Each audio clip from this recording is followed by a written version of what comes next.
Give it more, give it more, give it more right now, right now. Give it more, give it more, give it way more.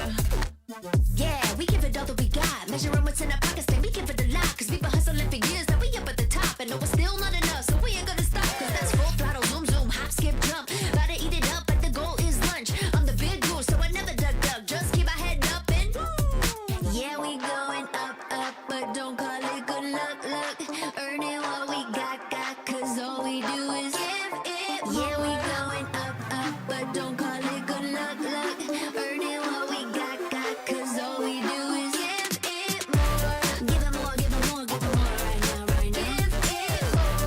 Give it more, give it more, give it way more, way more. Give it more. Give it all we got, we give it all we got. Oh yeah. Give it more. Give it all you got. Now they know about our dedication. Not just hard work, it's also patience. Chipped away at it and ignored the hate. And now we big Tom status and it's us for the taking. We eat, dream about it every time we sleep. Making moves, just look at my feet. Yeah, we bring the heat. We make every situation sweet. Now all we need is yeah, we going up, up, but don't call it good luck, luck. Earning what we got, cause all we do is give it more. Yeah, we going up, up, but don't call it good luck, luck. Earning what we got, cause all we do is give it more. Give it more, give it more, give it more right now, right now. Give it more. Give it more, give it more, give it way more, way more. Give it more. Give it all we got, we give it all we got. Give it more. Oh yeah. Give it more. Give it all you got. Give it more, give it more, give it more right now, right now. Give it more, give it more, give it way more, way more. Give it all we got, we give it all we got. Oh yeah.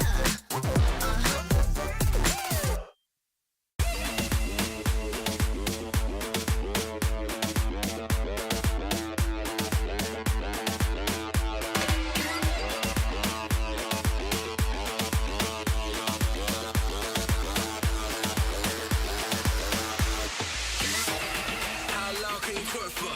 How many strip clubs have you worked for? You a beast type of hoe you get murked for. I can tell a lot about a girl on the first twerk, twerk, twerk, twerk, twerk, twerk, twerk, twerk, twerk, twerk, twerk, twerk. I can tell a lot about a girl on twerk.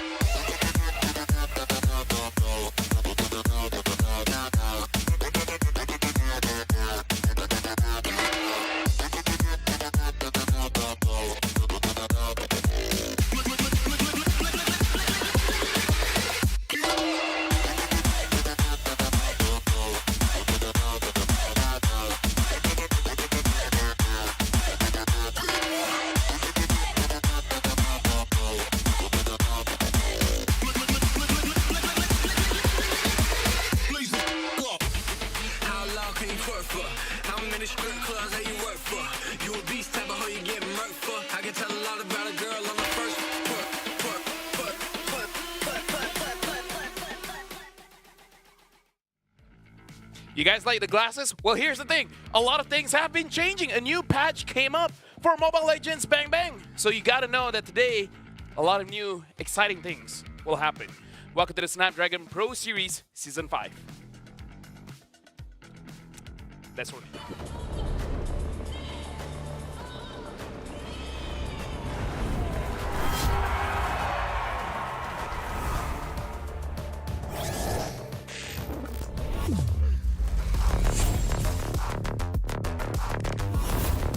Looks like the players are ready. Here we go!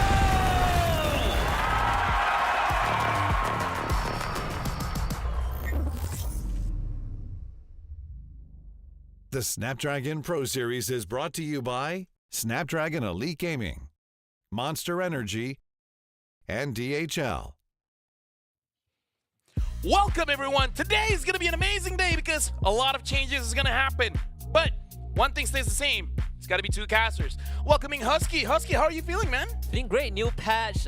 We've seen some pretty wacky stuff. You've been showing me things that I don't really want to see regarding the new patch, but in a good way, right? So I'm very excited because we are still in the gauntlet where teams are trying to qualify for the challenge finals. Here's the thing, man. Like, Snapdragon Pro Series being the first tournament after this new patch. Oh, yeah. Here's the thing. This patch is much different from the previous patch, man, because this time it actually feels like there's a big difference, where before it's just like, it's more or less the same, but now things actually matter. Yeah, I mean, there's so many things to go through, right? New items, item changes, item merges, hero buffs and nerfs, battlefield adjustments, Even the Lord has been changed. new emblems, talents. There's so many things to go through, and that means meta is gonna shift quite a lot. I remember by the end of last week, I was like, teams have 1 week to prepare, but scrap that. They have 2 days to prepare for this moment. Well, good luck to all the teams playing for today, because they're going to be the ones actually pioneering the meta. So based on what's going to be happening today, you're going to expect all of it to happen in ranked games, and perhaps even for the upcoming MSC. Yeah, well, probably one of the few times that I will approve of a TikTok meta, right? Oh, yeah. This is probably where we'd see those new technology, those black magic kind of show up. Sky Piercer on Diggy. Someone just make him low enough and then give Diggy a savage, man, because Sky Piercer is definitely a big thing that we will be looking at into today's matches. Wishing Lantern and I mean, Winter Crown, Winter Malefic Crown. Gun. Oh, dude. As a roamer, dude, I love that I can outplay opponents now. Yeah, I love that your ultimate still goes off. Yeah. Oh, that's gonna be a nightmare. Or so they say. Or that Claude, so many ways to play the game right now. It feels so fresh, right? It's quite a long time since we have such a big overhaul in ML. It's so big that we won't be able to cover all of them for today, where I kind of feel like we're just going to be scratching the surface of it. And after today's matches, I feel like tomorrow we can have a bit more of a conclusion, but even that, I feel like one day is not enough to really discover the meta. This is probably a prelude to the upcoming MSC, because you know we have Wildcard, MSC, yeah. MWI. and then challenge finals, right? So many things that's gonna be happening. But I wanna take a look at the patch notes, right? Again, so many things to go through, but we'll just cover the basis for today. Let's talk about the new equipments first. Sky Piercer, Malefic Gun, as well as Wishing Lantern. The thing is, even throughout the moment it was created, a lot of changes has happened. For example, Malefic Gun used to be an activatable item, but now, if you have a skill that can use follow up by a basic attack, it will trigger. Yeah, I think it's such a good, such a easy item to use, right? Not to mention Sky Piercer. The execute threshold goes up with every takedown, but also it's the cheapest item in the game. Just 1,500. Yeah. Wishing Lantern, if you like to burst tanks and you can't do it back then, say no more. Now you can do it effectively. We got to talk about Clock of Destiny as well as Winter Crown. Now Winter Crown can be used for any heroes because of the adaptive scaling. It's no longer magical, so even physical heroes can use it. And the more important thing is that it will not interrupt your ult. Yeah, same thing as Fleeting Time, right? Adaptive damage, and also the reworked equipment's Twilight Armor, for example, no longer has a cooldown. Now you are going to be able to resist burst damage for days on end. And Thunderbelt, stacking hybrid defense infinitely throughout the game. Clock of Destiny as well. Now it gives you hybrid defense every single time you're attacking your opponent. So Clock of Destiny isn't a ramping item now as it was before. Before, it's based on game time. Now it's all about how many times you're hitting your opponent, and then once you go below 50% health or 50% mana, a big burst is coming back. So legit, every single item you see on here, we could have 5 minutes on each one of them. Yep. And it still might not even be enough. And for old school players who miss Unbending Will, it's now in Queen's Wings, right? Yeah. Lower your HP. You think Terizla ain't tanking enough? Well, throw in Queen's Wings, and now Terizla is truly unkillable.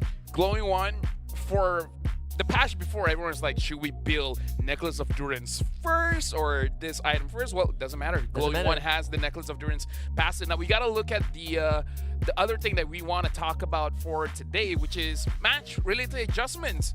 Quite a lot of things, but I guess the biggest one is the Lord. Yeah, the biggest one is definitely Lord, because now if you aggro the Lord, you're trying to dance around, tangle with him. The longer you drag out that dance, the angrier he gets. He gets 10% penetration every single second, stacking up to 100%, which means he's going to do true damage 10 seconds in.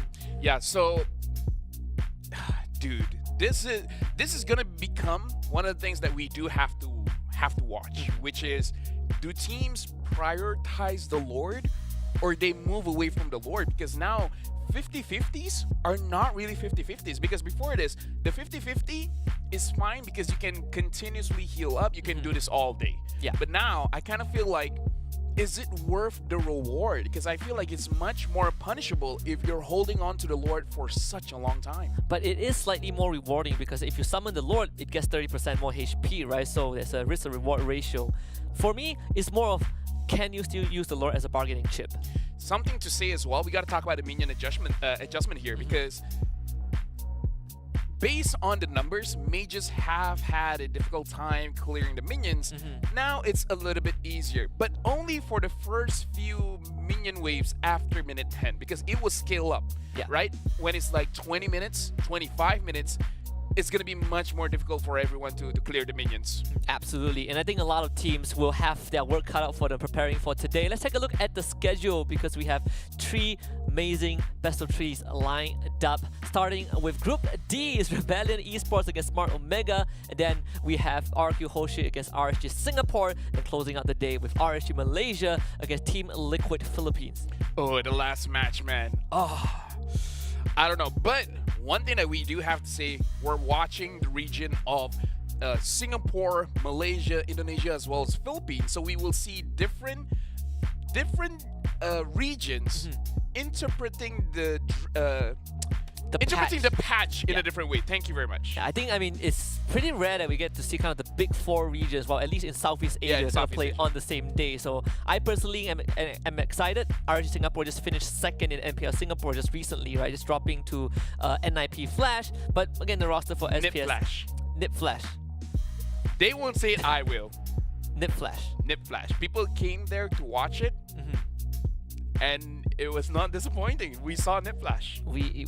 And they become champions. Back to back. Congratulations to Diablo, right? After getting his championship trophy. Padang has been buffed. Yeah, some of his heroes have been. Even though to be fair, he is using more meta heroes. But yeah, honestly, the best thing is just that we see 4 different regions battling out, so we can see what does Indonesia think about it? What does Philippines, Malaysia, as well as Singapore think about it? But now we got to look at the lineup for the starting match of the day. We're going to look at Rebellion as well as Smart Omega going up for the first match of today. Yeah, you talk about pioneers, Lafel. I'm looking at the Filipinos for sure, right? Because they are the ones that pioneer the metas that we use in a modern game. But of course, we got to look at the bracket first, the state of these 2 teams. This is very important because winners goes to challenge finals and losers have to play the lower bracket. And I gotta say, this match is much more intense than it already is, right? Winning means you go to the challenge finals, but both teams, no matter how prepared they are, they will definitely feel underprepared, man, because I don't think it's enough time for you to find all the bells and whistles of the patch. Yeah, I definitely agree. I feel like it's just such a big shock. I think when people hear of a new patch, they did not expect it to be this impactful. Maybe you do 1 or 2 changes and then that should be fine, but now it's like micro change, draft change, macro change. That's a lot. We didn't even cover the Scuttle Crab differences. Some of it is just quality of life, but some of it does really matter into the game. So right now we got to look at the lineup coming in from Rebellion, see which 5 starting players will be going up today. And it's going to be Cars, Vincent, Suelo, D, and Audi TZ. Yeah, I'm here for Cars and Vincent, but primarily Cars because this man has been such a big playmaker when they went up against Monster Vicious a week ago. His Lapu Lapu, very, very impactful early to mid-game, knows how to shut down his opponent marksman in team fights. We'll see if that patch changes anything, right? Because a lot of these additions, they do benefit the fighters. I gotta look at D as well because, I don't know, man, a lot of changes for the marksman. Moskov has been nerfed, Natan has been nerfed, new items for the marksmen to play with. I heard Clint is a monster in ranked games, but does that translate well into a professional setting? Yeah, I mean, I'm looking at Brody, right? Because some of these teams love to play Brody. They're gonna. We have to take a look at their opponents though, Smart Omega, because they got here by taking down Bigatron Alpha. Yeah, we got Ryota, Andoryu, Ukir, Jom, as well as Chaknu. And I gotta say, players that is definitely recognizable here is Chaknu as well as Jom. I do believe that based on how difficult it is to tank damage nowadays, I kind of feel like setup style roamers will be the priority. So I'm really looking at Chaknu because he can set things up very well for his team. Yeah, Lolita Cho, Grok. In fact, Kufra. I have not seen that for such a long time. I do miss Kufra a lot, Minotaur, Tigreal, the usual. I particularly am looking at one specific hero, which is Cho. Cho. Because they decided to give him a lot more damage. Okay, here's the thing. I've seen Keyboy's opinion on the Cho. Okay. There's one thing he doesn't like. You know, like this is the lore, this turtle, and then you have a pixel brush in the middle. Ah, yes. So one thing that Cho tank players like to do is charge up their first skill inside the bush. But now because of the added distance, every single time you use it, you get outside of the bush. Yeah. So it's an inconvenient thing. It's an inconvenience. Yeah, so it's like other bushes you can still charge your first skill, your Jeet Kune Do, but in the pixel brush, you can't do that anymore. Nope. But if your ranked games aren't already ruined enough, Cho XP lane is going to be so much a bigger thing. No, I'm even thinking, what if someone makes a Cho jungle? Yeah, so I had someone text me, right? The patch dropped in less than 24 hours. Someone texted me and he was like, man, I hate this patch so much. Why is there a Cho jungle in my game?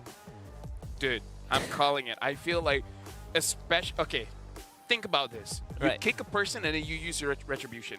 In a state where the Lord is 50-50, in a state where the 50-50 is very, very punishable, you just wait for someone to start tanking it up. And then remember, Cho now gives armor reduction. Oh, yes. So the Lord's armor reduction, and then the Cho just passively gives you another armor reduction, making the Lord hit harder. I'm saying there's a case for Cho damage here. Okay, Cho Temporal Rain. He's going to have so much. You can't catch him. Cho Temporal Rain, it's all about split pushing, man. How are you going to catch him? I have no idea. Right? Yeah, we just have to let the teams figure it out. Ling, I guess. Ling? Hayabusa? I think Assassins would be happy. I feel like a big part of this patch is Muntan trying to Do you think Diggy's make happy? Assassins. Diggy is happy. Diggy is happy, but not everyone else. Yeah. You see, the thing Diggy has been nerfed, but the only Sky thing Piercer. the only thing I like if you get Diggy with Sky Piercer is at least you are helping the person go back to the fountain faster, right? Because back then you just stopped the recall. Yeah, because they're already at your side of the map, Yeah, might right? as well, so you it know? takes a long time. Might as well. So just kill him a bit faster. Just take him out.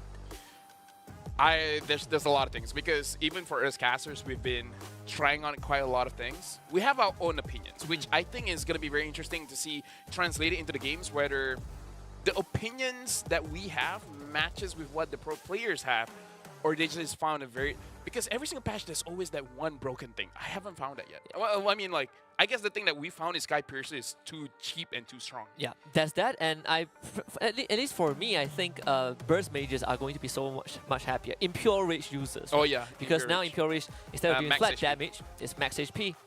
Constant 4% max HP. And I've been testing it out with Glowing Wand. So you have, well, not Glowing Wand, with the Wishing Lantern, which deals current HP.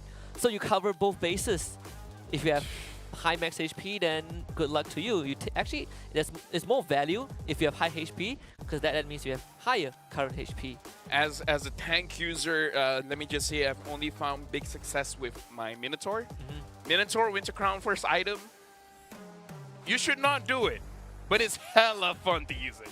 Like, you can outplay everyone. Someone tries to go in, because just today, I had a Gushin try to burst me down. The moment he comes in, I quickly use my ult and then Winter Crown. My ult still goes off and no damage was hit onto me. That, like, as a tank, you never feel that. You know, you never feel that kind of outplay. You never feel so protected, right? It's always you protecting people, but now you get to make the play. Either ways, quite a few things that we got to talk about. The Marksman emblem have shifted a little bit. I kind of feel like it does help a lot, because now it's 16 adaptive damage. Yeah. Warcry is pretty big. I feel like a lot of fighters can use it very well. Temporal Rain, I feel like on paper, it sounds like it's good on multiple targets, but it's just one of those things where we have to see. Because I tried Temporal Rain with Minotaur. How Minotaur? So After I use my ult, I can heal a lot of times. does it pay off for the 4 seconds? I mean, it's the 4-second duration afterwards. You know why I don't know? Is because after I use my ult, that's already the game. You know, like, everything's done. I don't have to heal anyone anymore. So maybe it does, like, it makes sense that you can chain a lot of heals, but if one ult already finishes the team fight, then maybe it doesn't matter, right? Wait, I'm not sure if I remember this correctly. Temporary, does it have an innate cooldown? I think it does. 6 seconds or something. I gotta I check mean, it that's out. very less. I mean, if it's 6 seconds, It's not a lie. It's not a lie. because well, you showed me a video of Roger with temporal rain, right? Yeah. If it's 6 seconds, then that means that it will have the highest uptime. I have to check because there's so many things in this current patch revolves around 6 seconds. Warcry, the duration of the 8% increased damage is 6 seconds. So I could be mixing those two up. Yeah, I mean, there's so much things. I just want to look at how teams now play the macro Oh, game. sorry, I am completely wrong. There's 20 seconds. Okay. Okay, 20 seconds is a lie. Thank goodness. 20 seconds is a lie. I was thinking like so Roger, it's a team fight. It's a team fight. yeah, Roger's gonna be so broken if it's 6 seconds. Yeah, no, it's 20 seconds. 20 seconds, but yeah, the entire duration is 4 seconds. Yeah, a lot of 6 seconds in this patch that makes me a little bit confused. But you know what isn't confusing? Yeah, what is it? Grabbing your tickets now because you guys gotta dive into the action. Get tickets from 10,000 IDR. Buy now at esl.gg/MLBB-tix-en. We got an early bird special where if you're a bird, you get this. By the way, it's worth over 65,000, so that's 18 ringgits. It's, Oh, really? Yeah, it's almost 6 times worth the tickets that you spend on, so it's very, very worth it. I just noticed I meant to say if you're early, not if you're a bird. But if you know are what? a bird, you know, you just go for it. Right now we're going into the bans. Tomorrow, Omega. Looks like Angela is still a bannable hero. I would assume, at least for the first week of the patch, we won't see too much changes in draft. Okay. Not that there's much time to cook out something new. But Valentina banned out, Chip Harris, still the same things, same heroes. That Very means- interesting, right? Yeah, it is. I mean, like again, like you said, this is one of those situations. Do you want to change things up too much because people haven't discovered what's the next OP thing, right? It's just, I feel like Loi probably will get let through because 1 minute is quite a long time. yeah, a lot more significant than what Novara has to go through, which is just a 3-second reduction. Yeah, I feel like if you want to ban anything, honestly, the Novaria is a pretty good ban because we heard that Novaria with Wishing Lantern is too much. Yeah, imagine losing 4% of your max HP and every single Star Shatter triggers Wishing Lantern. I think the biggest mechanic about that item is the fact that damage calculation is before reduction. So it's based on the overall damage that you have. So Moskov, Loi still get bans out. Yeah, so maybe both teams have made a gentleman's agreements like, okay, you know what, this patch is too huge. It's going to be difficult for any of us to really figure new things out. So might as well just do something that we've been practicing for a while. Or maybe they didn't read the patch notes. No, just kidding. Or maybe, even with the nerf, Moskov is still a threat. Malef- Maybe just Moskov Sky Piercer or something. Who knows? Even Moskov Malefic Gun isn't that bad, right? Oh, yeah, 'Cause yeah, He could true. use the attack. Well, he could use the range. But that's the thing, though. I understand Malefic Gun is a good item, but hear me out. You want those 3 Trinity items, right? Yeah, that is true. Right? That And is then, true. and then 1 boot, so that's 4 slots. And then your 5th slot is most likely a Malefic Roar.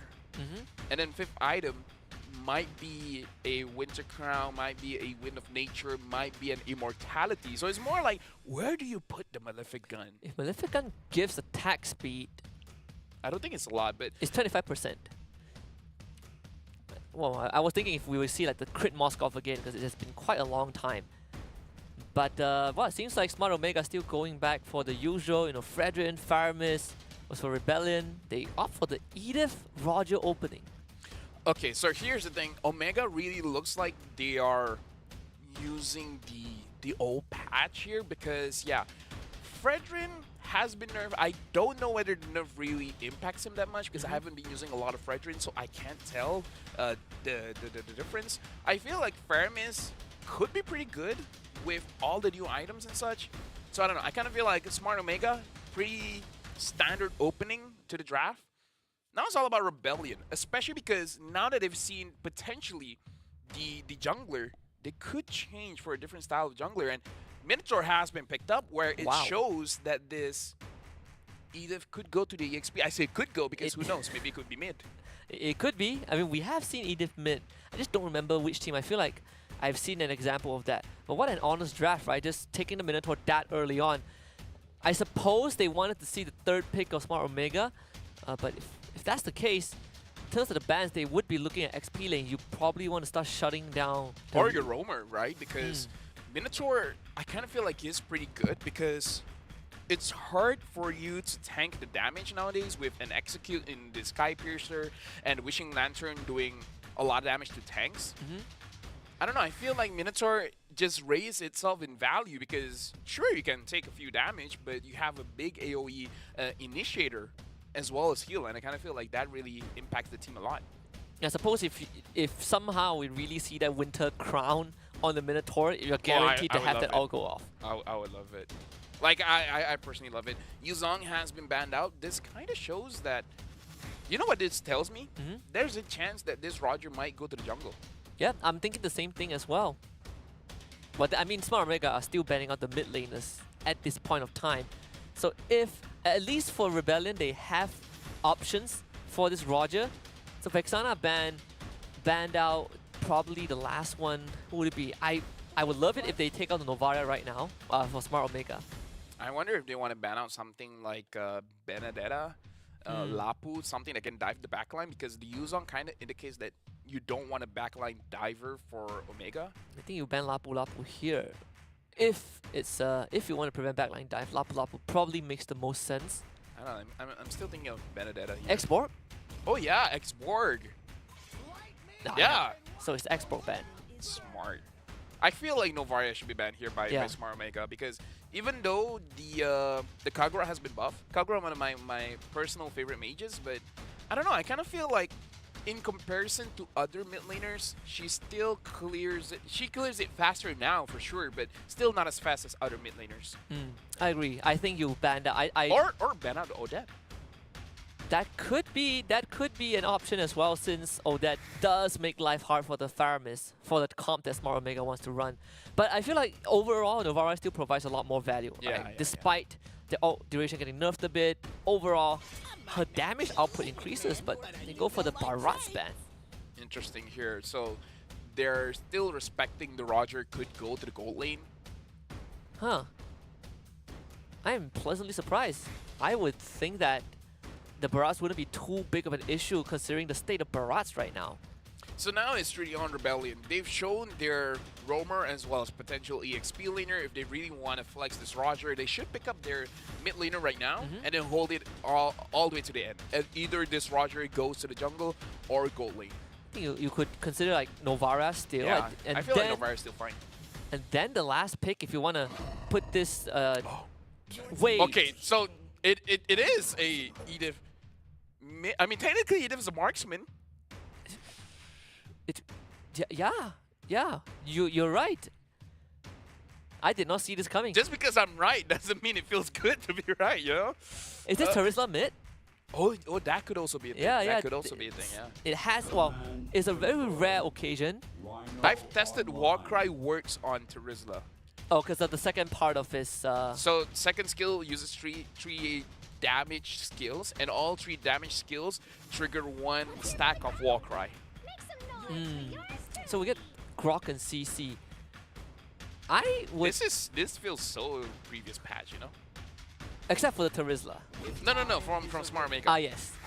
Okay. Oh, wow. So, yeah, so it's a straight up Terizla mid, right? Like, there's no way it's an Edith. Hold on. Yeah, okay. Okay. It's like, Got me scared for a while. I What's was like- happening here? Yeah, so Terizla mid. Yeah, that's the thing about having an Atan, because you compensate for the magic damage, right? Opens up physical mid laners. Not that there's much of them.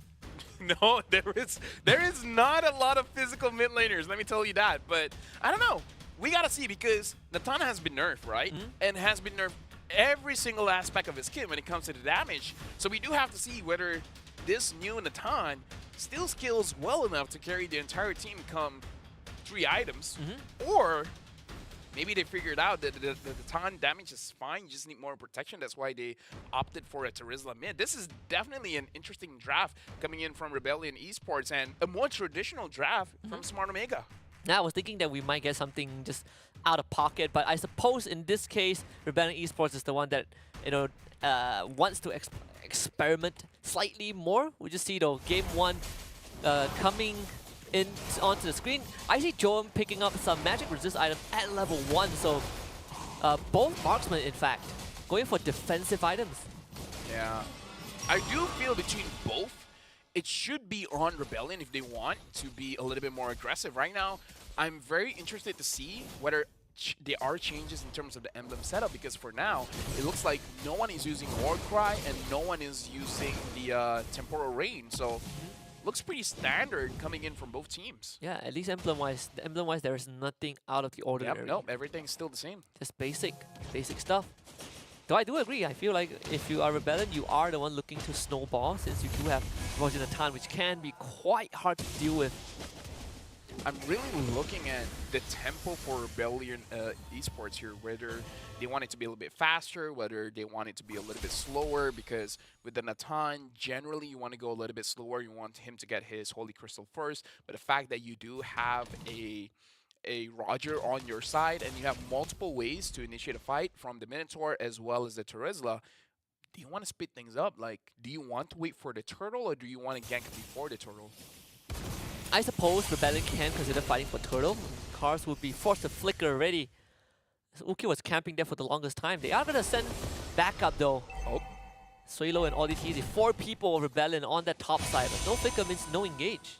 Yeah, the thing is, I feel like Cars is not able to hit onward. That's why they can't initiate that well. Ukir pulls Suelo in, but looks like no intent of violence just yet. Not just yet, they're waiting for that level 4. And both the XP laners and the mid laners have hit that. I think Changnu is going to get his wild charge very soon. First turtle fight, not affected by the patch at this point, but it's going to be Changnu flicker wild charge. The penalty zone is just not going to be enough. Suelo uses it a bit too late. Spear of Destruction is committed, but no follow-up. And Rebellion eSports, they're going to try to fight through this card with the Primal Wrath, dealing damage over the wall on Smart Omega. In fact, Rebellion looking to turn it around. Wukio gets the point on TZ, but it will be Andoryu that gets the turtle. I feel like as good as that looks for Rebellion eSports, is still on Smart Mega, because trading 1 for 1, but Smart Mega having the turtle advantage is definitely a big thing. And then now, looking at Joam actually has a winning lane going up against D, where, again, this is to be expected. This is a Moskov going up against a Natan, where the Natan has multiple instances of damage having been nerfed, where compared to the Moskov, is mostly on the attack speed of the first skill, as well as the duration in terms of the cooldown for the second skill. Yeah, and Joam, he went for the first item, Corrosion Sight. Didn't even bother to get boots. And the fact that he won that lane means that he can continue to snowball against D. Vincent going down to first blood, that one also stings for Rebellion. Vincent now is having a difficult time trying to get his purple buff, even though he eventually gets it, but we can definitely see the timing is a bit off. Yeah, they want to at least keep D away. Joam taking majority of the platings already, so that's even more gold funneled into the Moskov. Right now, it does seem like Smart Omega, they're just winning in terms of trades here, because all across the map, we see that Joam basically gets an advantage all by himself. Cars is having a difficult time going up against Ryota as well. So this seems to be, Florida Ukiri gets caught, but he's going to flicker out of trouble. Yeah, very, very quick response. I believe Vincent wasn't in range for the Lycan Pound, so very unlucky for Rebellion. Another ultimate for Suelo, not resulting in anything, with the turtle coming up in 20 seconds. It seems like Rebellion eSports, they're putting a lot more attention onto Vincent. I mean, it does make sense, but I don't know. So far, Vincent, I kind of feel like he wants his first item first before he goes crazy into the fights. So this might be more of a scaling kind of Roger. Not sure what his first item is going to be, the War Axe. Yeah, it is. So, I mean, the extra spell vamp, I suppose. I mean, he's already good with the old War Axe. Rebellion deciding to posture around the turtle a bit, the Grok wall to block them off. Vincent will show up, but he is a level behind Andoryu. In fact, the whole team of Rebellion eSports is around this area. For now, we see that Cars as well as Suelo is in the mid, but 3 members of Omega is there as well. Goes on to Artoriu. And the try, Vincent gets the turtle, then around forced out already. Joel finally joins the fight as Cars uses the primal wrap. Suelo in the midst of things. What a flicker wild shot for Chaknu. Instantly just bulldozes through the ranks of Rebellion eSports. And that is what Smart Omega needs to find a couple of kills. They lose Chaknu, but they find 2 in return. I mean, like, Jom gets a kill off of that, so I think, like, that's big, but same can be said by D. Hold on, Suelo. Still one more, and this one goes over to Andoryu. That's kill number 3 for Smart Omega. Right now, Smart Omega, they have the better tempo here, especially because they have a form of high ground with the Faramis compared to Rebellion eSports in terms of how their damage is spread. There's a lot of physical damage here, and in terms of how the heroes work in Mobile Legends is that their magic resist is much lower, so magic damage is a lot when it comes to the early stages of the game. So having not a lot of magic damage here for Rebellion eSports is really slowing them down a bit. Yeah, especially when you are just fully relying on the Natan. At least Rebellion will try to get something done on the bottom side. Andoryu, he's quickly arriving, and Entropy is ran out, so D needs to quickly retreat. ODT to keep him safe. Then No Fear knocks Andoryu out. Rebellion able to escort the Natan to safety. Yep, very good escape there, and just a little bit more auto attack damage. Honestly, if they just clear the wave, they can probably get that turret, but Ryota is making sure that all the wave is going to get cleared, so even if he rotates away, there's no way for Rebellion eSports to get this.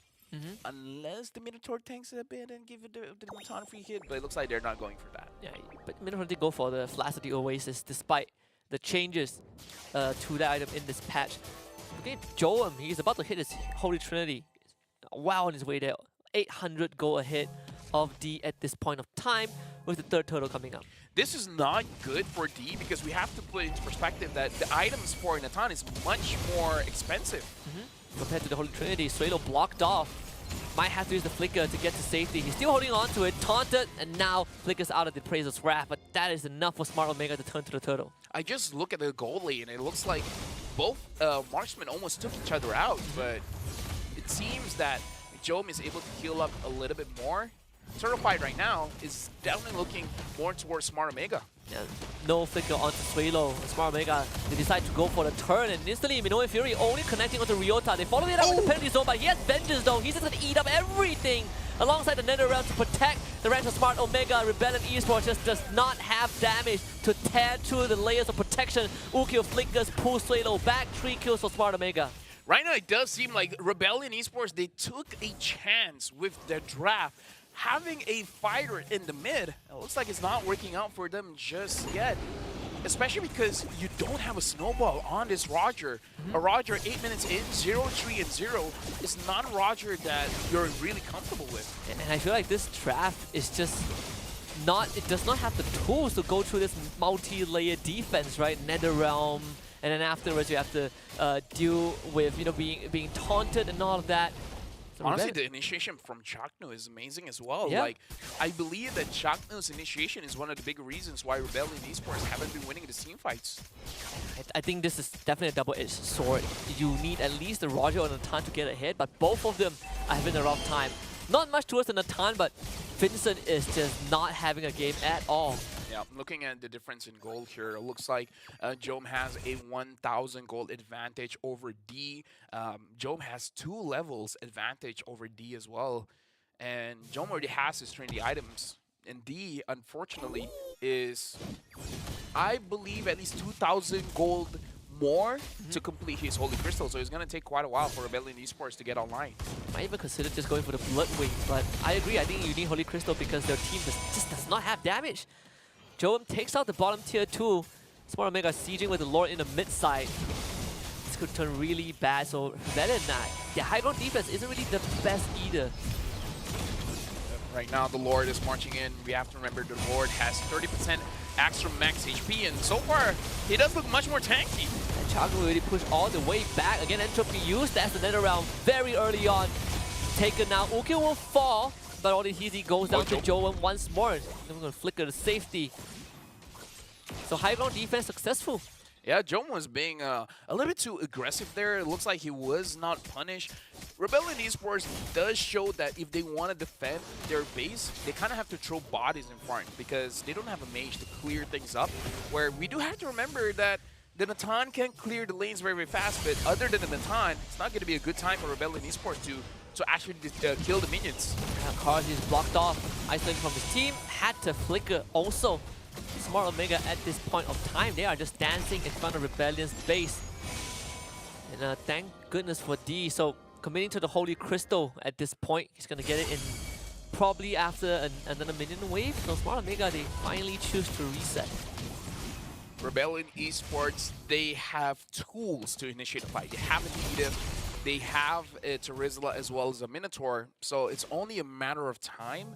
But the thing is, you have to be able to catch at least 3 members of Smart Omega for it to really work out.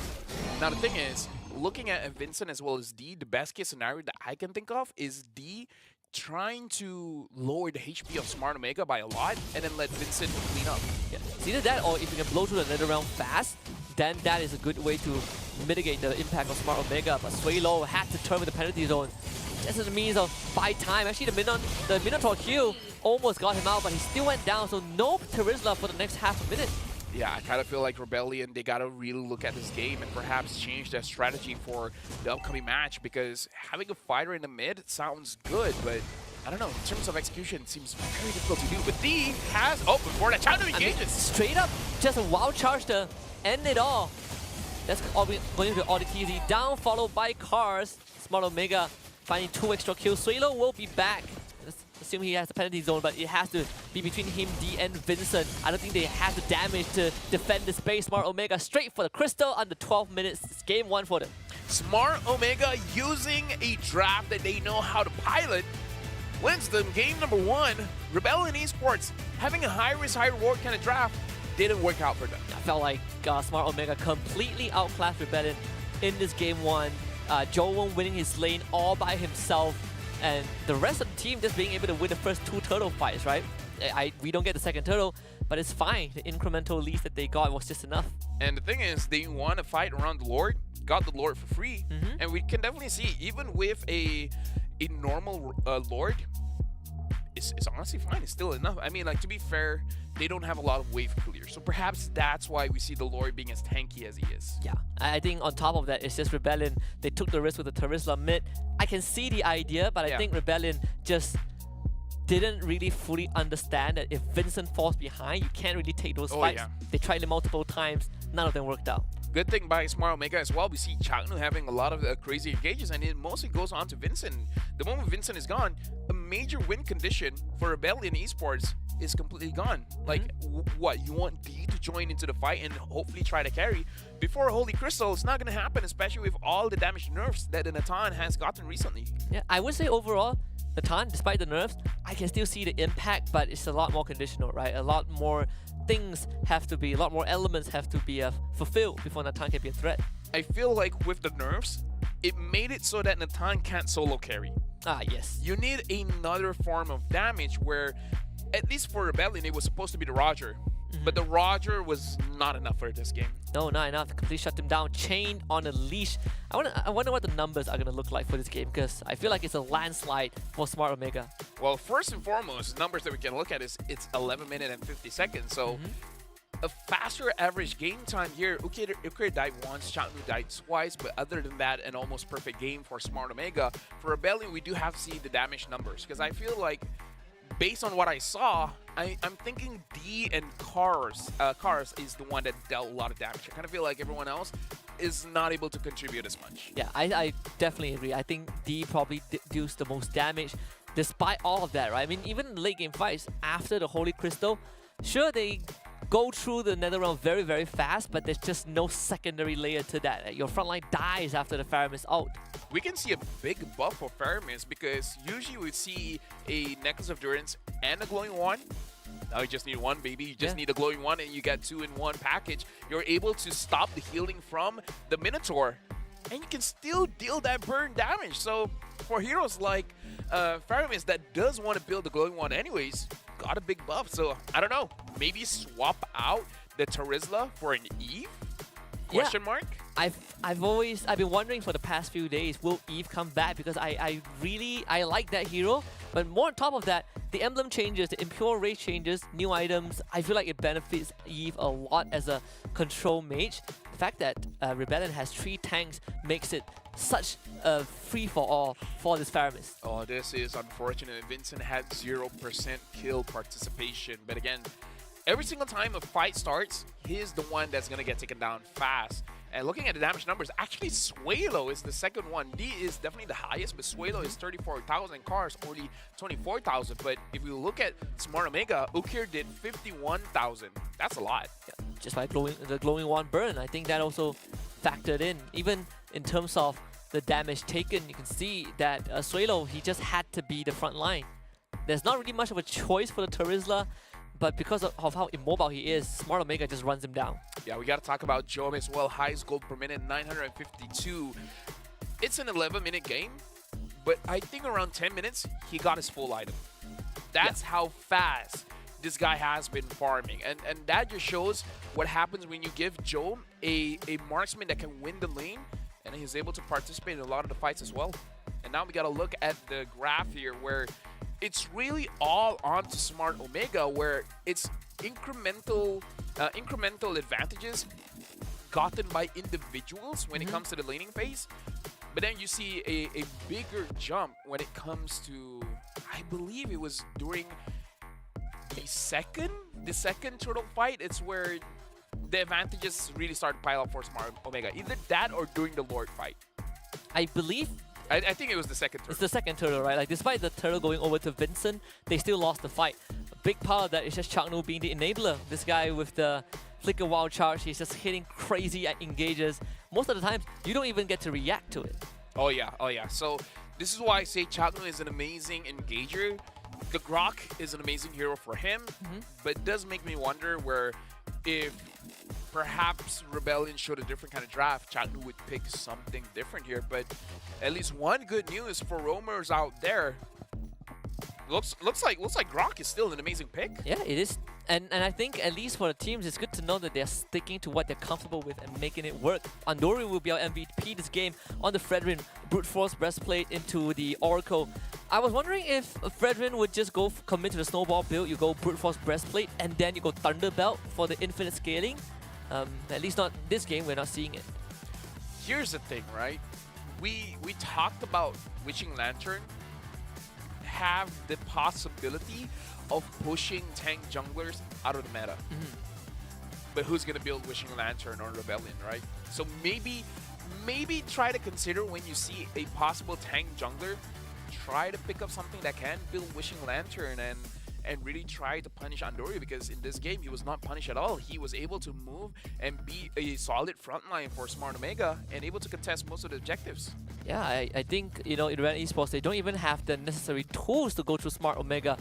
And for most part of the game, especially after the Lord was taken, it was just Smart Omega waiting for the opportunity to kind of clamp down on Rebellion, and this was the one engage that they needed.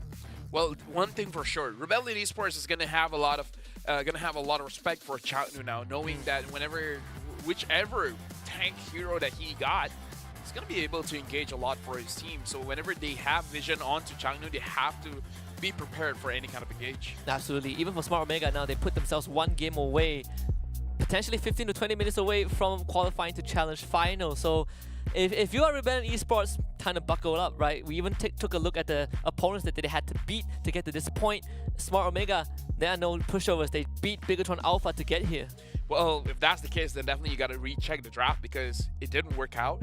So either double down or maybe they have a hidden strat that they didn't want to show just yet, but now they don't have a choice. You kind of have to show it now. If not, you're going to get pushed down. Yeah, we're going to the lower bracket, and even after lower bracket, it's still last chance qualifiers. It's not even a direct ticket. It's going to be a long journey. And with that, we're going for a short break, giving time for both teams to prepare for the upcoming match.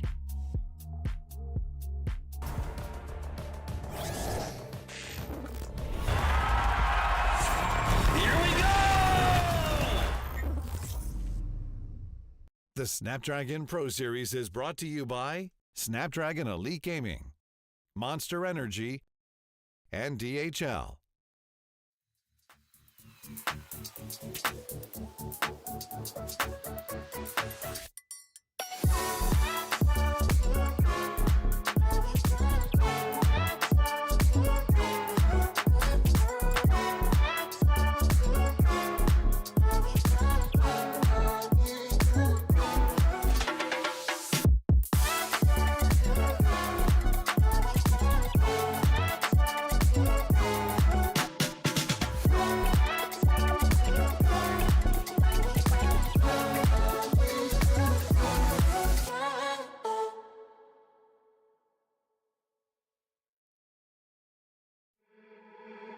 You got me thinking things I didn't mean to. You got me wanting things I never wanted. Is this the way you always get what you want? Alright, alright.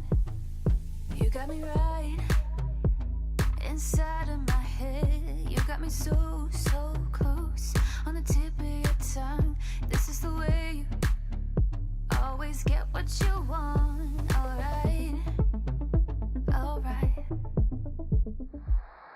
Let's do and say that we're done. Let's do, I know that you want to. Let's do and say that we're done. Say that we're done. Let's do and say that we're done. Let's do. You got me saying words I've never said. You got me powerless on the edge of your bed. This is the way you always get what you want. Alright, alright. Let's do and say that we're done. Let's do, I know that you want to. Let's do and say that we're done. Say that we're done. Let's do, say that we're done. Let's do, say that let's do,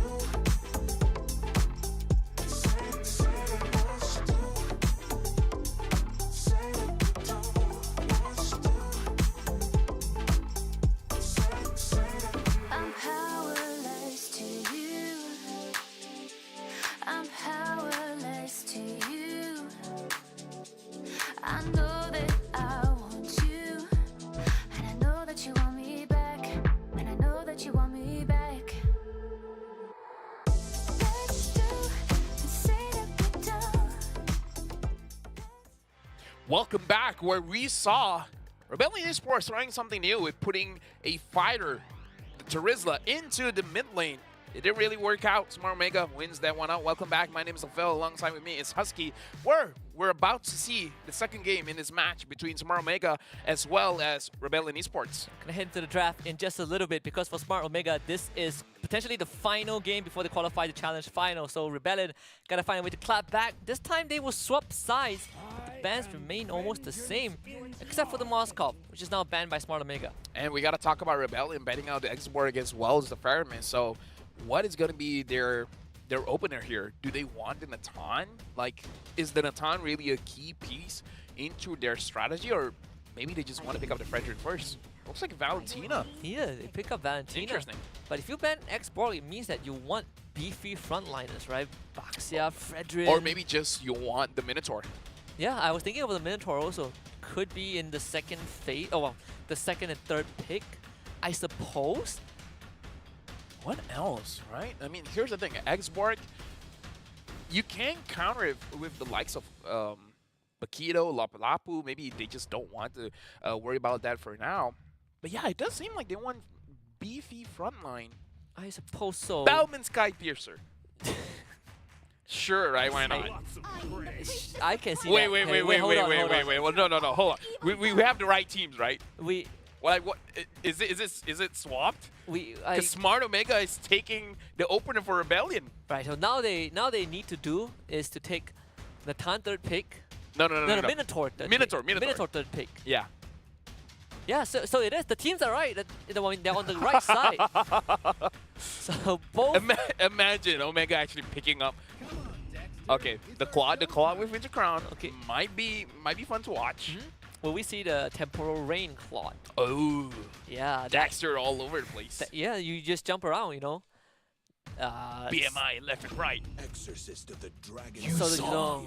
Okay, Do you like the visual update for Yuzong? Wait. Do you like is not the right way to put it. yeah. How do you feel about it? I'm still figuring it out because for me, I feel like the model is the same. It's just a change of color color. palette. But the thing is, I'm colorblind. Ah, right. This is one of those things you have to ask Amy. You're correct. You're correct. My apologies. I forgot about that. But from where I stand, it looks dark. Yeah, It looks menacing. It looks like he's the kind of guy you don't want to run into a back alley, to a dark alley. They did dye his beard and his eyebrows, and they changed a bit of the clothing color. This is Yuzong in his villain face. This is what happens when they keep his banning him. when his marriage didn't work out well. His children left him, and then now it's just like, you know what? I'm gonna destroy the world and etc. To make it more lore accurate, he failed to slay the great dragon, and his family left him. Sure, why not? Biggest shame. Biggest shame. And actually, Smart Mega, they're the ones banning out the Grok. Yeah, I mean they did take the Loi this time. I mean the only change would be extended out cooldown. But aside from that, I think not much of a difference. Arlott banned out by Rebellion once more. I wonder, Smart Omega, do they ban out the Minotaur or ban out a tanky jungler? Because again, we gotta remember the export has been banned, and it's probably banned for a reason. Either it's not good for their draft, or it's just a respect ban, knowing that Smart Omega uses the export very well, either in the jungle or the EXP lane. But I suppose if Smart Omega they are banning out the Grok, it could be their way of saying that this either might be a roam, right? I mean, it's still a flexible pick. I'm feeling it's a roam. So they're not too worried about not getting any roamers. It's more of like, what is Rebellion Esports left with? They're gonna take out the Lolita. Yep, I think this is probably Edith Roam. Maybe a Natan pick coming up. Yep. Right, you're banning out the Lolita, unless Clint. Can you reflect the piercing damage from Clint? You can reflect not the passive, but the other things. Like Everything the second else. skill for skill, I think you can reflect all of those. I don't think you can reflect the passive straight shoot the thing. pierce. Yeah, you the know. pierce. I would want to see Clint with Warcry. Oh yeah. So I played. I so- want to see. I don't think people will pick it up. But what about his ass? It's been like 2 years ever since we've seen it. The time gets banned out, so they're like, okay, we know what's going on. So no Natan, no Harif, no Moskov. Brody. Could be. I mean, Brody into Claude is always Brody's favorite, right? Why do we assume this Roger is going to the jungle? Could be Golden Roger. I don't know. I mean, you might as well commit, right? You stole the. You took Pick Roger. up the Minotaur Pick up the Minotaur right now. And let the Edith go to EXP. It's like, we're gonna beat you at your own draft. It would be so funny. It would be so funny because you still get to hide the Roger. Yeah. Okay, so they picked the Barras. So it's a Golden Roger. Barras can still be XP. Let's actually, yes. No X-Borg, remember? Actually, correct. I was gonna dismiss you, but then it's like, actually no. You're completely right. So we still don't know anything. We still don't know where the Edith is going. I mean, like, here's the thing. Why would you ban out the Lolita to pick up a Barrage, right? So there must be a reason. Maybe it's the last pick. Maybe the last pick is the Last marksman. pick. But now we gotta look at Rebellion, who's gonna be their jungler as well as roamer. And so we're still up. Do they want to pick up the Fredrin? Do they want to pick up something like a Moxia? Freddy doesn't feel all too nice, right? With that much crowd control and a Barat. Yeah, some people don't care. Assassin junglers? Okay, but the thing is, Rebellion, their draft is not really tanky because even the Minotaur is a support tank, so his stats ain't that great, especially if your first item is gonna be the Flask of the Oasis. So for Rebellion's draft, it's conditional tankiness, right? It's tankiness from heals and spell vamp. It's more of like the longer you, the more abilities you get off, the tankier you are. Yeah, exactly. For Smart Omega, they have basically I three want to see a flexes. clean. What else? Lapo? Bam! Wow, it's out! Let's go! Let's go! Let's go! The question is it going to be a physical Bane that joins the fight or a magic Bane? It's a jungle Bane. I think it's a No, jungle Bane. No. It's a, yeah, it is It is jungle jungle Bane. Bane. It's oh, I jungle missed it Bane. so much. I miss Bane as a hero so much. I used to play a lot of Bane. The question is, do we... I feel like meta-wise, you pick up the physical Bane, But for me wise, you have a TikTok, you yeah. pick up Magic Bane. pick up magic Bane. Just use his ult on the turrets and then ask the question to your opponents, what are you going to do about it? Just slow burning your opponents. So that's split push Bane. split push Bane. I used to have a crippling addiction to this hero, but now good to see him back in the jungle nonetheless. Wonder what the emblems are gonna be. I think that would really determine. But I where- feel it's going to be a physical one. yeah, I mean assassin emblems for sure. Okay. No, I'm just taking a guess. I'm just guessing. I assume, Sure. I assume. I mean, if I play Bane, I would go assassin emblems. I don't see any other options. I mean, it's the one that makes the most sense. But either ways, we're jumping into the second game here, where, like you said, Aski, one more game for Smart Omega, and they're going all the way to the Challenge Finals here, where Rebellion, they gotta win this game to equalize things. For now, we're looking at both junglers, both starting on opposite sides of the map, but they're both starting the purple buff. I just realized one more good thing about the Bane is it's sort of an anti-dive hero with the ult as well. In pure rage, so I mean, if you're a tank, you are taking 4% max HP damage with every single crab claw cannon he fires at you. Assassin emblem with Royal as well, so a lot of... here's the thing, even as a physical Bane, there's a lot of ways you can play about this. Either a on hit, but Chakno engages. Wow, straight up flicker into an onwards Earth Shatter. They did force Suelo flicker out. The Yin Yang reaction though, it's enough to make him low, so it's gonna force that recall very early on. Well, one thing we can see about Smart Omega is that they are making sure all their lanes are winning. So the way that Smart Omega is actually playing the game is that they want to win straight off of their own mechanics. So sure, macro play is good and all, but Smart Omega doesn't want it to get to that point. They're just like, we're going to win every single lane, and then you guys are just going to lose just because we're higher level, we have more gold than you. Yeah, every time Andori shows up, he gets a chip away at the plating as well. So the goal slowly adding up, and Cars, that's just 2 instances of damage. Dude, Bane is such a... The Crab Claw Cannon, I'm telling you, getting a free hit. the new Impure Rage also is so Oh, yeah. obnoxious, so annoying to deal with.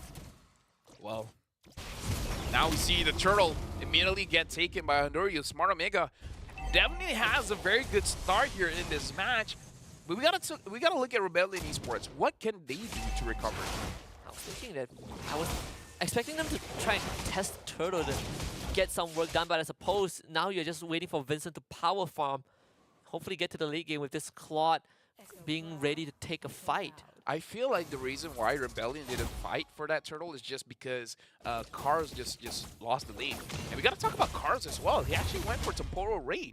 So whenever he's using the Black Dragon form, he can all out twice. Like he could basically use all of his skills. One more extra rotation in that Black Dragon form. Yeah.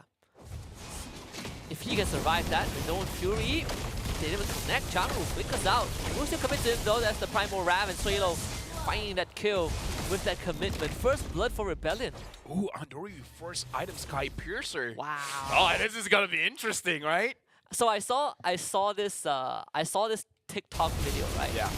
Okay, I'll hold that for a while because Petrify's used Andorio, Nub Sky Piercer, he's the one going down instead. Would he still commit to the backup, but Vincent finds Ryota. This could be a dead barrage. They're able to get him out.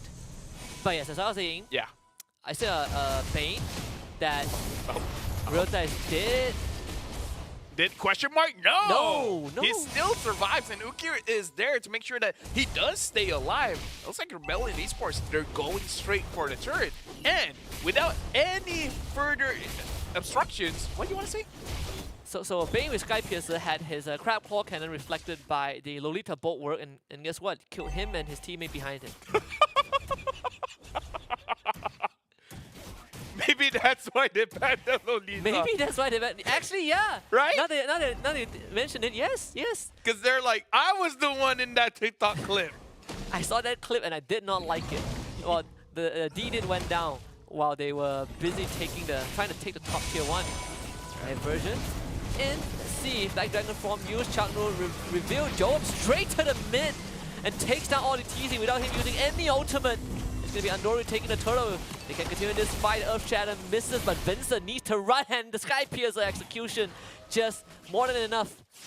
Cars, next one's gonna be on the menu if he doesn't fall back. Smart Omega wins the fight. I don't know if it's because RTZ was taken down so fast in that fight that made it so that Cars didn't have a good selection of who he wants to jump onto because he was already in the Black Dragon form and he has the Petrify. Maybe he just didn't find that opening. I kind of feel like he didn't give enough space for his own team to really contest for that turtle. So I don't know. Could be multiple reasons, but Cars needs to have a very good engage for Rebellion Esports to do well. Honestly, not just him, but RTZ as well. Yeah, I think ODTZ wanted to follow up just now, but he just got completely bursted. I think Joel was the one who took him down. Smart Omega now just gathering in this bottom side. Look at this positioning, so much threat. Rebellion, they are forced to clump together, and it's now about funneling the resources into the Claude. Honestly, now I want to see another Yuzong game where someone uses the Warcry because personal testing as well as watching the stream from R7, shout out to R7, is that he uses Warcry and his Yuzong. It does look pretty strong. First item for the Yuzong is going to be the Hunter Strike, and the first item for the Bane, as we saw, is the Sky Piercer. The Claude hasn't completed his item just yet, and the Valentina completing the Enchanted Talisman, where I feel like maybe the second item would go for that. Smart Omega, they want to spin. Yeah. Should be able to protect it if you're Rebellion. Yep, you have enough damage. Diversion, they want Cars. This could be tough. I think Irrelevant Esports, they should smell this coming. Cars trying to defend the structure. Black Dragon Farm even committed. Think about all the TZ. They commit everything only for it to miss, but still they should be able to get Chaknu. Primal Wrath Form is terrified, but it did not even go down. Smart Omega turning it around. Double kill for Joam, and this is an angle for him to go for the cleanup. Joam taking a bit too much, and it flickers! This man doesn't even die! Joam is too good! But surely D can take him out, right, Joam? He has nowhere to run. D picks up the kill, but damage has been done. He died, but they still look cool as hell, man. That's player of the day. That's the first player of the day. Yeah, player of the day. Clip it. 100% Production, can clip for it. That's definitely clip of the worthy. And we gotta talk about how Rebellion Esports, they're not having good time engaging into these team fights. Smart Omega, Androryu's second item is gonna be the War Axe. We gotta talk about the engages coming in from Rebellion Esports, where the engages make sense, but everyone from Smart Omega still has their spells, so they can get away from the initial engage, but they wholeheartedly use all their skills for that one engage that was easily escapable by Smart Omega. So I kind of feel like they need to layer it a little bit better. I don't know. I feel like they just got to be careful because Smart Omega, they capitalize on that fight much better. Just wait for everyone to use their skills, and then we all in. Oh yeah, I mean it's you can see it, the commitment from Rebellion. They really wanted to get something going. I suppose all things considered, they're not too far behind. Just 2.2, 2.3k network disadvantage. It is still very possible to catch back up as long as D comes online, gets his core items. Rebellion will have a chance. The good thing is he already has two items. He has the Demon Hunter Sword as well as the Golden Staff. Going for the Corrosion Scythe last item, and I'm guessing the first item is going to be the Witch Crown. Diversion use. Oh, okay, they went top side. Well, D. Yo, D, you can't hear this, but just be careful a bit, you know? They're waiting. How patient are they? Let's see. Oh, yeah, I'm pretty sure. Oh, D knows. D's checking. Yeah, he's checking the bushes. Yep. He's bringing Oh, he's checking. It's like, okay, yeah. No, not gonna happen. just making sure. Oh, They're still waiting. they're so patient. They're just like, someone has to come. Just, guys, legit, someone has to come. Like, it's awfully quiet. You know, no one's on the map. They don't see anything. No one's clearing the waves. They're still waiting. Lord is bot side, by the way. So I think it's time to relocate. You know, Smart Omega? Maybe they're just like, okay, you have your diversion up by now, right? Yeah, it is up. Because if it is, okay, it's up, it means that they've been in that bush for 1 minute. Yep. They're gonna use it again. Yeah. This could be a good flag angle. Yep. Oh, do they know this? Here they come. That's the concealed D. They're right in the midst of things. That's the Wind Talker. Joel couldn't finish him off, but they forced D out of the fight. Scrappy team fight though. Smart Omega losing Ukir already. They want to get cars in return. Cars does fall. Smart Omega, I mean, they wish they could have gotten more out of that. Yeah, I kind of felt like it was all in. It's like, guys, I don't care what you're saying. We're gonna make this play work. All right? Just trust. They didn't have the. They get cars. They want the D. They wanted. They wanted. I thought he had the Winds of Nature, but apparently no. He just survived. I mean, with the goal difference here, I don't think he can afford to go for a Wind of Nature now. I kind of feel like he does need a Corrosion Scythe just to make sure that if someone from Rebellion has a good engage, they could just clean it up. And now, speaking of which, Lord actually doing quite a lot of damage to Andori. Yeah, and Andori secures it. If they get the gobble out, that's Vincent. He doesn't even get a chance to respond. Vincent is not having a good series, man. Now it's 0-3-1. The previous game he was 0-3 also. By the end of the game. By the end of the game. Yeah. The game isn't ending just yet, but Smart Omega definitely has a good standing when it comes to how they're controlling the map compared to Rebellion eSports here. Man, Andori's ultimate has such a low cooldown. He used it twice in the span of like a minute. Imagine if it was Magic build. Yeah, he used it at the Lord Pit, and just now he used it on the top inhib. The Lord coming And he in. uses again. Yeah, so fast. 20 seconds, I guess. All the TD sucked back in and executed by Joel. D with the Blazing Duet. They're able to, I guess, keep the rest of the inhibs alive, but they still lost one. Even though this is annoying, I'm kind of okay with the Bane meta. I'm always okay with Bane. You're always okay with the Bane meta? My favorite hero. I love it. My love. Ryota tries to go for the gobble, misses there. Oh, ends up going down, but the Bane ultimate just washes through them. It's a tidal wave of pain as Smart Omega finds the wipeout. Auditini comes back to life, but his base is not going to be alive for any longer. We know what Fury, everything from the kitchen sink. This B just watches as the barn falls. Smart Omega, 2-0 Rebellion eSports. They're heading to Challenge Finals. Dude, they made sure that Vincent was not able to play that game. Congratulations to Smart Omega.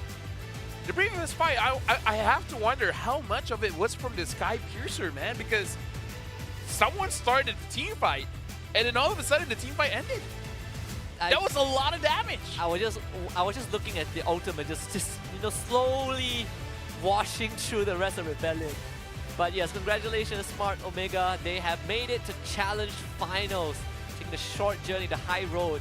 Whereas for Rebellion eSports, this lower bracket for them. This just shows how rough new patches can be, man. You don't have time to really adjust. It looked like Smart Omega, in terms of adjustment, they just adjusted some of the items. Yeah. And then a Bane pickup. Now, if you see Lolita ban, might not be in a ton anymore. Might not be in a ton. Or maybe they picked Bane because the town was bad. Who knows, right? Who knows? But I mean, like, to be fair, now I know. Now you if know. someone picks up a Bane, Lolita. Yes, yes. And then the Bane just... When Bane ults, I don't think you can reflect that. you say that.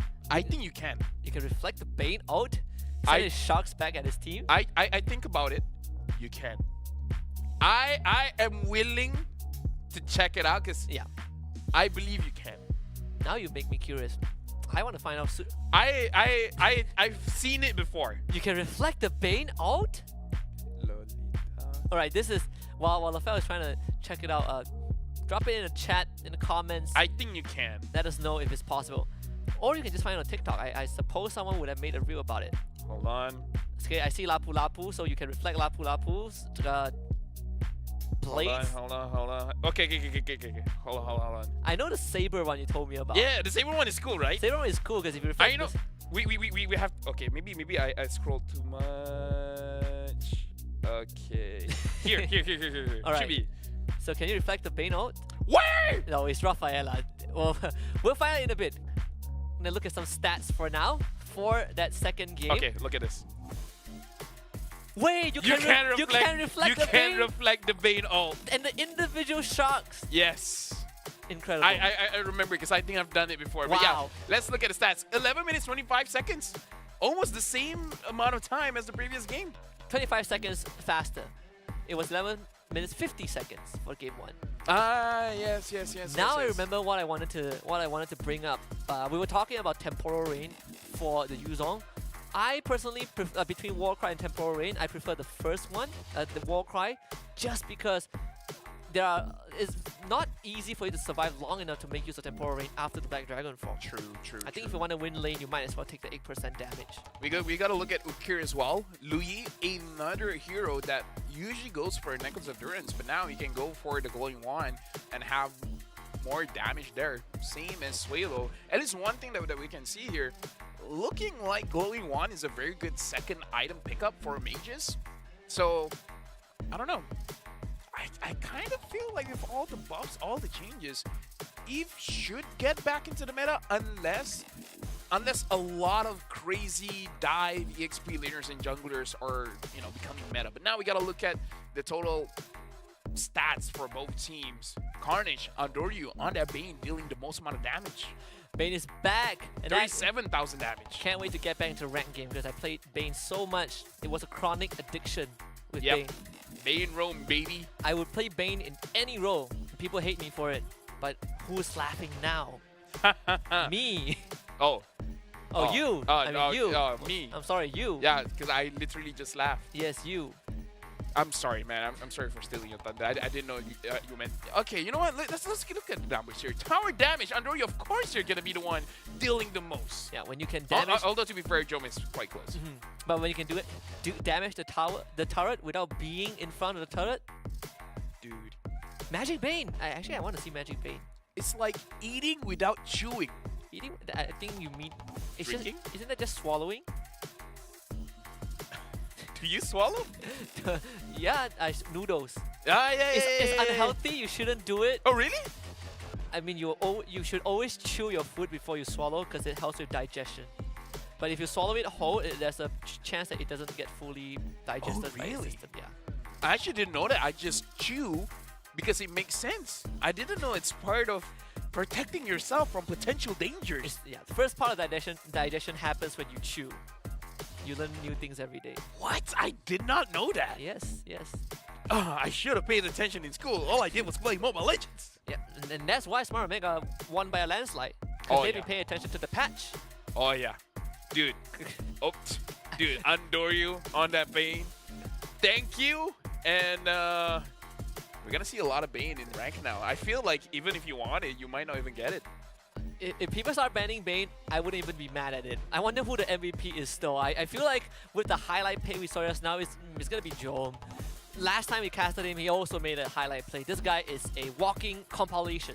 And the thing is, this is more of a dive build for a Roger, having the Wind Talker, Endless Battle, and even having the GDS, the Great Dragon Spear, to make sure that you have more movement speed going inside of fights as well as going outside of fights. 92% kill participation. We definitely have to get that clip as the play of the day. Absolutely. We probably will even see it in the replay. Because a lot of times, I feel like Rebellion could be desperation, could be the fact that they felt like they could take fights, but some situations where they were just fully committing and it ended up going horribly for them. But I think this is the turning point, right? No, look at this. All skills used by Rebellion, and all Smart Mega has to do is just wait things out, and then once a big burst of damage came down by Ukir, it's all on Jome to clean it up. And look, Jome dived so deep. This That was the play. I would not have flickered that way. I would have ran. I would have flickered to my team. But he's like, I'm a one-man army. I'm Jome. I am Jome. Guardians of the Galaxy, take notes. We don't need Groot anymore. We need Jome. I am I am Jome. Let's look the part though. Either way, big congratulations to Smart Omega. Starting the day off with 2-0. I don't know. New patch is always something. This is what I love about new patches. You just see the wackiest things. And it makes sense. And it makes sense. And it's going to be the norm in perhaps the next month or two. And Smart Omega can say, we brought it out first. We brought it out. That's the pride right there. Hashtag Bane Jungle. SPS, man. Snapdragon Pro Series Season 5. this is where you can say that you started it first. We got to look at the brackets here. Again, Smart Mega able to win out 2-0. They have qualified to the Challenge Finals. And now, Rebellion Esports will fight against either MV or BTR. And let me tell you, both teams isn't exactly easy to beat, even though Rebellion was able to take down MV 2-0 in their previous match. Yeah, it's a very interesting, I think very interesting lower bracket because Rebellion has not met Bigatron Alpha at all so far as SPS. But MV, that's a different story because they basically kind of steamrolled Bigatron Beta in the Open Finals, and now Big Brother is gonna take them on. MV can potentially have their revenge. If MV takes down Bigatron Alpha, that means they basically defeated the entire Bigatron squad. Because they beat Bigatron Beta in Open Finals. That's how they qualify to challenge. Wow. Yeah. I can't do that. No. Can me you beat neither. Bigatron? No, I can't. Yeah, I just can't. I can't even win my rank games. How do you expect me to beat Bigatron? Maybe in the new patch. Maybe we beat. You know, things can change. It's unfortunate the outbreak isn't long enough for us to try it out.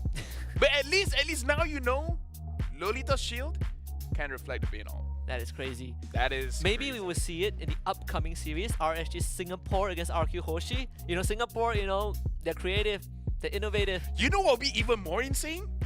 If the Lolita shield can reflect your own team's skills. So you're Bane. So I'm Bane. And then there's a tank here, but the backline is here. You aim your ult at me, I redirect it with my shield, and it hits the backline. But if it's Bane, you can just shoot the tank because it goes behind anyways. So it hits the target behind. Why you have to take the fun out of things, you know? I'm sorry. I'm sure this is a few extra steps, but actually no, you're right. You're completely right. Whatever I said was completely a waste of time. No, it's just entertaining. It's just entertaining. Let's go for a break. You know what? We'll see you guys in the next match where RQ Hoshi will be going up against RG Singapore. Will we see more Bane? We'll see. We're going to a break.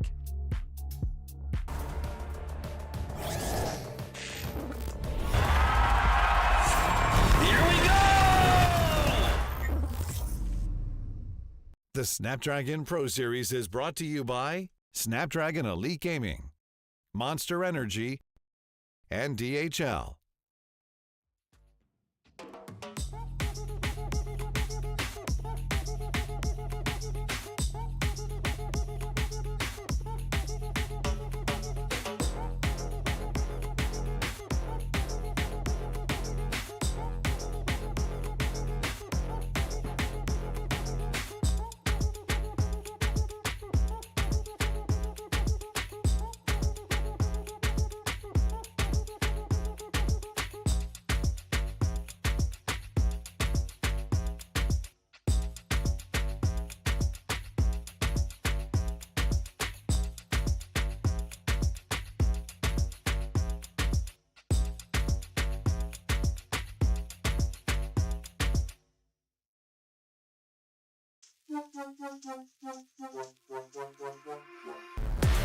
Give it more, give it more, give it more right now, right now.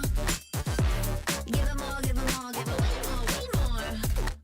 Yeah, we give it all that we got. Measuring what's in our pockets, then we give it a lot. Cause we've been hustling for years, now we up at the top. And no, it's still not enough, so we ain't gonna stop. Cause that's full throttle, zoom, zoom, hop, skip, jump. About to eat it up, but the goal is lunch. I'm the big goose, so I never duck, just keep my head up and yeah, we going up, up, but don't call it good luck, luck.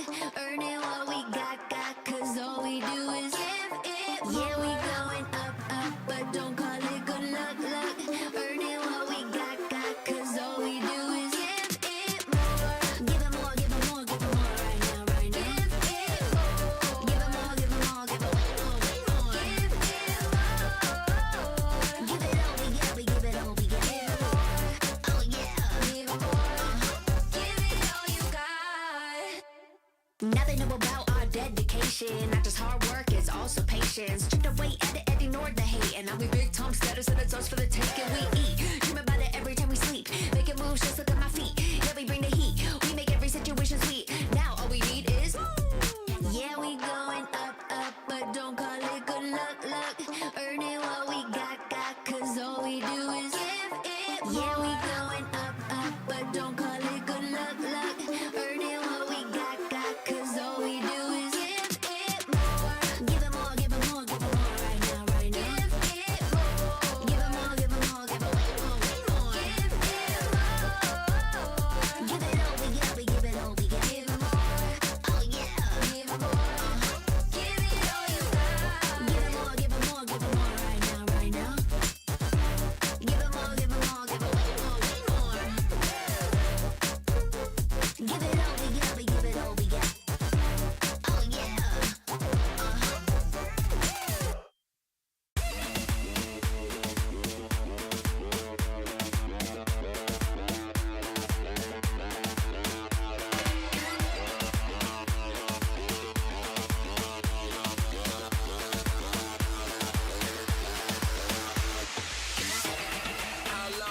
And now we're back, and it's RRQ Hoshi going up against RSG Singapore, where we're very interested to see how Singapore adapts to the meta, because Singapore has a reputation for being very book smart about things. So maybe they're seeing something that we haven't. Yeah, they're very street smart. In fact, they got the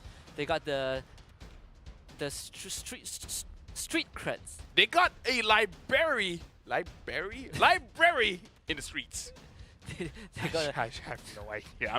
we didn't rehearse this. I'm trying things out. Okay, it's a new patch, right? It's a new We're patch. also trying things out. Oh boy. But the one thing that has not changed, yeah. that does not require patching, are tickets.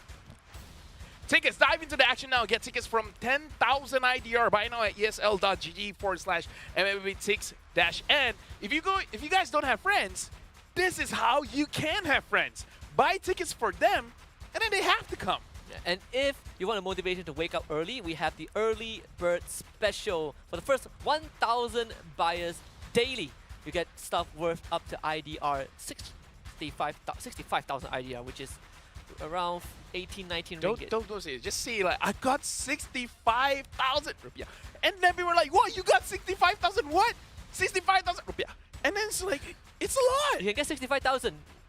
Yeah, any 65,000 is a lot. 65,000 burgers is a lot. 65,000 student loan debt. It's quite a lot too. I'm sorry, I have not been able to pay off my debt. I still haven't been able to pay off my debt as well. This is depressing. But yes, actually, there's a chance that you get more than 65,000 worth of stuff. Yeah, exactly. Yeah. And 65,000 worth of stuff is amazing. Now we got to talk about RRQ Hoshi. We got to see what they bring to the table. We got to look at their lineup as well, where it's going to be Dawn, First Six, Rinza, Skylar, as well as Vin. It's going to be very interesting, especially Skylar. I feel like he will be the innovator for the goal lane, because technically he brought out the Roger first. I think a lot of people have been looking at RQ Hoshi since the moment they started playing in the challenge stage, right? I mean, the first team that they went up against was Yudu Red Giants, and they were able to take a game off of YRG. Skylar has kind of always been in the forefront of the conversation. I want to see if RQ Hoshi can, if by the books, they should get a convincing win over RSG Singapore. But then again, new patch, right? So we'll see how RQ Hoshi adapts to it. Honestly, we have to look at the lineup for RSG Singapore as well, because new patch, new people as well. We got to look at the lineup for RSG Singapore. Looks like they're not going to be showing us just yet for now. For now, again, we're going to look at... Okay, here's the lineup. Crow, Nan, Coaster, CS, as well as Bray. The only... Wait. And Bray Bray's going to be playing in the jungle. No. Wait, what? That's Rome, right? That's Bray Rome. Oh, wait. Oh, yeah. What? I mean, like, he played Rome before. Not in MPL, but in Snapdragon Pro Series. That is true. I was wondering if we would see Bray, because I feel like this is crunch time, right? This is the lower bracket. Loser goes home. If this lineup wins against RQ Hoshi, it proves that power rankings is as what we would say in Malay, taik lembu, you know? Power rankings, throw it out the window.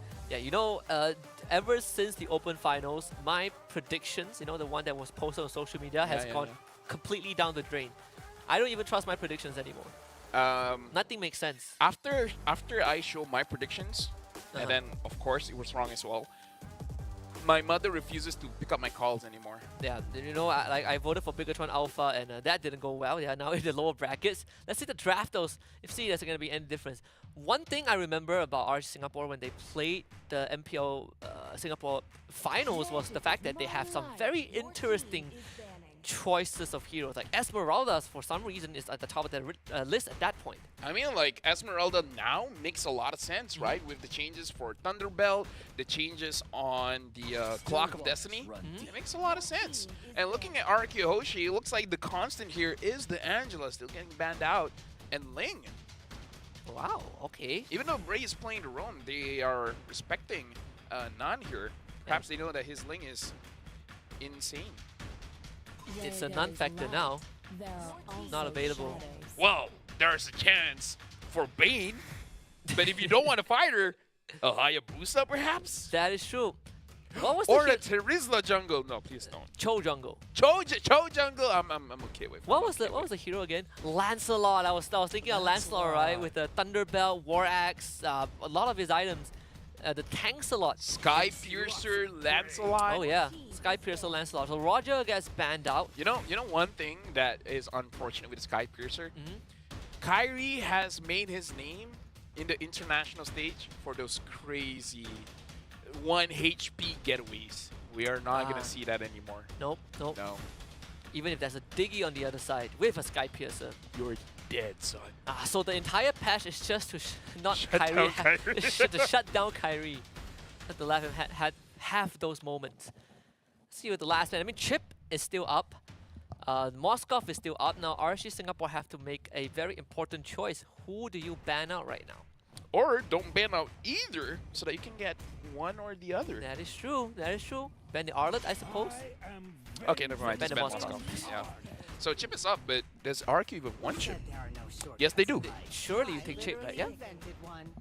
He literally invented Portal. So now, RSG Singapore. What is going to be the pickup here? Do you want to pick up something like a Faramis? Faramis or Valentina early? Valentina? This could be, I mean, down the road as the draft progresses, we might see Odette, I suppose, now that Winter Crown is a thing. Clock of Destiny, Winter Crown, Odette? I suppose that could be an option. Or this could be a Esmeralda pick somewhere down the road. But honestly, Esmeralda, I do, on paper, it looks good, right? And because of that, Moonton even nerf Esmeralda quite a bit, so I don't know. Faramis, I guess. You open Faramis. Fredrin? Fredrin +1.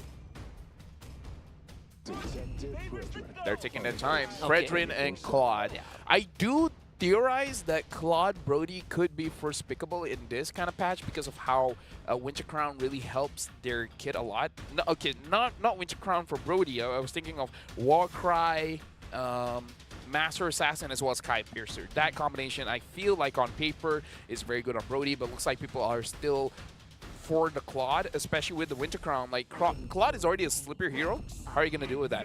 And then the Baxia as well as the Valentina getting picked up by Araki Hoshi. So, more or less traditional draft coming in from their side. So, both teams, at least for now, looks like they're going for a tank jungler. Yeah, and with the Valentina pick, it's just a preempt, right?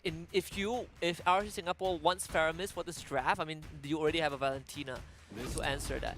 So they're going to take Xavier! Wow! I remember in the patch notes, they say that they want to make Xavier a more bursty hero. They want him to have a lot more burst damage, but man, Xavier third pick. Haven't tried it out myself, so I really don't know how bursty is bursty, especially how are you going to build the Xavier now? Do you still want to go for Enchanted Talisman, or do you want to go for, this is crazy, what if they Sky Piercer Xavier? It could be a thing. Right? It could be a thing. I mean, it has adaptive damage. You have global damage with your ult. I can see it happening. glowing one, sky piercer kind of situation for Xavier. So you deal a lot of burn, you deal a lot of burst damage once their HP is very low, and it's easier for RSG Singapore to set up a lot of low targets with the Claude. So the Xavier could get online. RSG Singapore banning out the Yuzong, and I kind of feel like this is a good idea. Just take down their EXP laners. The only thing that they have to be careful of is the chip. The chip can be a good engager if they're not careful. So whatever roamer that RSG Singapore is going to get has to have an impact whenever RQ Hoshi wants to dive in. I'm thinking something like a Ruby, but if not Ruby, I don't know, maybe even something like a Bellaric. Bellaric, Minotaur, Yeah. a Kai. Could what else? A Kai Roma. Yeah, I that mean, could be a thing. I mean, we've seen it. we've seen crazier things. We have. I was thinking Winter Crown Claude is going to be. I guess the only drawback is that you can't move in your ult when you use your Winter Moving's overrated. Crown. That is true. Odette doesn't move. I mean, for a while you could not move. Yeah, I realized that it is pretty important. So it's not overrated. Then. Walking faster than me. Shout out to the man that walks a lot, Alan Walker. He walked away, man. I was supposed to attend his concert tomorrow. He walked 3 hours. He walked away 3 hours before the show started. Now I'm just sad. Well, when you're sad, someone else is happy. RSG Singapore, what is going to be their pickup here? They can, I would say, pick up your roamer early and then hide your EXP so that you have a winning matchup, you know? You take, I guess, Minnow, Grog, Tigreal. Never mind, just pick up your EXP early. I completely forgot. It's RSG, I mean, they don't have Diablo, but they still, don't have Diablo, but it's an RSG pick. it's a Singapore pick, I think. It's a Singapore It's a pick. Singapore pick. They do love the Khalid. Khalid. Khalid. They have the Khalid. The Khalid. Yes, that's how you pronounce it, okay? Be more sensitive, Husky. I'm sorry, because DJ Khalid doesn't pronounce himself as DJ Khalid. DJ Khalid. Okay, no, I can't do it. Can't do it. Sounds weird. All right, Kiyoshi picking up the Natan. So it looks like Skylar is going to go for old reliable here. But the question is, who's going to scale up much better here? Either the Xavier or the Natan. Masha! Yes. Masha chip. You know what? Masha Sky Piercer. Yes. Oh, dude. Get clapped. Get clapped. Get thunderclapped. So, Blade have to seize. No, actually, Sky Piercer. No, Blade just Sky. have to seize. Do you still need Blade have to seize? No. Sky Piercer no. BOD. Yeah. Sky Piercer BOD. Well, good luck to Khalid. Sorry, Khalid. I was thinking of the Franco as well to shut down, but... Okay, he's taking quite a while with his line, but multiple targets here that you have to take care of. But looking at RG's lineup, they honestly can transition into just protecting the Xavier, where everyone's just waiting for Araki Hoshi to engage, and then they're like, haha, Uno reverse. I would say they have quite decent peel, right? Yeah. Good damage, good wave clear, good peel. Late game skating is infinite with what they have.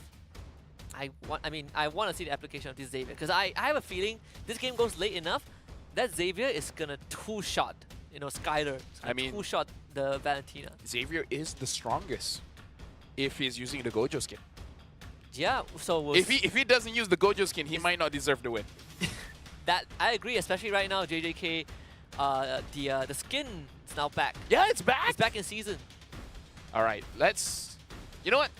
I know we're going to look at the jungler, but I want Xavier to be in frame just so that we will know if he's using the JJ skin or not. And it looks like he's not going to be in frame.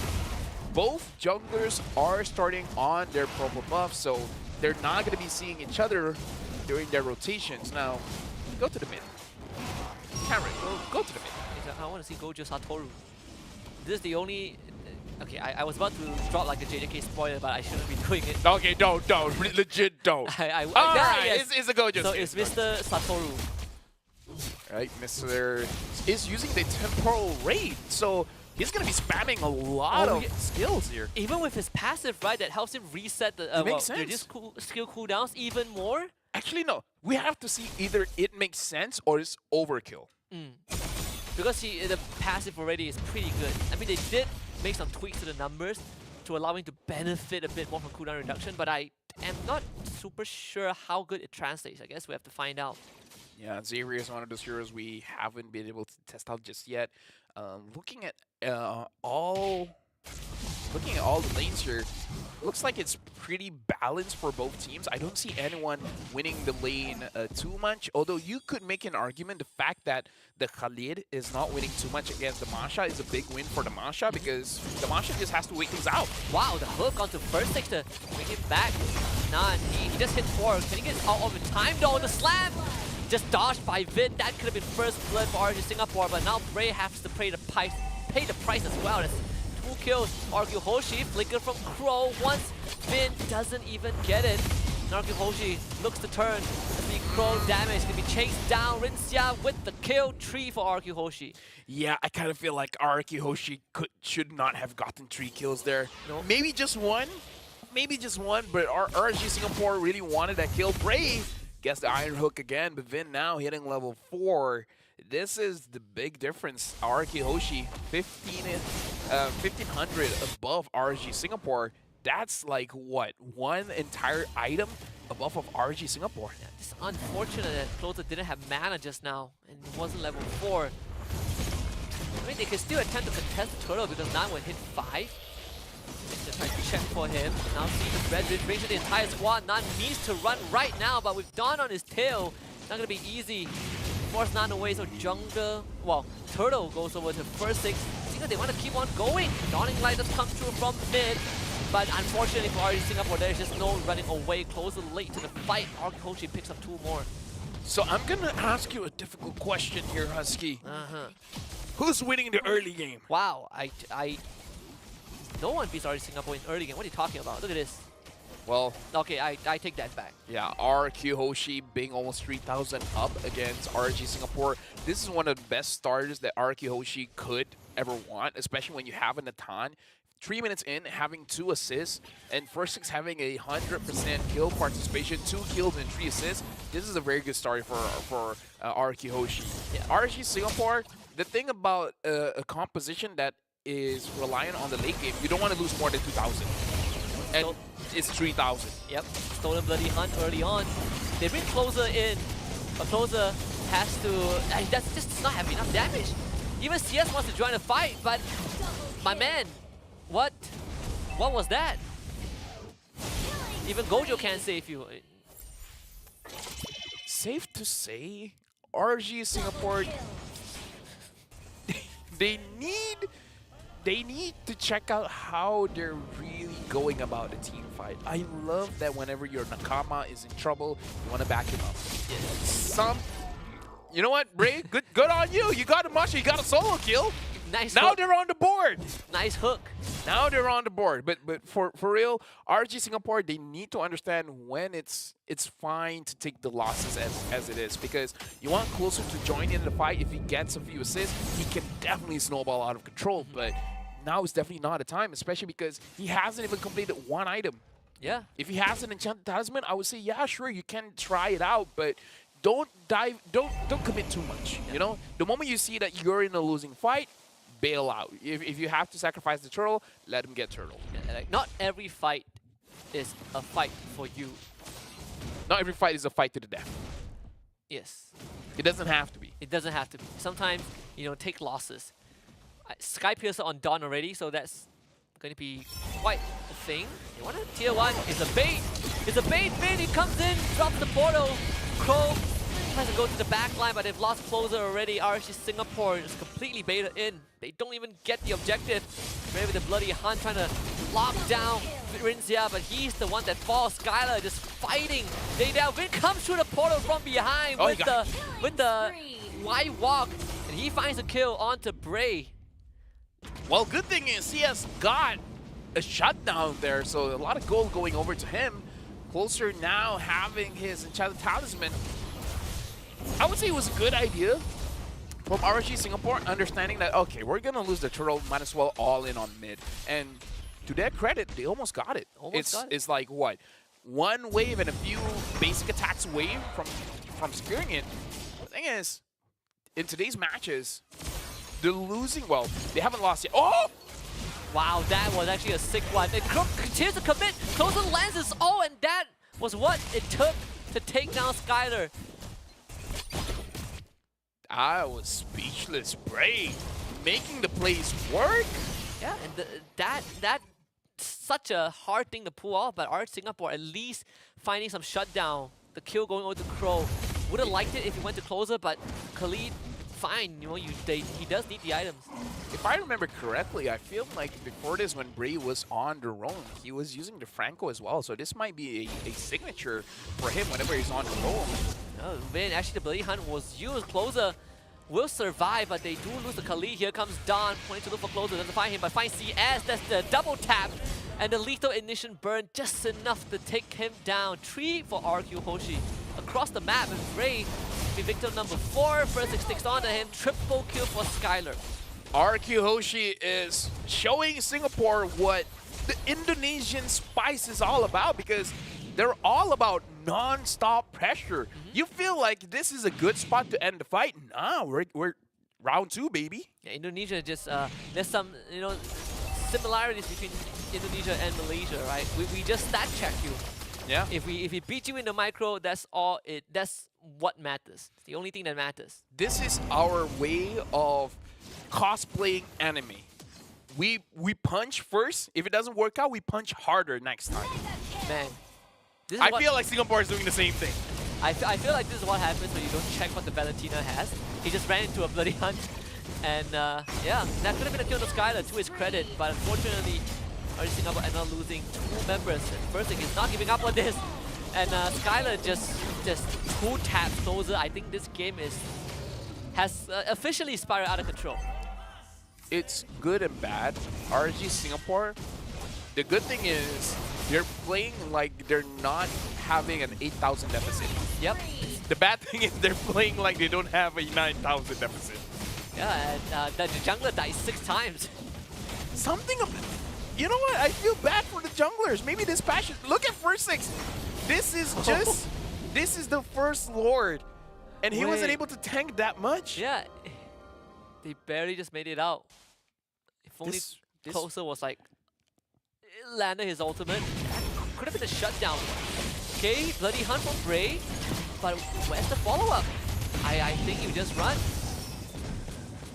Yeah, and it's a good thing that they did, because RK Hoshi, 23 kills to 3. This, I mean, ladies and gentlemen, we see, this is what we see a difference. You cover the flags and people might think it's actually MPL Cambodia with Oh, how yeah. much kills there is. Honestly, I feel like this patch is pretty good for Cambodia. Dawn now have, good hook. Oh, not the pool they want. And that's just gonna be a flicker bit. Is what this brings it Dawn. Didn't even see Closer go down, and Dawn even has time to go for 2 more. And RQ Hoshi, 9 minutes and 25 seconds takes game 1. So here's the thing about new patches, man. We see a lot of ridiculousness happening, and looks like the name of the game is stomping. Congratulations to RQ Hoshi, winning on game number 1 against RSG Singapore. And we're gonna look at the items after this to figure out, why did Dawn make a magic act? Yeah. First you see him, now you don't. They don't even look happy winning that game. So I believe Dawn did went for the player have to see just for the extra damage, you know, the on initial hit. the on hit. Guess it works, right? If it contributes to your one shot, why not? But If he has a Sky Piercer, man, that makes a lot of sense. pretty sure he does. Sky, because half HP, 1 single thunderclap, and say you do 46% damage. So you That's basically a one shot. 46%. What? When the enemy is already half HP, Right. and then you do 46% damage. That's a one shot. Yeah, that's a one That's shot. a one shot. Added 6%, and we're not even considering that perhaps the item has skill. This is just base 6%, right? 46% plus 6 is 52%. You're gonna get one-shotted. Even when you're more than half health, you die. Yeah, more than half health, you die. Someone needs to check the numbers. I think we will probably have it nerfed, hot fix it, something, make it more expensive. I think that's one of the first ways to deal with it. You know, I feel like a fair price, considering it's still new, 1,900. I was thinking 800, 800, 900. All right. Yeah, we're on the same page. We're on the same page. I was thinking of something crazy like 2,100, making it more in line with other damage items, but it's a new item. Maybe it's okay. And then, yeah, Sky Piercer. So, Shocker. 29 kills in 9.5 minutes. Even not even 9.5 minutes. Closer only had one item. Hey man, Closer is he's being forced to join all these fights, and every single time he shows up, he just dies. Interesting item built by Nan. What? He built a brute force, but it looks like he wants a war axe. I'm thinking, if not a war axe, endless Thunder? battle. Thunderbell doesn't require that component, right? Does Thunderbell need that? Okay, you know what? I'm gonna check. I'm very curious. Let me. I also need to check this out because they're so weird. Because the next item is probably an Oracle for him or Athena. It's all over the place unless he wants to go for like value for price item.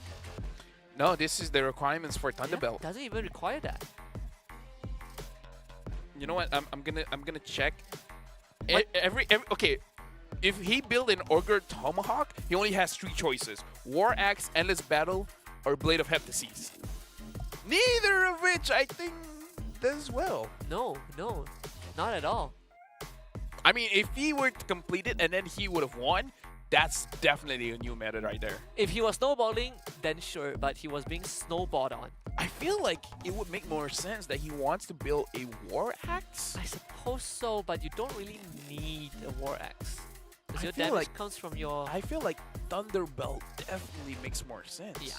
Since people, since the low cooldown Fredrin is like in season, right? Exactly. So, honestly, I want to see Nan on the damage dealer, man.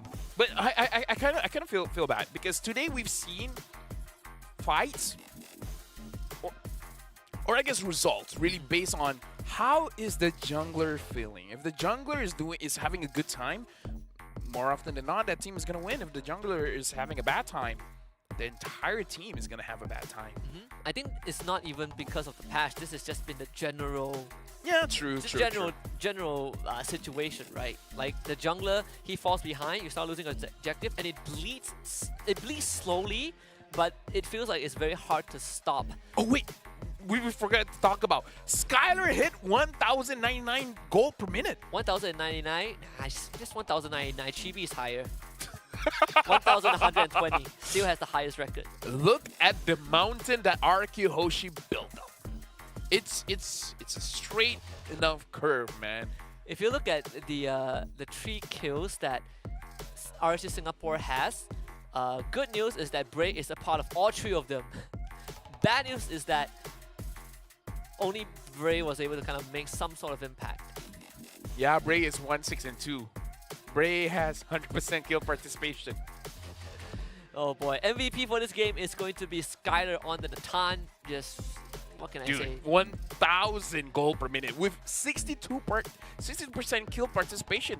I tell you, if he didn't go down to Crow, then it could have been so much higher. Actually, yeah, now that you mention it. Yeah. Having 1 death and still over 1,000 gold per minute, how else can you explain? How else can you tell? Okay, tell someone that this game is one-sided without telling them it's one-sided. He has 1,000 gold per minute. Yep. I think when you reach like more than 800, you're already like far ahead. But this, RSG Singapore, just like you said, they are taking fights that they don't really need to take. Oh yeah. That would be my reaction too. It's like, oh my god, like why do we go for that? I like the spear because this I would say shows like a Cambodian kind of spear because usually we see Cambodia as a region, they would take those fights. But I kind of feel like if you want to do that, maybe choose a different draft because you have a scaling gold laner and you have a scaling mid laner.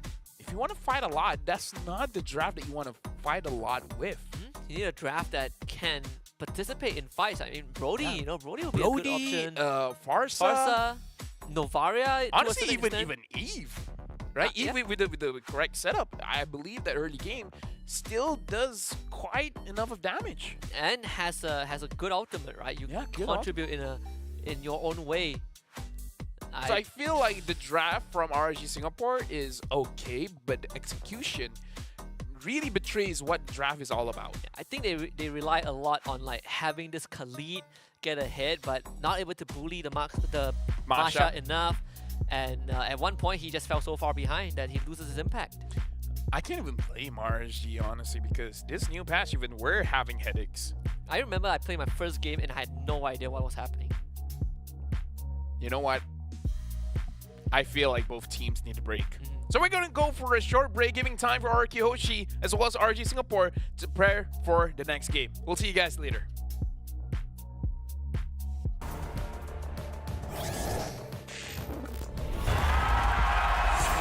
Here we go!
And with that, we're back. RSG Singapore played an early game playstyle with the late game draft. They gotta change it up. My name is Phil. This is Husky, and you guys can get tickets because the tickets are on sale now. Dive into the action now. Get tickets from 10,000 IDR. Buy now at esl.gg/MLBB6/-EN. You guys can scan the QR code as well. And for those of you who are birds, you guys can get a special exclusive free chests free for first 1,000 dailies. 1,000 daily sales. You guys can get stuff worth IDR 65,000. That's 65,000 rupiah worth of stuff. And if you're lucky, you might even get more than 65,000. Yeah, you might get 1 million. Yeah, 2 million. 5, why stop there? But you gotta get lucky. We'll figure it out. You feeling lucky, bub? You know when you go on Google and there's the feeling lucky tab? Yeah, that. I don't know where I'm going with this.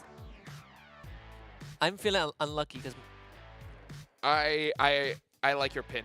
thank you. Yeah, both. I like pins are you. Thanks, but you can't. I know. How can you like me when I don't even like myself? I like where this is heading. The draft. Game 2. Coming up. I need to revisit my therapist. It's okay. I can hand you a contact. Oh, the life of a caster, man. It's so happy and fun. Arkyoshi going up against RSG Singapore. Arkyoshi batting out the Angela, Ling, as well as Roger. First picking Chip again. Looks like no adjustment in the ban for now. Did they pick up the Claude as well as Fredrin again? I don't know. Something about Fredrin War Axe. Kind of feel like if you want to go that route, might as well just grab a fighter, you know? Grab an alpha. Yeah, grab an alpha. I have a feeling that Grab an Owlus for all I care, but you know, it's kind of a scaly comp. that could be true. I mean, for the Roger and the Ling, I think it's just straight up targeting none, right? Lancelot, I guess if you want Assassin, Lancelot, I still think is an option. What about the Julian? I've been hearing a lot about Julian, but haven't seen it thus far. Gushing, Amon. Amon, yes, Hades' favorite. Yeah. We're gonna see him in the challenge finals. Terizla, first pick, and wow, Terizla Florin. Okay, That's a Valentina pick. Here's the thing. If you pick up a healer early, I'm really looking for assassins because assassins can burst the healers very fast. Because more often than not, when you're drafting a healer into your comp, you rely so much on that heal. So if you take it down first, then their entire comp crumbles down. Or you can just go for Baxia, right? The cookie cutter option. Baxia with the healing reduction. Honestly, picking up something that can kill the support very fast, like Lilia, will do very well as well. You can go Yuzong, I guess, if you want to dive. You can go Valentina, right? You have Valentina, Natan, raw damage. Now, Are they gonna play the same draft? RG Singapore, because they've already picked up a healer, kind of feels like they should go for a tanky jungler. But the question is, which one do you want? Do you still want the Fredrin? Do you want to change to a Barat? Do you want a Baxia? Take it away from Arkyoshi. Don't let him pick up the Baxia again. I suppose you take the Baxia away. It's either that or you ban it. Giving Baxia away would be too much. Oh, you know, okay. You know what? You want to know why the Natan can be picked up so early? There's no way they're picking up a Lolita now. Ah, right. So This they is can. Florin. Play together. So they picked up. They pick up the Chang'e. Question is, oh, is Jinx. it gonna be closer or CS? Yes. Even though you said their names, I understand you meant mid or gold. Yes. And I feel like with Wishing Lantern makes, because you pick up the Demon Hunter sword for that shred on the tankier heroes. Now with the Wishing Lantern, you don't have to. You can actually build a full mage Chang'e and still replicate more or less what's going on with the physical build of Innocent. That is true. To live. We'll see. is to I train mean, for the they banned both the tank junglers, so no Baxia and Fredrin.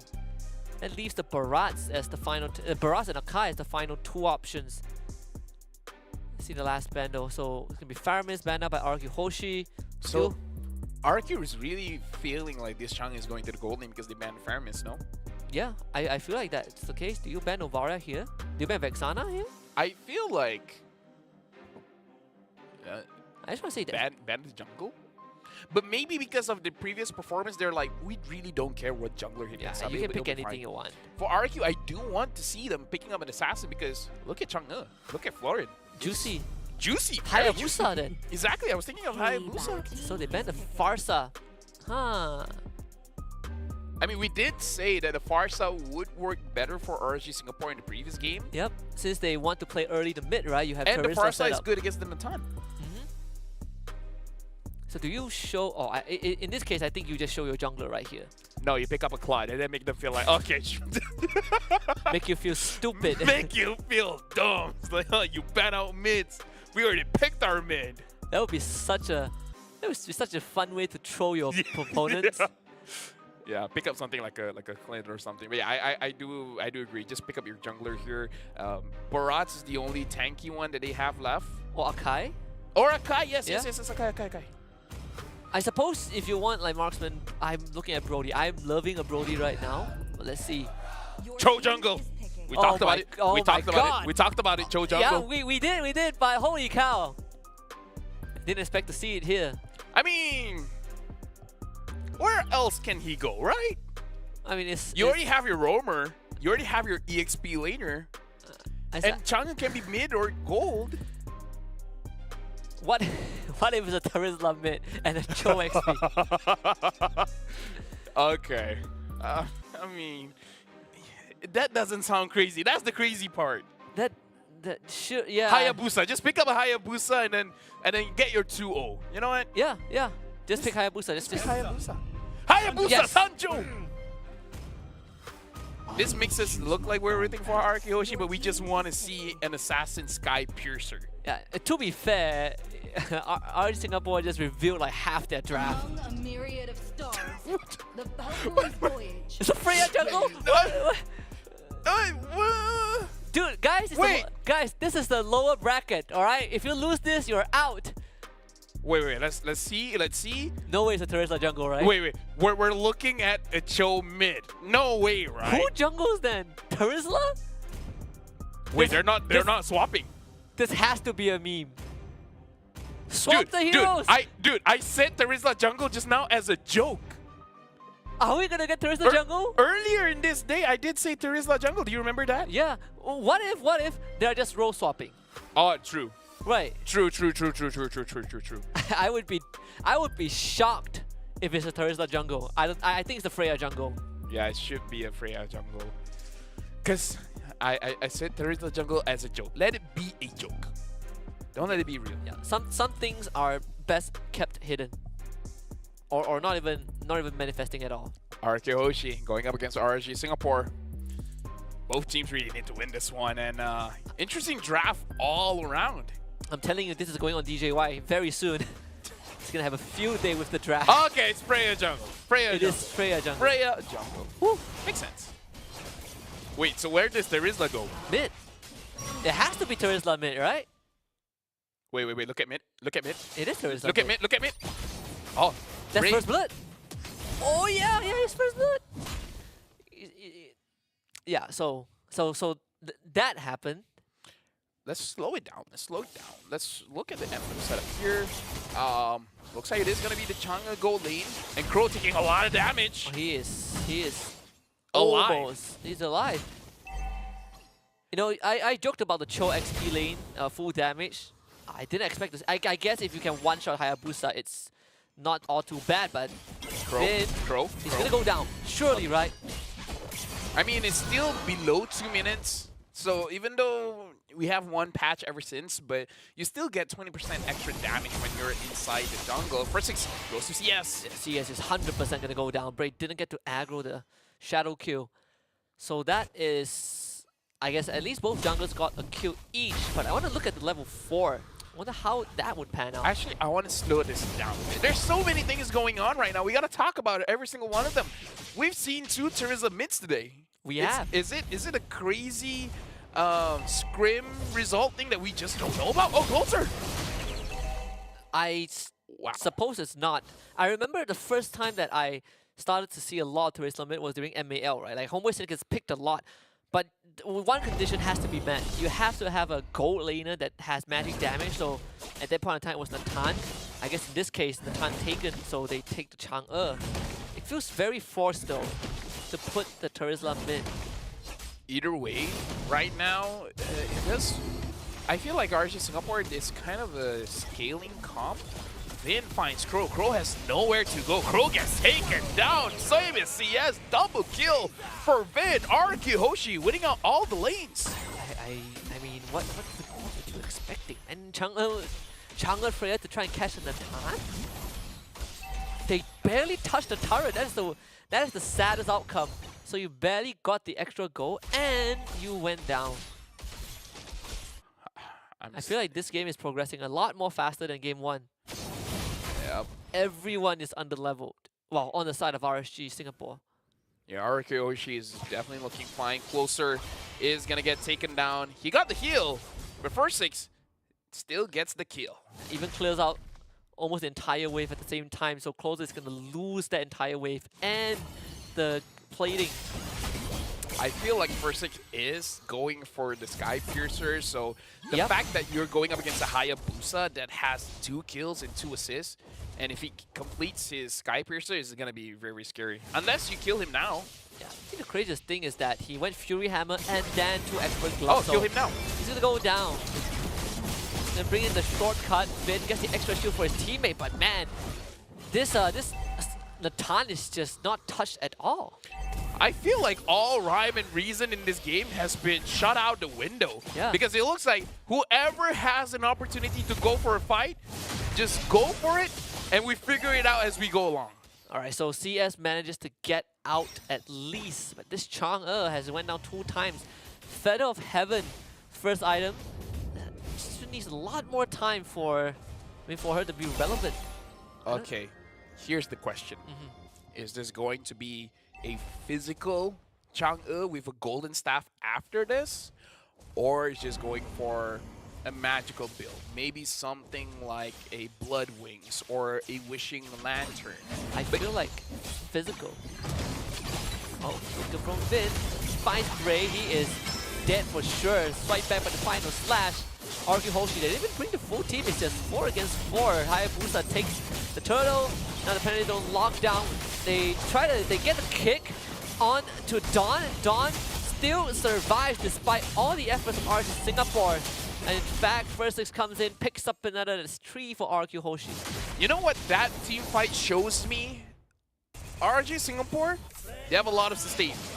They just don't have a lot of damage. Yep. Like Crow was just wailing onto 4 members of RQ Hoshi and none of them died. And now this purple buff is gone. Is it? Okay, CS got it. CS got it. Nan is going for a War Axe. Okay. Crazy thing. I actually do use War Axe on my Terizla. And not on this patch, the previous patch. So it should be better now. What? Yeah. But why? I survived for a very long time and actually have damage. But Just trust me, it could work, okay? It could I would work. try. Penalty zone. That's the good start, but the thing is, there is no follow-up. He's pretty tanky though. Right. Well, closer went down. I suppose me with the spell vamp. I mean, like, here's the thing. I don't use Terizla mid, though. That is true. I use it in the EXP, where it's just 1v1 most of the time, and then sometimes a team fight around Turtle. They try against Skylar. Entropy use. Oh, Crow. They're gonna jump onto him. Crow finds his mark, but he goes down. Final slash. Finding 2 more. RQ Hoshi is just way too ahead. I mean, like, when you're 6,000 gold, you're kind of in a situation where every single time someone, say Vin asks you, hey, do you want to go for this fight? And then your real response is, sure, why not? Yeah. You don't even have to really think about it. You It's don't like, have to ask. Just go. Just yeah, go. it's like, do you have your skills or no? No, I do not, but I still want to go for it. So it's a 1,000 goal advantage every minute. Wow, first he is so deep. Almost took down the Chang'e. They finally get the mid-tier 1. Let's see here. Gold leaderboard. Skylar is the highest, followed by First Six. Let's see. The highest from RG Singapore is CS with almost 4,000. Kick onto Dawn into a penalty zone. That should be a kill. Took a lot out of RG Singapore for that, but Hey, at least it's shut down gold. they got BOD for the Freya now.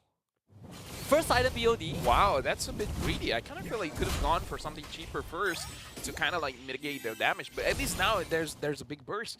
Again, I kind of feel like with the draft that RG Singapore has, a lot of item-dependent heroes here. Because even the Cho damage, you need some damage items first. Yep. Oh, See First Six. OG Shadow Kill. That's the Bloom. Comes out of the Yeah, Sky Piercer. ultimate. Crow tries to man fight him. Sky Piercer. We yeah, just had Sky this- yeah. Piercer, yeah. You just have to Get him low enough. get low enough. And now the portal gets called in, and another fight down mid. Now has the penalty zone, flickers, the ricochet. Dawn doesn't want to let him get away, and Skylar picks up the kill again. So right now it's 7 minutes, 19 kills for RQ Hoshi, only 3 kills for RG Singapore. RG Singapore, they kind of have to hope for their wave clear here, but Skylar has a Holy Crystal at this point. This is without the lore, and they are going to... Nah, they almost took down the inhibitor, but still.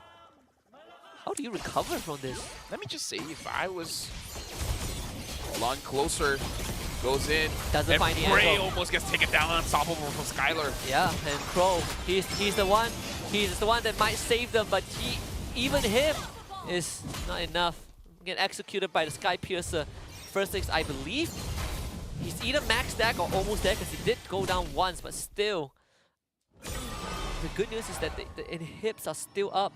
The bad news is RQ Hoshi is 10,000 gold lead ahead. Way ahead. They're gonna try again. First 6. That 2 auto attacks through the blue. Final slash. They just killed off Ray just like that. Inhibitor gets taken down. Closer just got a Sky Piercer. This is the risk of getting a healer early because it opens up assassin junglers because all this while Bray is getting targeted, but to be fair, even if Bray is alive, it's hard for them to get a kill.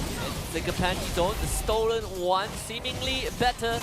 RQ Hoshi looking to take RSG Singapore out of the competition. It's Crow against the world, and Crow finds nothing. Well, the minions is pushing up top. Mid as well as bottom minions are coming in.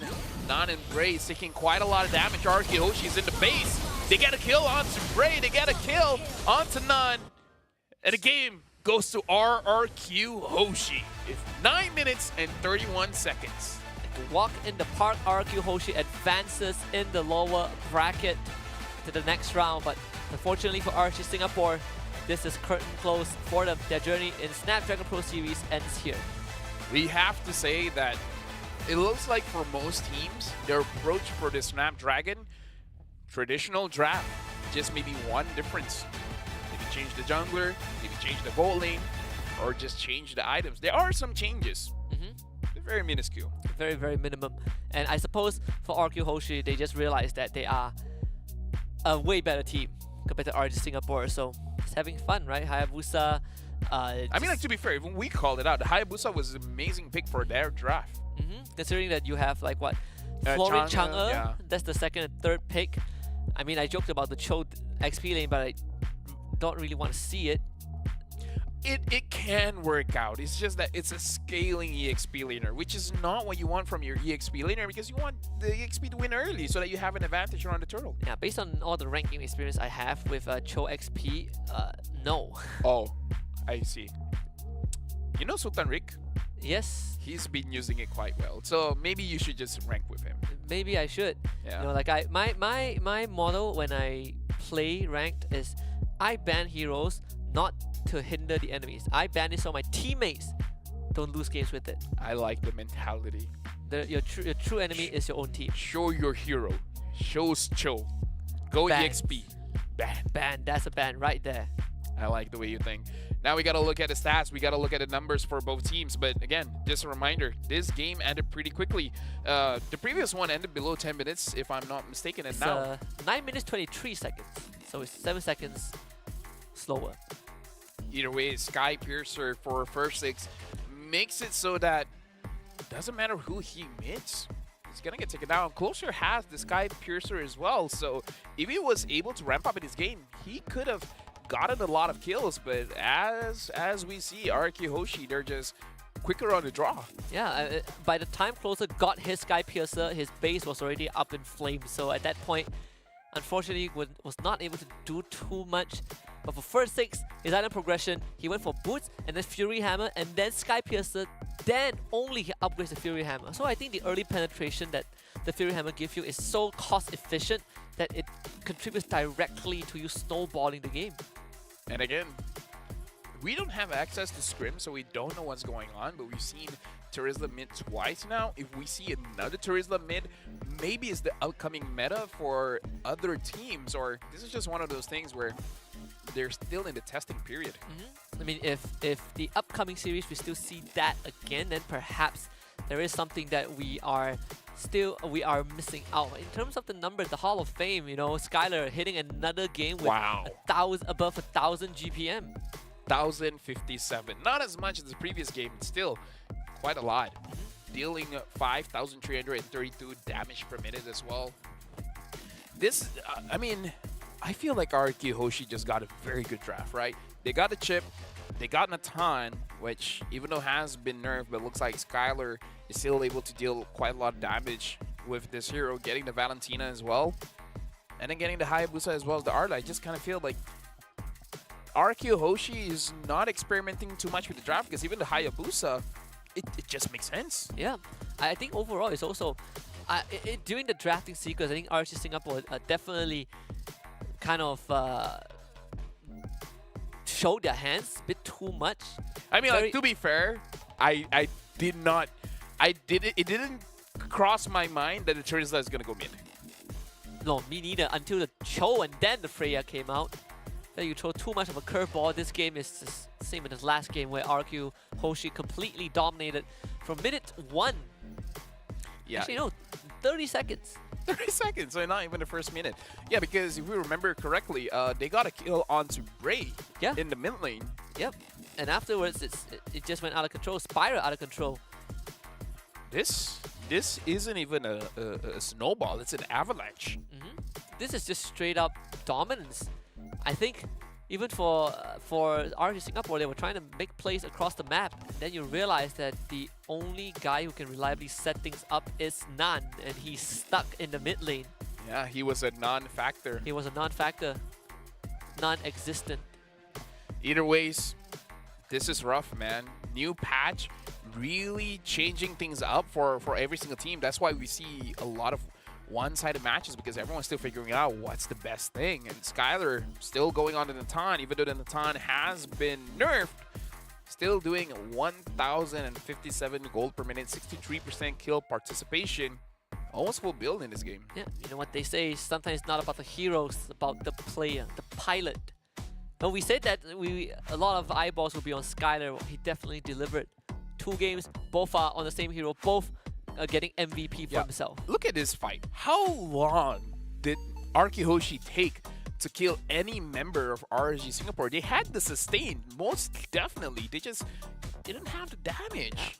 Crow was desperately trying to kill anyone, but he could not get a single member. I mean, like, they're going for damage because Nan built a War Axe, which, honestly, I'm okay with. But at the same time, I kind of feel like if you're going to go for that, maybe get a War Axe Charizla. I don't think it's the best, but it's usable, you know? So use your first skill, get 1 stack of War Axe. Use your second skill, get 1 stack, maybe a basic attack, and then go all in with your ult, and then finish off your second skill for a big burst of damage, because every single hit is gonna have 8%. But either ways, congratulations to Arkihoshi for moving on, and that is all the story has written for RSG Singapore. Yep, for RSG Singapore, that's it. That's it for them at the Snapdragon Pro Series. But it's good that we have them almost every single season, right? So you see them next season. RQ Hoshi continues in the lower bracket, but they're not out of the woods just yet. The lower bracket is very brutal. They are fighting for a slot for the last chance qualifiers. I mean, I would say this match hasn't really revealed too much of their strat. Now we got to look at the brackets here, because, again, we have to solidify that RQ Hoshi is going up against Falcon in order to advance to the lower quarter. The last chance qualifier. Last chance qualifier. Thank you very much. And RSG has been kicked out. Yep. It's going to be interesting, though, going up against Falcons. I mean, Falcons, they 2-0 RSG Singapore, and then they got 2-0 by YRG, which was, I suppose, kind of expected in the grand scheme of things. But against RQ Hoshi, I feel like this would be interesting. In fact, I'm looking forward to see how Falcons play. Yeah. This feels like a patch that they would thrive. Yeah, because we love watching regions that's outside of the Southeast Asia region, because are they technically in Southeast Asia or outside of Southeast Asia?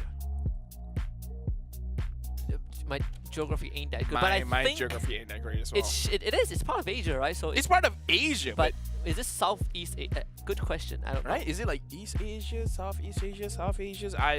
I don't know, man. You guys can answer in the comments down below, but either ways, I love watching regions that's willing to try things out. Even though RSG Singapore, they tried things out, it just didn't work out. Maybe it will work out when another team picks it up, but so far they couldn't execute it. Yeah, I mean, one of my fondest memories was when Burmese Goose picked up Jawhead exclusively during M1, right? That was just innovation at its finest. We have one more series left. This one is also going to be RSG taking center stage, but it's going to be RSG Malaysia up against Team Liquid Philippines.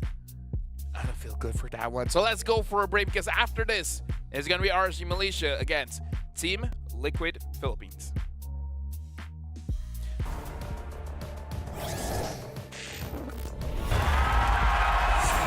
Here we go! The Snapdragon Pro Series is brought to you by Snapdragon Elite Gaming, Monster Energy, and DHL. But then you let me get inside your head. Yeah. Steady jump design. Think I know your kind. I'm about to break another code now. Pretty in disguise. Bugging up your life. This is my syntax. 3, 2, 1, deploy. XOX code, run it again, XOX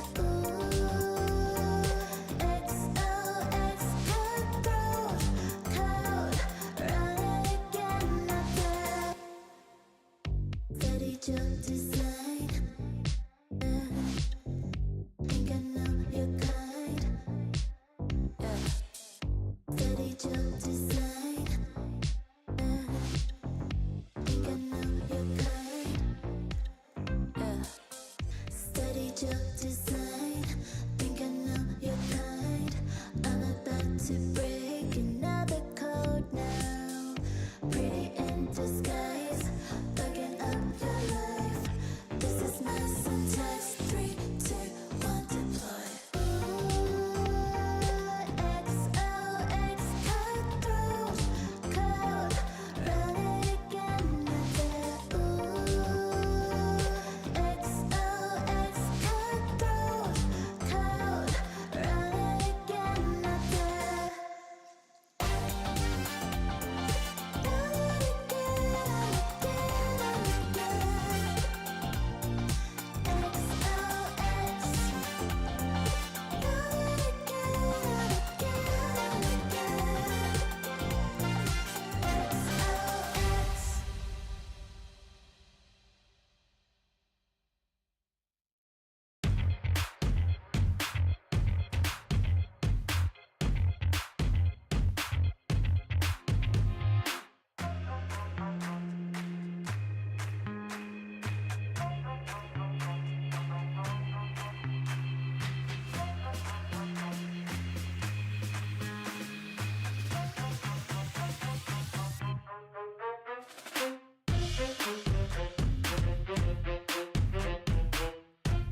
Let's go.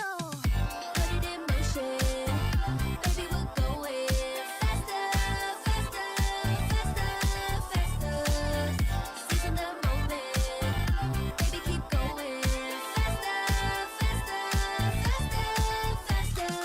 Speed up, make that thing rough. Foot on the gas so you got nothing left. Let's drive to the top of the mountain and see the view. Let's vibe, looking back on the journey, just me and you. Ain't nobody wanna go slow. Yeah, I was chilling in the past, I was solo. Now that I got you in my life, I'm like, go, go. I be living for the thrill of it, whoa, whoa. I hear you like to gamble. Let's take the road, let's travel. Know I'm a lot to handle, but I wanna go fast with you. Think we can go the distance, although I know we're different. Together we both fit it, so I wanna go fast with you. Put it in motion, baby, we're going faster, faster, faster, faster. Seizing the moment, baby, keep going faster, faster, faster, faster. It's like they never even seen us, and nothing will ever get in between us. I'ma ride by your side every season, and if anyone try to stop us, we just speed up. Yeah, always keep it at 100. Top down, pretty face, so sun-kissed. Know it's scary, but I swear I really love this. Big shades on, summertime in London. I hear you like to gamble. Let's take the road, let's travel. Know I'm a lot to handle, but I wanna go fast with you. Think we could go the distance, although This is going to be the final match for today. Malaysia going up against Philippines. RSG Malaysia against Team Liquid Philippines. Where again, this is going to be one of those matches where their favorites are definitely Team Liquid Philippines. RSG Malaysia, if they're going to surprise us, this is how they're going to do it. And you can surprise your mom by buying a ticket and giving it to her. Dive into the action now. Get tickets from 10,000 IDR. Buy now at esl.gg/MLBB6-EN. If you have a broken relationship with anyone, just buy it. And buy it early because you can... Tickets is one thing. You can give more. For the first 1,000 buying it, you guys will get gifts worth 65,000 IDR. So, if you did something wrong to your girlfriend, or boyfriend, or dog, you guys can get them a gift. Yeah. Or if you missed Father's Days recently, you can get a gift for your dad as well. If you miss your father in general, give him a ticket. Give him a ticket. Give him a reason to come back. Yes. Or you can send him away. Either ways, give it to your dad. He's a big MLBB fan. You just don't know it yet. Have you seen? Never mind. Can't make that reference. But what I can say is that it's one of those things Boruto would do to his dad. I agree. I agree. Yo, Lord 7th, would you want to watch Snapdragon Pro Series in Jakarta? He'd be like, that's where I'm from. Yeah, Jakarta has great ramen. Bet he likes it. Exactly. He likes it a lot.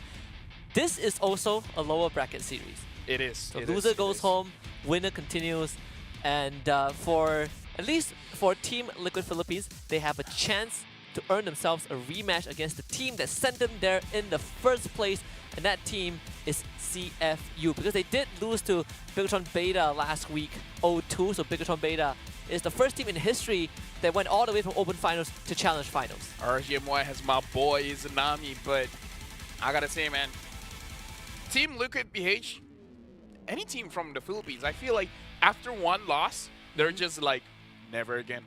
It's pride on the line, man. They're the best region in the world. Best regions don't take L's.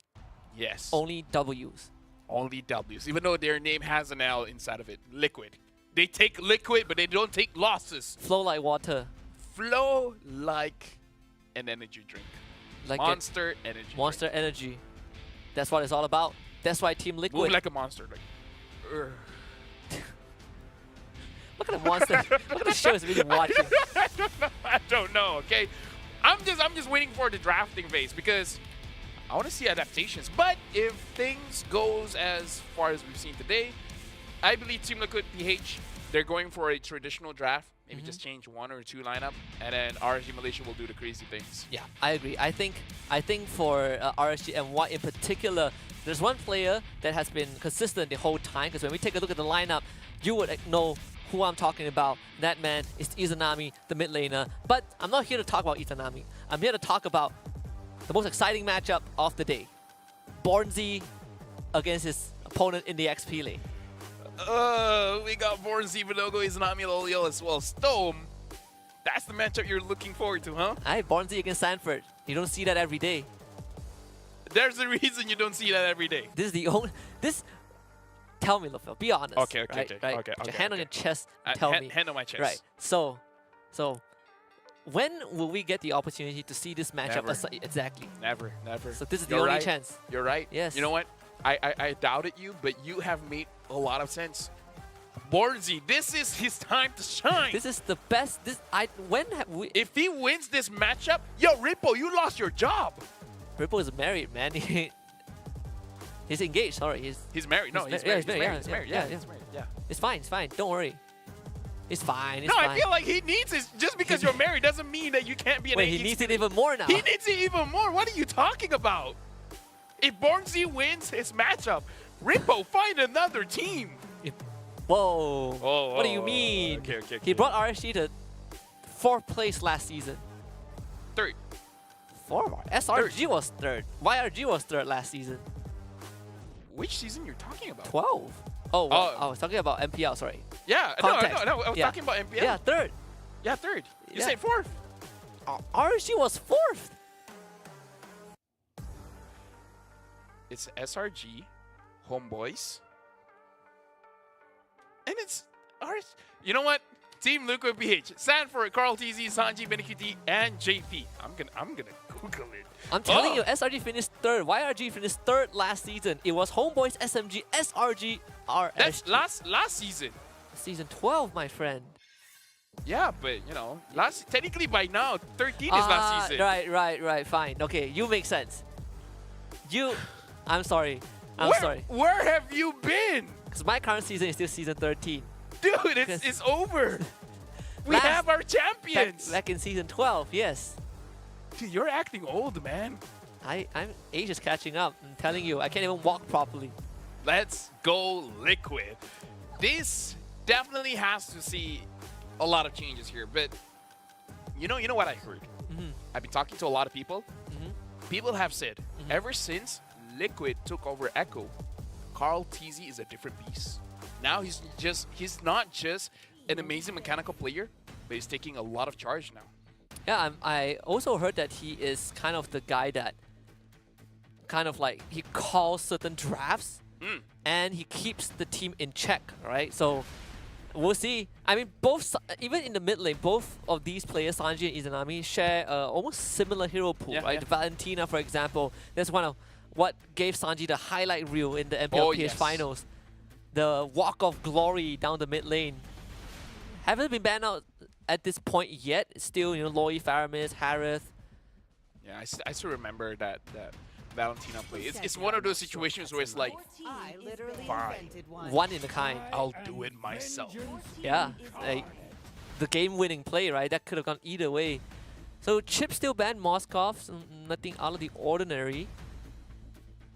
Angela hasn't been banned. We've seen Angela getting banned the entire day. That is true. But if Angela does get open, I don't think Liquid would care too much about it, would they? I mean, like, they could take it. They could. And then RSG can... Because here's the thing. Carl TZ is an amazing assassin jungler. Vinogo started off as an assassin jungler, but then transitioned into utility. We have to see whether he is still there or not. Valentina first Yep. pick. I mean, like, why not, right? I mean, it's a 2-in-1, right? You give Sanji one of his best, and then you take it away from RGMY.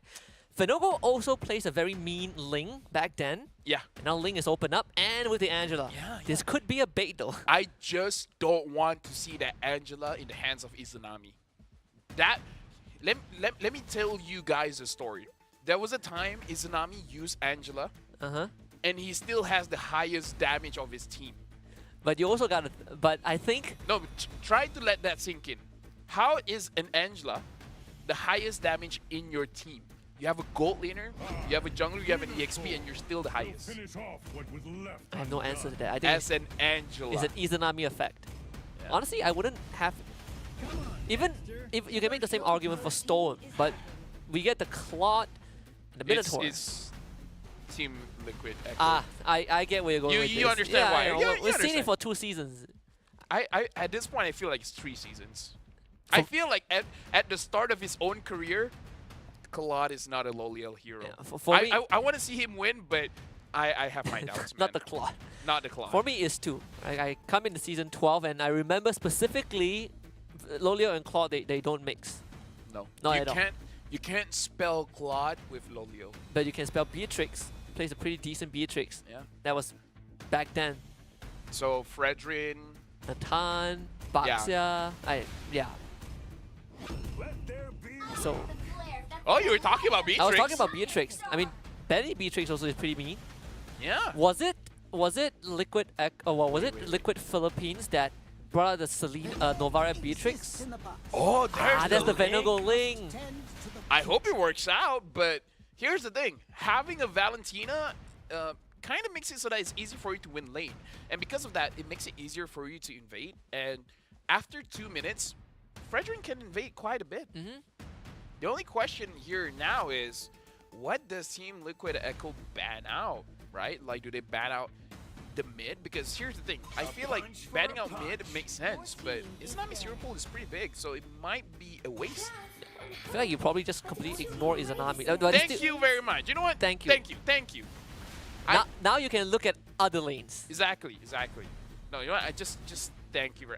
Honestly, I would rather Izanami use a Minotaur mid than an Angela. Terizla mid.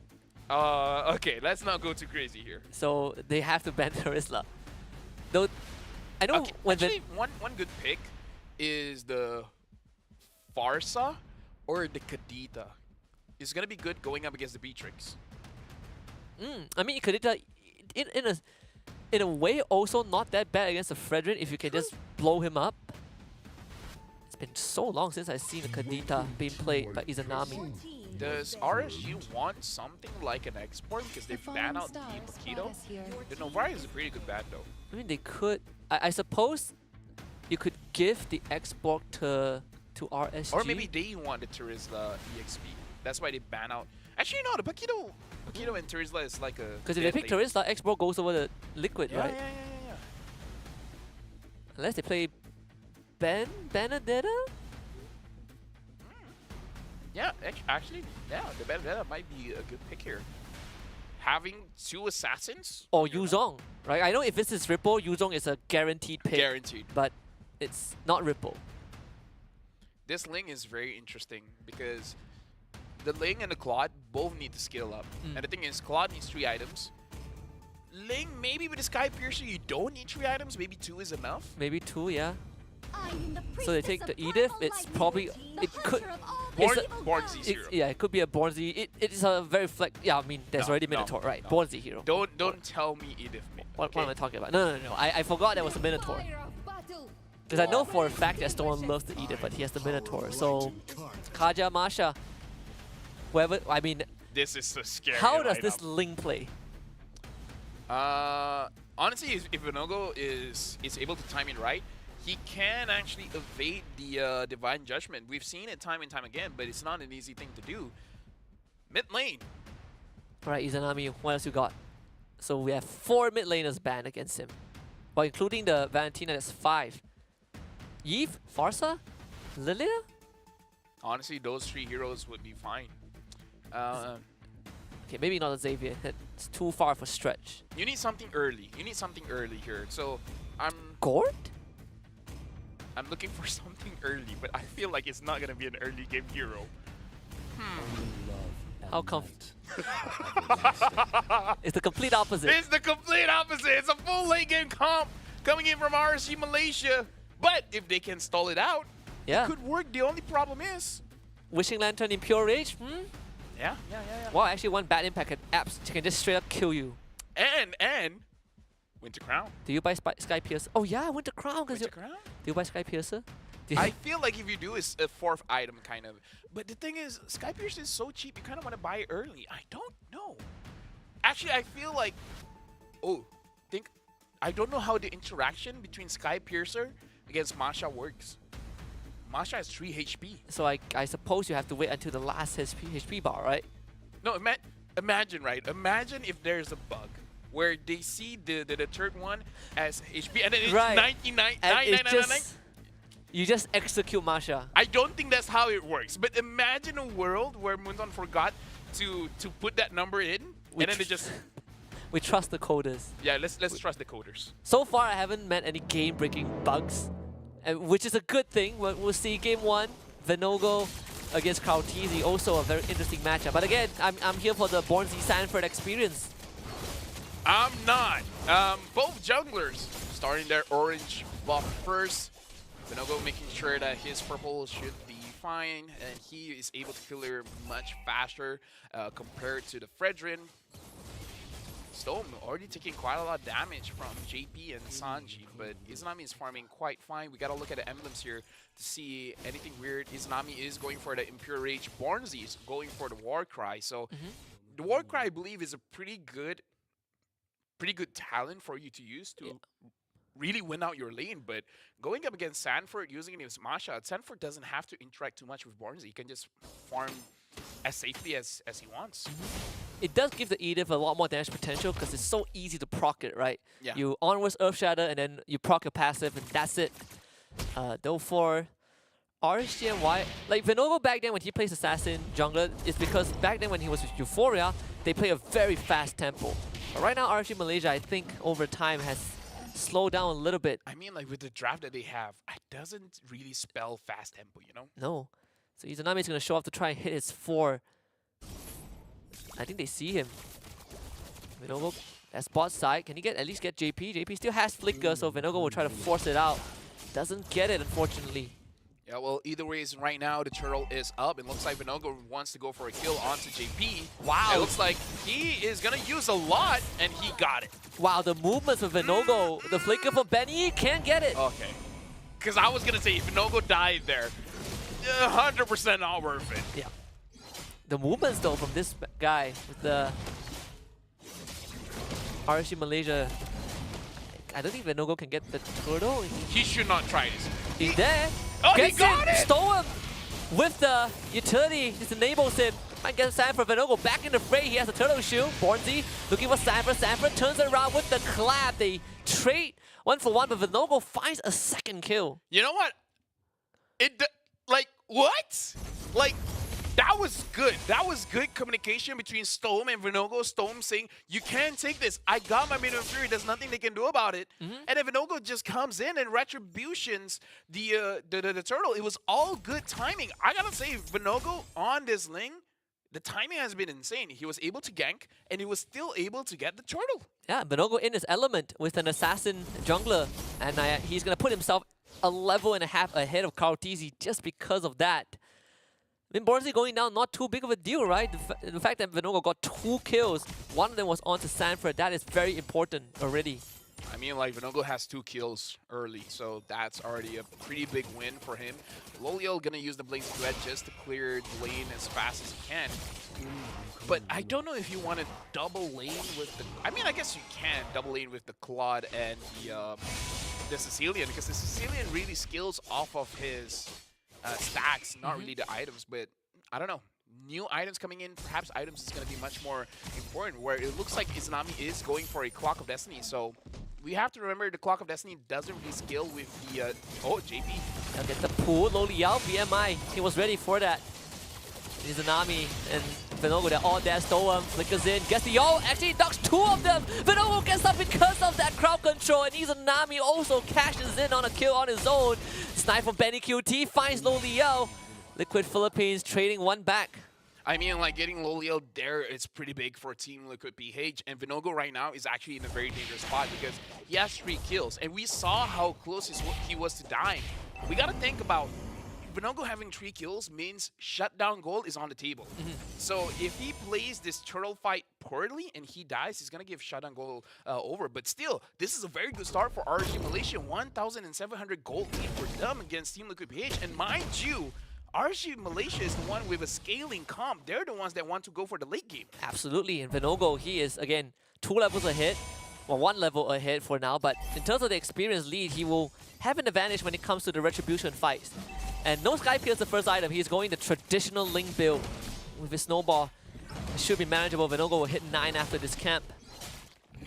Looks like RSG Malaysia maybe they just want to do the same thing. Wait for Stone to get an insane ult in, and then Vinogo just steals it. Stolen Minoan Fury. Sanji's gonna commit it. Even uses his flicker to allow themselves to get the turn up of Vinogo. He is uncontested. Mega Q already dodges the praises right from Kaltizi, but Benny QT is also untouched.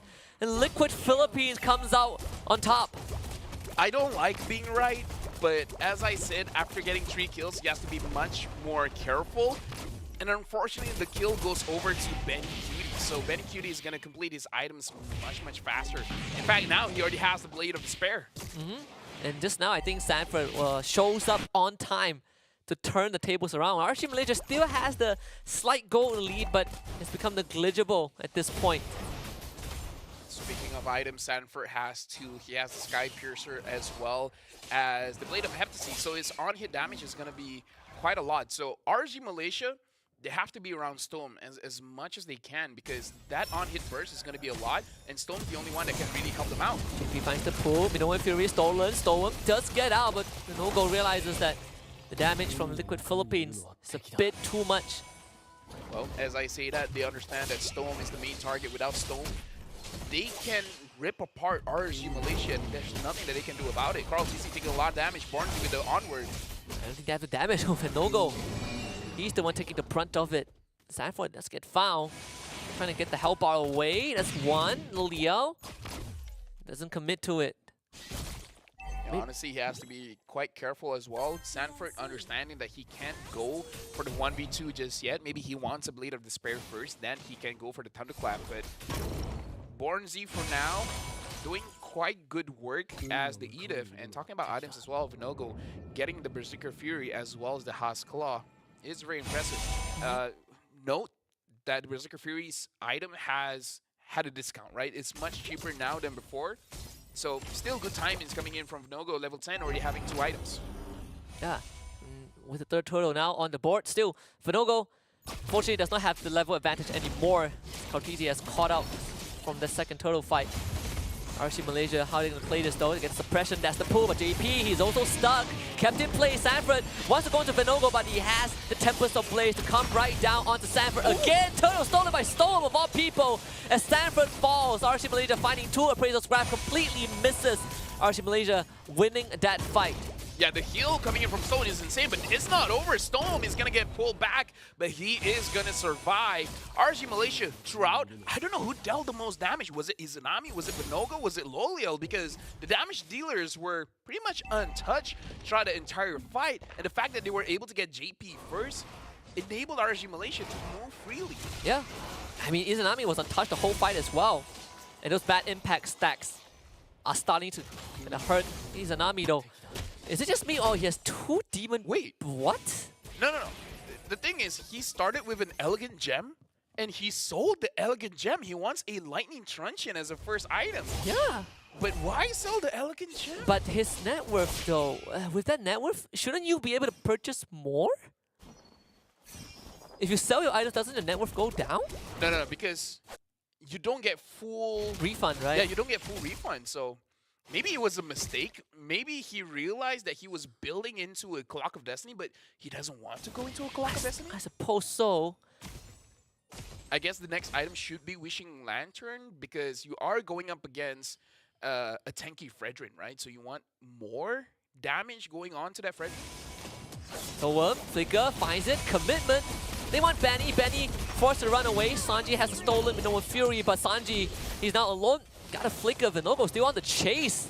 Realizes they can't get it, turns around, finds the 180. The Flicker from JP to pull Vinogo to allow Benny QT to find a kill, but RC Malaysia still ends up getting 2. Either way, I kind of feel like that's still worth it. Sure, you give a kill onto Benny QT, the one guy you don't want to give a kill over to, but Vinogo making sure that they have priority in numbers, taking down as much as he can. I feel like this is still fine. Not optimum for sure, but still okay. Vinogo is going for an endless battle next. Loliel having 2 items. Again, I feel like something happened with Izanami because he's completely down in terms of items, because Sanji has 2 items, he only has 1. Yeah, Sanji just got the glowing wand. But at least for Izanami, he can skill infinitely, right? Again, Impure Rage, max HP damage. I think he's probably going for the Wishing Lantern. He just got the Expert Glove. So we're waiting for that. The fact that RC Malaysia still has a minor gold lead, which is good enough, right? When that late game rolls around, we can expect a lot of damage. Holy Trinity done by Lo Liao at this point. Yeah, for now, RSG Malaysia almost 1,000 up. GP is here to see what is going on, and we can start to see the penetration coming in from the Lord. Yeah, It's starting to hurt. it's hard. You can't Look at hold. Stope. Oh my goodness, that's the Look at first Lord. Stope. I don't think they want to hold this for so long. Yeah, it's just a neutral Lord. They so need Venovo to be here. I mean, Venovo can arrive in time, but they're taking so much damage. RSG Malaysia, I guess they can still do this just because they have to heal. They want to The rush Lord this. is low. They're gonna try. Venovo gets the Lord. The lockup is dead, but there's gonna be a flank angle coming in from Sanford, looking for Lo Liao. Lo Liao BMI jukes them up, but still ends up going down. RSG Malaysia not in a position to win the fight. Izanami falls. There's 4 dead. And the whole team of RSG Malaysia will go down in a blink of an eye. Team Liquid Philippines finds a wipeout. That was not what you want to see if you're a fan of RSG Malaysia. They got the Lord. But at what cost? Yeah, why? Everything. It's not even worth it. That Lord will not be able to do anything. This is why we had the conversation. Is the Lord worth it? Because the Lord hurts quite a lot now. And because of that, they were so low HP. But I gotta say, the reason why Team Liquid PH won that fight was because of Sanford. Sanford was able to find Lo Liao, and he made Lo Liao panic, right? That he had to use his BMI back into a fight where he was cornered. He was cornered by Team Liquid PH, so it was a lose-lose. Either you stay and fight against Sanford, or go and fight against everyone else. I mean, we also have to look at Benny QT, who is 6-0 right now. Hunter Strike is the 4th item completed for him, putting him 2,000 ahead of Lo Liao in terms of net worth. Yeah, and you don't want to see that because the Beatrix is... I kind of feel like at least top 3 in the highest scaling marksman, like the ultra late game, the Beatrix is insane. And we don't see Beatrix with the Sky Piercer, but imagine Beatrix with the Sky Piercer. Your Renner one shot? Oh yeah. One shot against a Claude. The Claude doesn't have a lot of HP. Vinogo has definitely started to fall off. One thing to note as well, even with the Wind of Nature, because the Sky Piercer is true damage, it could penetrate the Wind of Nature. So if you Wind of Nature too late and you're low HP anyways, you could die. But that's assuming, but it only procs if you take damage from the source, right? So Oh, Wind of Nature is still, well, luckily that's how it works. I mean, Unless it's like overtime damage from magic, you know, then I mean, I'm assuming that's how it works. I hope that's how it works, because if I not, haven't tested it that much. that would be a funny spaghetti code. But I trust it to not Trust be the coders? Of course. All right. The only interaction so far that I've encountered that leaves me scratching my head is Franco Hook and Martis Mortal Coil. That's the only one that I feel like it's a bit iffy. In the race right now, Team Liquid PH with a blink of an eye equalize the kill score and have about 2,000 gold lead. Looks like Izanami Winter goes Crown. for a Winter Crown, a second item. Wow. So just reprioritizing on the late game skating at this point. So he's prioritizing the damage just from his stacks, Yep. not from his items. It's all about survivability, right? He realizes that Liquid Philippines, especially with Sanford on this Masha, is so dangerous. Oh yeah, I agree. Well, speaking about Sanford, that's 2 taps. Vinogo, I feel like at that point, maybe, how do you contest the Lord? I mean, the How do you contest the Lord? fact that he didn't get executed by the Sky Piercer is a miracle. One more hit and he would have straight up disappeared. So, Team Liquid PH, they have a tank jungler, which is the best at Lord. Benefit has a Sky Piercer. We were talking about it. Yep. One-shot Renner. Renner, here he comes. Yes, but I agree. How do you? I mean, you can contest Lord, but we've seen Liquid Philippines do this, right? Let RC Malaysia leash the Lord. Yeah. Even if they don't get the Lord, it's fine as long as Liquid wins the fight. Oh, JP. JP is gonna find his target, and that's gonna be Bornzy, removed from the fight immediately. Sanford, the flank angle. Sanford. And I think RC Malaysia sees this. They have to give her the Lord. Vinogo, or maybe for hero play, knocked off the wall. Vinogo dashes in, uses the ultimate. They're gonna pull up the Lord. Vinogo could not steal it. It needs to get away. Sanji's not gonna let that happen. Flickers forward, gets the knockout with the stolen Minnow and Fury. That's a kill. This is why I didn't want to see the Sanford going up against Born Z fight, because Bornsey got taken out so fast. I mean, like, going up against Kaja, what can you do? But the fact that Sanford showed his face, telling RG Malaysia, I got your back. It's not something you want to hear from your enemy. Yeah, and JP, he has a fleeting time, so bet that Divine Adjustment is already back up. RG Malaysia can still defend this, thankfully. Only losing one inhibitor. All things considered, it's not too heavy of a price to pay. It's still fine. It's still fine, especially considering that Lolio has his Trinity. He got the Wind of Nature. The damage is there. Vinogo's damage is there as well. The Ling does a lot of burst damage, and we don't see any Twilight armor so far. It's just about RG Malaysia having one good fight. But the same can be said for Team Luka PH. For both teams, they have a lot of bursts on their side. So one good fight by either of them is going to be the game changer. Especially Benny, he's having the best time of his life. He's literally maxed out. Next thing would just be selling his boots. RG Malaysia, I mean, Izanami, he's getting up fine, but it's not enough if it's just him alone. They need Bornsey to be able to contribute and kind of get some crowd control. Flicker in, JP, Storm, instant counter engage. He's going to eat up everything! And that's the Izanami damage. Betty QT is going to be jumped on. Vinogo needs this kill. Betty QT flickers at the end of it. RG Malaysia, though, still being able to fight back. Sanford, once the tab finds Bornsey, kills himself in the process. It's an even fight. Of all things, Betty QT finds the snipe. With the Sky Piercer! Piercing the HP, Carl Teasy and Benny Cutie. You want to 1v2 this against Izanami. Izanami should have enough damage, yes. He can. Believe in Izanami. Wow. Wow. Okay. Let's relax. That was on Stone. Stone made an amazing play. Yep. He was the reason RG Malaysia is in this match. He was the reason they even had a chance in that fight. Yeah. Right? The instant response.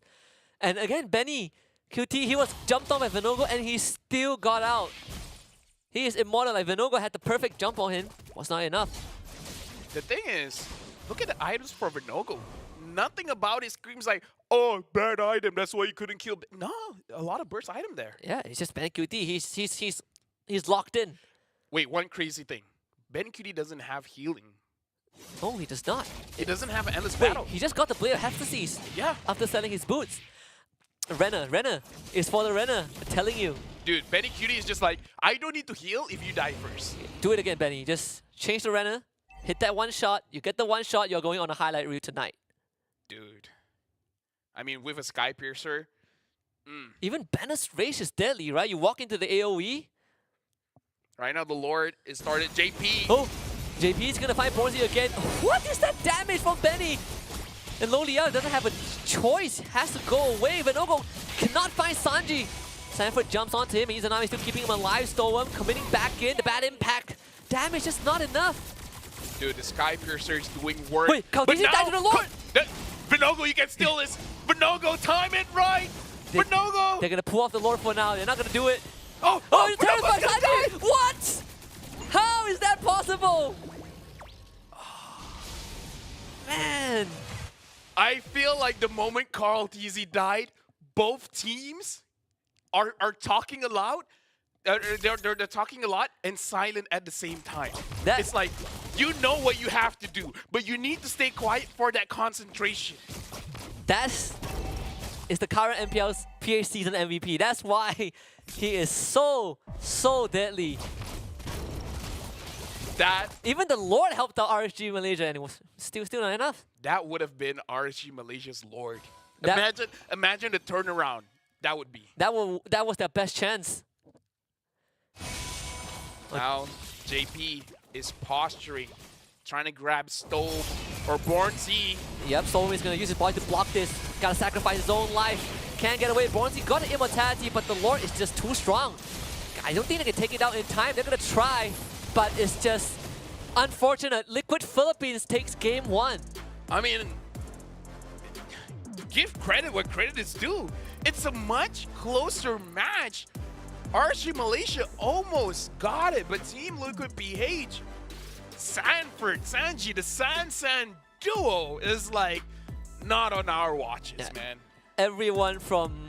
And Benny, dude, and Benny. Benny QT. Benny. Honestly, it's not just the players from Team Liquid PH, right? Like RT Malaysia play a damn good game. This is beyond my expectations. I would say things started turning around when JP is just like either Bornzy or Stone. I get either of those two, we win the fight.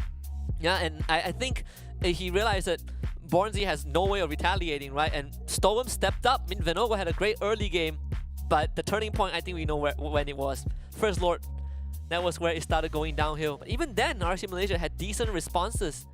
I wonder at this point if they have Rippo in the gaming house, would they just be like, yo, Rippo, Rippo. do you want to play one match? Rippo, just one. Just one. Worst case scenario, one. No, worst case scenario, two. Best case scenario, one. Yeah, best case scenario, one. Yeah, Maybe you have to play 2 games. Yeah. Leave your wife for a while. She can wait. She can wait. She can play Mobile Legends Bang Bang. What Or play TikTok. She does both. She does. She does both. Yeah. Plays TikTok and Mobile Legends. Mobile Legends Bang Bang on TikTok. Yeah, so both worlds. 19 minutes and 20 seconds. This is the longest game of today, which is saying a lot because other games are sub 10 minutes. Yeah, the fact that it got this close, I think, is madly impressive from both teams, right? Like, Loliao, unfortunately, this clock, not able to do too much, but still, I think RGNY overall made it closer for Liquid Philippines than everyone expected. Yeah, and again, Sky Piercer on Benny as well as Sanford, making it so that RSGMY, the moment they're low, they're gone. And we have to talk about how Islami potentially made a mistake in the early game by picking on an item that he doesn't want, selling it so that he has a 1 item disadvantage. Even with the 1 item disadvantage, he did well. He only died 1 time.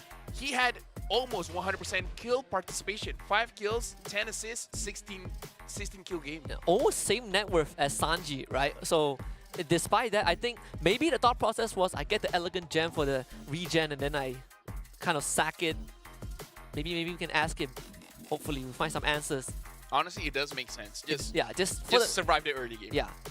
But still, I think Benny QT, flawless game, 10-0-5, guaranteed MVP. You see the final fight, that one Bennett's Rage. You walk into the bombardment zone, you disappear. There's no surviving that.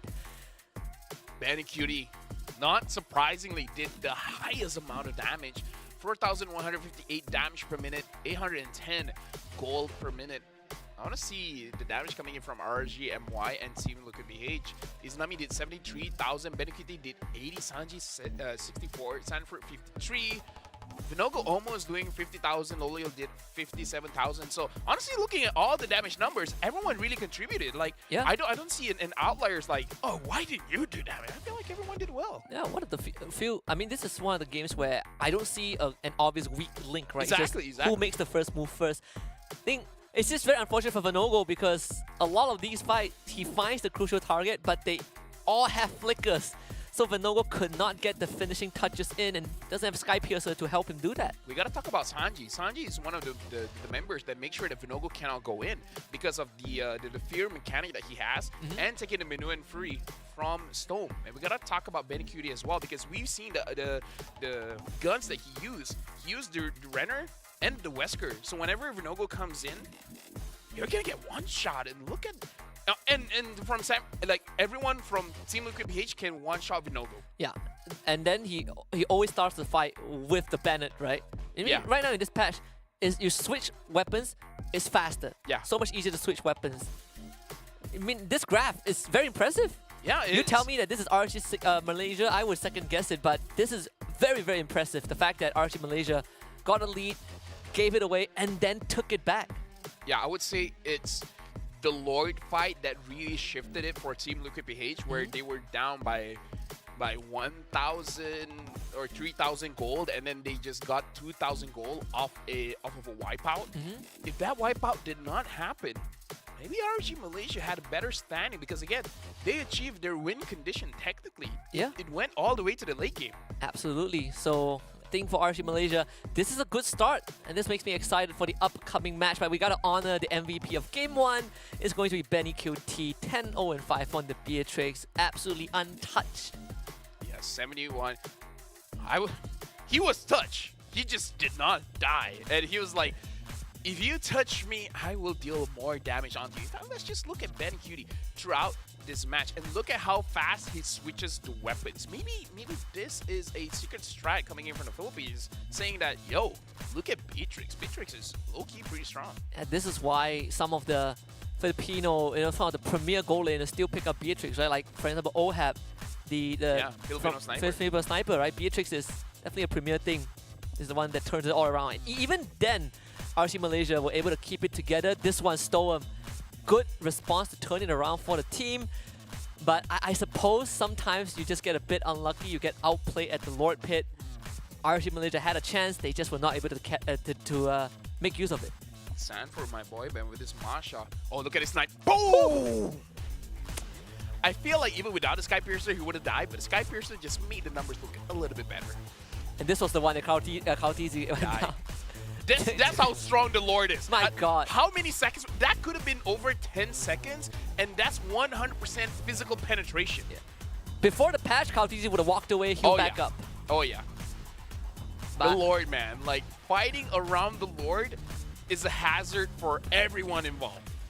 Finally, the Lord is fair to all. Congratulations to Liquid Philippines. 1-0 over RSG Malaysia. That was an impressive match, but again, I gotta give props to Sanford, man. Yeah. Using that Masha, just bursting down the damage dealers, making them a non-factor in the match. And just completely finding the right targets, right? Lo Liao, again, not able to contribute, but in this case, not really his fault. It's just very hard to play around the draft. You cannot walk up to Benny. You have to avoid Sanford. It's easy. I mean, Sanford just collapsed with the Masha, so if you're gonna ban anyone, Perhaps ban the Masha? no, because then he'll get a Yuzong and try to go up against Sanford's Yuzong. We're gonna go for a break where RSG Malaysia has to figure out what to do against Team Liquid PH, and Team Liquid PH, you just gotta keep on going. We'll see you guys after the break.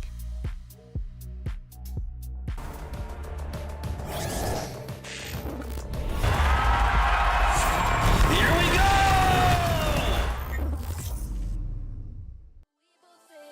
So we're about to go fast with you.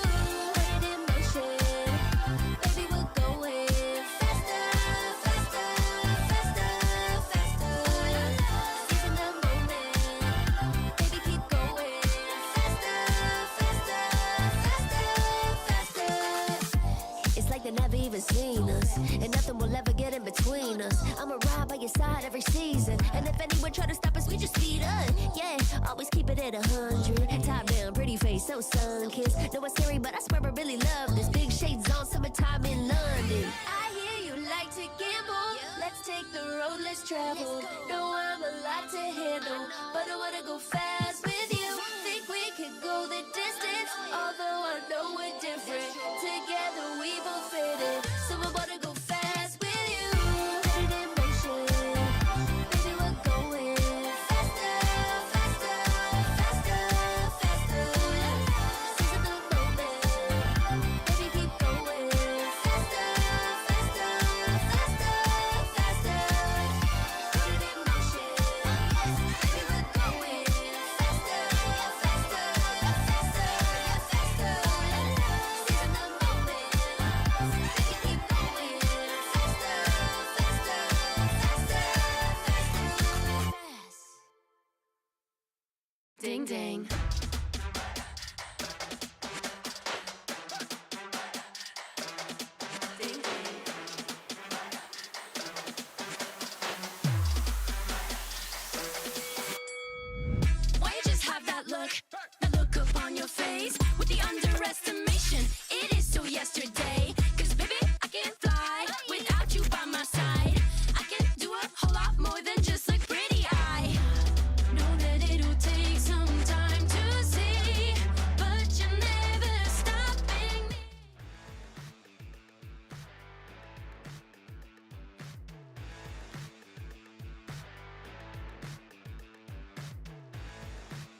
Welcome back to the Snapdragon Pro Series. This is the final series of the day. RSG Malaysia up against Team Liquid Philippines. Team Liquid Philippines up 1-0. One more game and they will eliminate RSG Malaysia from the lower bracket. But I gotta say, game 1 was hell of a game. Longest game we had today and the closest, the most neck and neck one we have. And I wonder what game 2 is gonna have in store for all of us. RSG Malaysia, I feel like they should be proud with that kind of performance because this shows that there's a chance. Right now, Team Liquid PH is just one game away. RSG Malaysia, that's what they could do with the late game draft. Maybe have a little bit more balance. Some early, some late. Maybe could be well, and maybe don't pick up the Claude. I'm surprised that the Yuzong was not touched the entire time, right? True. Not banned, not picked up. So perhaps that could be a bigger priority in game 2 for RSG Malaysia. That is one of their identities. They love that Yuzong, especially when Boy Ripple was around. We'll see if that is going to be a consideration. Yeah, I feel like this is going to be very, very troublesome for RSG Malaysia because, like I said, the thing that makes sense, ban out the Masha. But if you ban out the Masha, then the Yuzong is open, and I'm pretty sure Sanford can play the Lapu Lapu as well, and the Lapu Lapu will be having the time of his life as well, going after Izanami, going after Loliel. We're going into the draft where I don't envy RSG Malaysia. Going up against a team like Team Liquid PH, any kind of pick feels like a bad pick to give over. This is where the draft matters, of course, but how you kind of play the game, right? The macro, the micro becomes more important. And paying a lot of respect to Sanji, they take out the Valentina. Oh yeah, I feel like at this point, if you ban every hero for Sanji, makes a lot of sense. Team Liquid PH is banning out the gold laners, banning out the Roger as well as the Harif. RSG Malaysia, I wonder what else. Chip, Loi? I would probably ban out Loi. Chip here, right? No, honestly, Lui is a pretty good shout as well. Unless they want Loi for Izanami, now that Valentina and Faramis are not there. Could be an option. I feel like maybe just give him the Novaria. Oh yeah, there. Just give you're him right. the Novaria. That works as well. See value in me. Ban the Fredrin. So targeting both Sanji and Cartesi, Loi is opened up. I don't know. For Izanami, I would honestly first pick the Novaria. Or I would. if there's a premium marksman they want to pick up right now, pick that up as well. If I remember correctly, during the MPL Malaysia playoffs, they did prioritize the Novaria heavily for Izanami. So this could be an angle. I mean, Novaria, Imperial Rage, Wishing Lantern is the new Holy Trinity. But they're going to go for the Loi. All right. Because personally for me, I kind of feel like Novaria fits his playstyle a little bit better. But either ways, Loi, respectable pickup here. And now that the Loi has been picked up, I feel like for Team Liquid PH, maybe they could just go for a Yuzong pick here. If Sanford doesn't pick up the Yuzong, maybe this tells us that there are ways to fight against the Yuzong in this patch, so you can't pick it up early. Oh wait, we forgot about the Moskov. There is a Moskov, yeah. So they take the Baxia immediately. And Moskov, okay. What wins matchups against Moskov here? Because again, I'm not a fan of the. I'm okay with the Claude, just not Loliel on the Claude, because even Loliel has a 20-0-7 kill score. They would still lose. That's the tricky thing about the Claude for RSG Malaysia. What about Brody? I love Brody. Like the thing about if we like take reference from how Innocent plays the Moskov, it feels like it is so hard to win against him, right? Yeah. He just outpokes you every time you walk up. You take an auto attack, and then you get knocked back out of range. But if you want Brody, you probably don't show it here. They could go for the Minotaur again, I suppose. Wow, straight up revealed the carry. All right. Is this an Edith? Oh, Oh, it's Edith. It is. Looking at the player's reaction, it's almost like Bornzy is Edith or nothing. He always gets the Edith. I mean, like we're assuming he's getting the Edith, but the Novaria has been picked up by Sanji. And as much as Novaria is an Izanami hero, it's as much as Sanji's hero as well, man. Because, again, if Sanji picks up the Wishing Lantern, it's going to be very difficult for RSG Malaysia, especially if they go for a tanky jungler. Rest in peace, Loliel. If he gets hit by one Star Shatter, I wouldn't be surprised if Sanji just decides to like have a bit of fun and go Sky Piercer. Sky Piercer, Wishing Lantern. That would be hilarious. That would be so Holy hilarious. Crystal. Yep, Just one shot to anyone. Divine Glaive. Divine Glaive. Angela gets banned out again. I feel like at this point RG should ban out the EXP laners, but no, they're banning out Minotaur. Okay. Because if I don't know, I kind of feel like banning out Masha and the such could be good, but I mean, they could ban it here. I suppose because Liquid no, Philippines. honestly, they should ban out the Yuzong. Like, what is Carrie and Louis gonna do against the Yuzong? Yeah, I think you ban. No, you're correct. Because they don't have a say also on that blue side. I would say Lapu Lapu is still a threat as well, but I almost rather face against the Lapu than the Yuzong. Yeah, I agree. I think you ban out Yuzong. At least Lapu, you have some ways of controlling him, ish. His backline SS definitely not as convenient as the Yuzong. Let's see here. Masha, Yuzong, Unle- Lapu Lapu. Unless you open Masha and then you pick one of them, right? And it's either you Lapu Lapu or you Yuzong. And then Storm gets the Edith, and you can play a lot more proactive early on. Yep, Yuzong ban out. Good ban. At this point, I kind of feel like Team Liquid PH, they could delay the EXP pick. Just pick up your roamer now. Maybe even something like a Grok. You know, something very aggressive. Yeah. Or yeah, I'm thinking of the Grok. It's also a deny pick from Storm. You can take the Grok True. away. He already does not have the Minotaur. I know he plays Kaja as well, but I will choose my own. Oh, Arlet. oh yeah, there's also the Arlet. I mean, it could go EXP, could go roam. I'm thinking, what jungler do you want to pick up here? That's the big thing. Like, do you still want to go damage dealer, or do you want it for tanky? I almost want to go all in, just pick up a damage dealer for Verdogo. Yeah, it's Lancelot, Ling, Hayabusa. Hayabusa, I suppose. It's not the. You need someone to find Novaria also, right? We haven't seen a Hellcut for a very long time. No, we have not. Actually, Because he uses his ult. Haha, get it? he what? We haven't seen Hellcut in a long time because he uses his ult. Ah, yes, I get it now. It's no longer funny It's- because I yeah, have to it's- explain it, you know? Yeah. I was trying to. That one is more complex. Yeah. All right, well, So they take the Terizla. Julian, let's go! Right, I was wondering if we would see the Julian. You know what? All in. Julian Sky Piercer. Yes. Does he even need Sky Piercer? It's like blood. I don't know, but Carmilla gets picked up by Team Liquid PH, so Wow. looks like this Arlet is going to go to the EXP, which is going to be a 50-50 here against the Terizla. It's gonna be hell of a game for Venogo to have to go through all these crowd controls. And you only really have Bornzy that is the true tank. Everyone else is kind of vulnerable. You know? Hey, listen, man. A good offense is the best defense. Yeah. Why are you concerned about surviving when you kill them first? Exactly. Why do you have a sword going up against a shield when you can have a gun? That is True. true. Yeah, that is true. Right? Now that I think about it, yeah. To put it into perspective, yes, Yeah, yes. just have more firepower. Yes, have more firepower.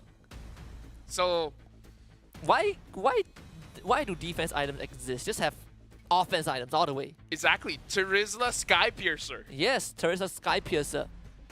We say that as a meme, but one of these days it's gonna happen. He lands a penalty zone, and then you all die. Yes. Maybe they should create a fun mode for Mobile Legends. It's just everything is overpowered. Everything is overpowered. Holy Crystal, what's the passive? One shots anyone. Imagine That's having guys- that as a passive. But that's Sky Piercer's job. Okay, so Sky Piercer's extra stat. After you kill someone, you reset your abilities. That could be one. That could be one. That's OP. Or if you kill someone, you get extra gold. Nah, just combining Sky Piercer and fleeting time. That's good. JP, he is walking very far forward. He's getting pulled back by Julian's chains. This could be first blood. Yup. Venogo finds it.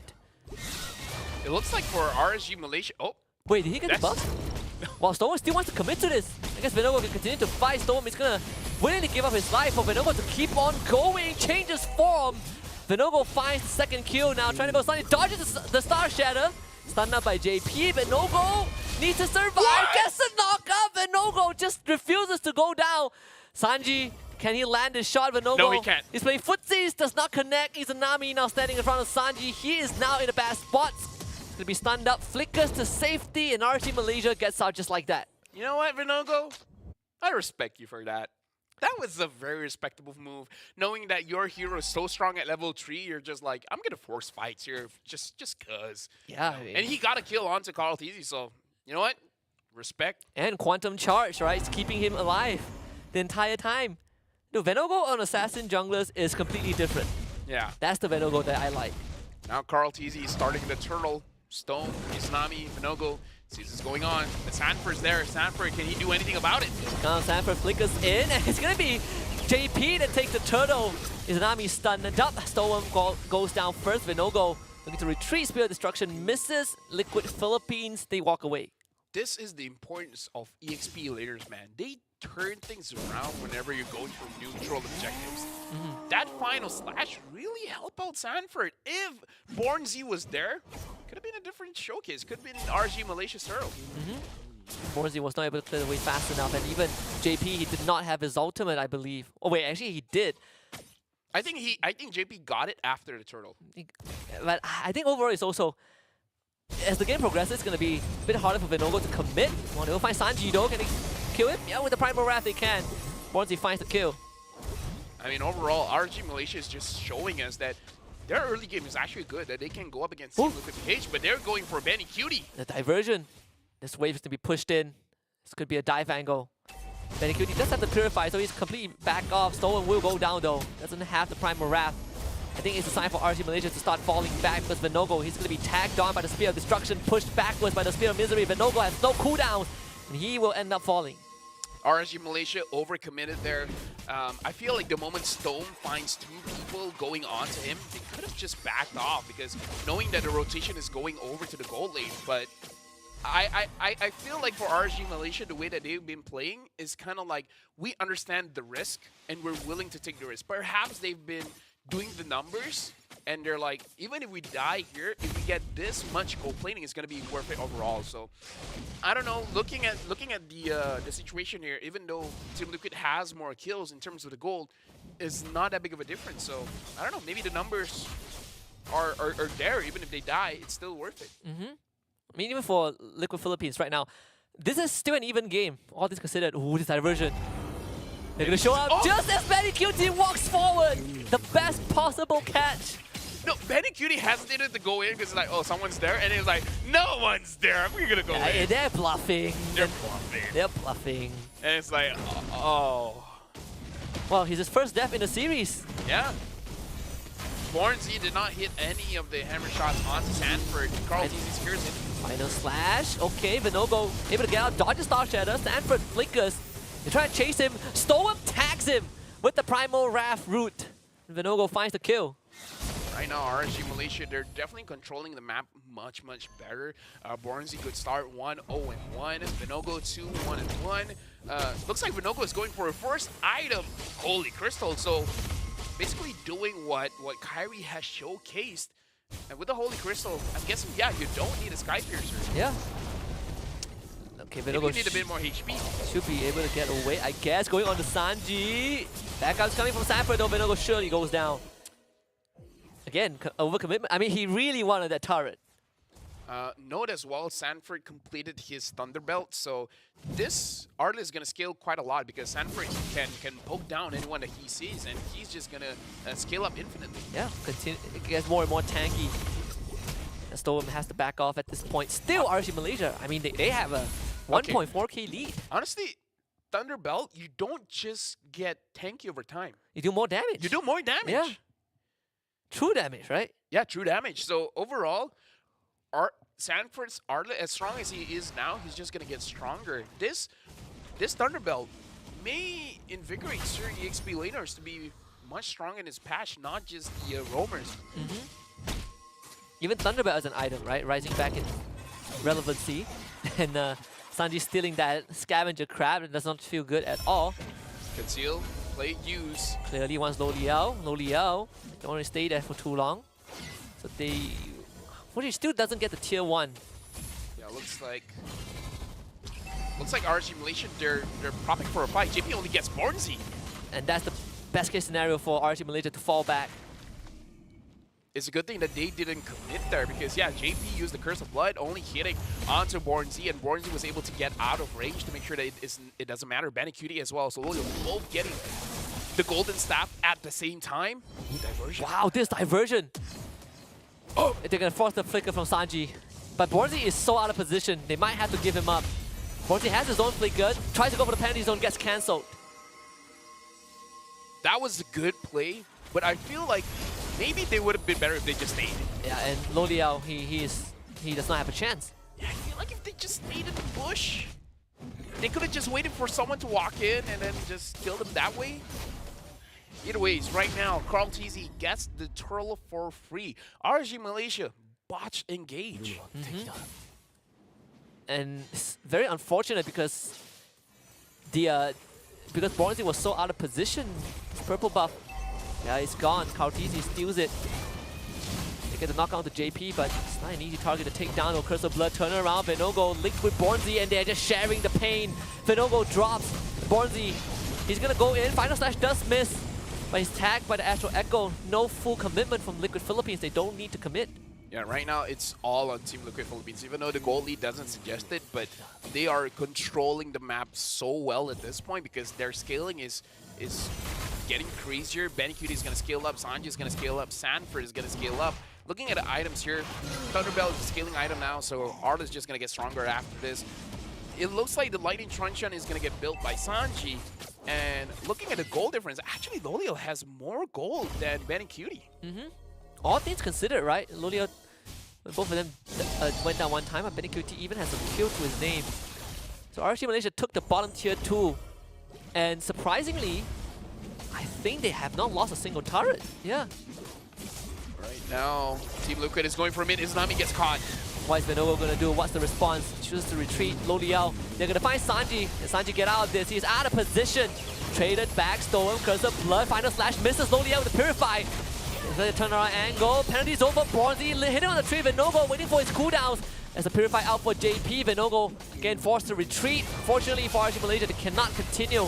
Damage is just not there. Sanford jumps back in, gets the stun, both of them pinned near the tier 2. Liquid Philippines tanked through all of that. Lolio did a lot of damage in that fight. If Izanami wasn't found earlier, wow, he could have turned things around. The dash from Lolio to dodge the Final Slash. This could be a kill on the Sanford. He dashes back in to get the heal.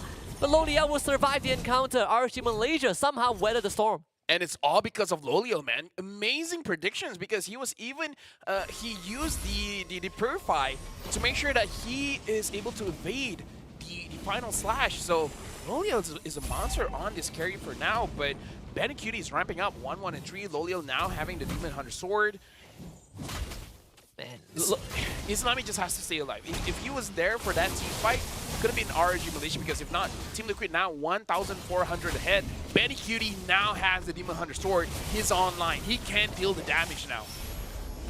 Another concealed JP is looking for a viable target. He's gonna jump in, Curse of Blood onto both Loliao and Izanami, and Loliao, he's separated from his team. Stone commits the ult, but Final Slash brings them deeper into enemy lines. Izanami, good yin-yang reaction on the tree. Venogo now joins the fight, finding Crowd TZ that goes down, but Benecutie untouched so far. Liquid Philippines trading 1-for-1. Sanford jumps in, immobilized, sucked back in, goes for the dash, cannot survive Venogo. His time to shine, finds the double kill, and RG Malaysia comes out on top. Imagine if Lolio was there, right? So it looks like Team Liquid BH, they're very good at targeting one person at a time, right? RG Malaysia, they're targeting either Izanami or Lolio. One of them is taken down. Team Liquid BH has an advantage in a team fight. Look at the HP of RG Malaysia. Please don't do this. Benecutie found the backline. Lolio comes back. Penalties on lockdown. Benecutie dies. That was so fast. Looking at the items for Lolio, nothing special. It's just the Trinity build, and it looks like he's going for a win of nature after this. Let's consider, I mean, you call it, right? If Izanami stays alive, the fight can be very different. We saw that in action. So after that long drawn-out sequence, still no goal advantage. It's still an even game. Yeah, damage to leaderboard. Venogo as well as Sanji neck and neck. And then Yeah, Minogo has the Holy Crystal. He has the Divine Glaive as well as the Feather of Heaven, so he can stay quite a long time in the fight. Uh-oh. They're trying to run Loliao down. Oh my goodness. What? Who's going to win this? Loliao Purify. Trying to run away. Kaltizi might get a solo kill. No way, Loliao. Why does Carl Tizzy do a lot of damage? What? Oh, he has the blade blade armor. armor. Blade armor. Difference maker, man. Difference maker. That is so unfortunate. But it's so crazy. We don't see that interaction all the time. No, usually the carry wins and Storm is very, very out of position. You know what? That's actually very good. We don't like we know that blade armor does a lot of damage, but we never see that kind of 1v1. And they got the Purify from Loliao. So this Lord fight, if it becomes one, it's going to be hard. Glowing one now down for Sanji. Sanji has 3 items. Izanami only has 1. A difference of 2,000 gold here. Yeah. Sanji's having an amazing game compared to Izanami. Wow, this divergence. Make or break it. Storm is looking for Sanji, finds it.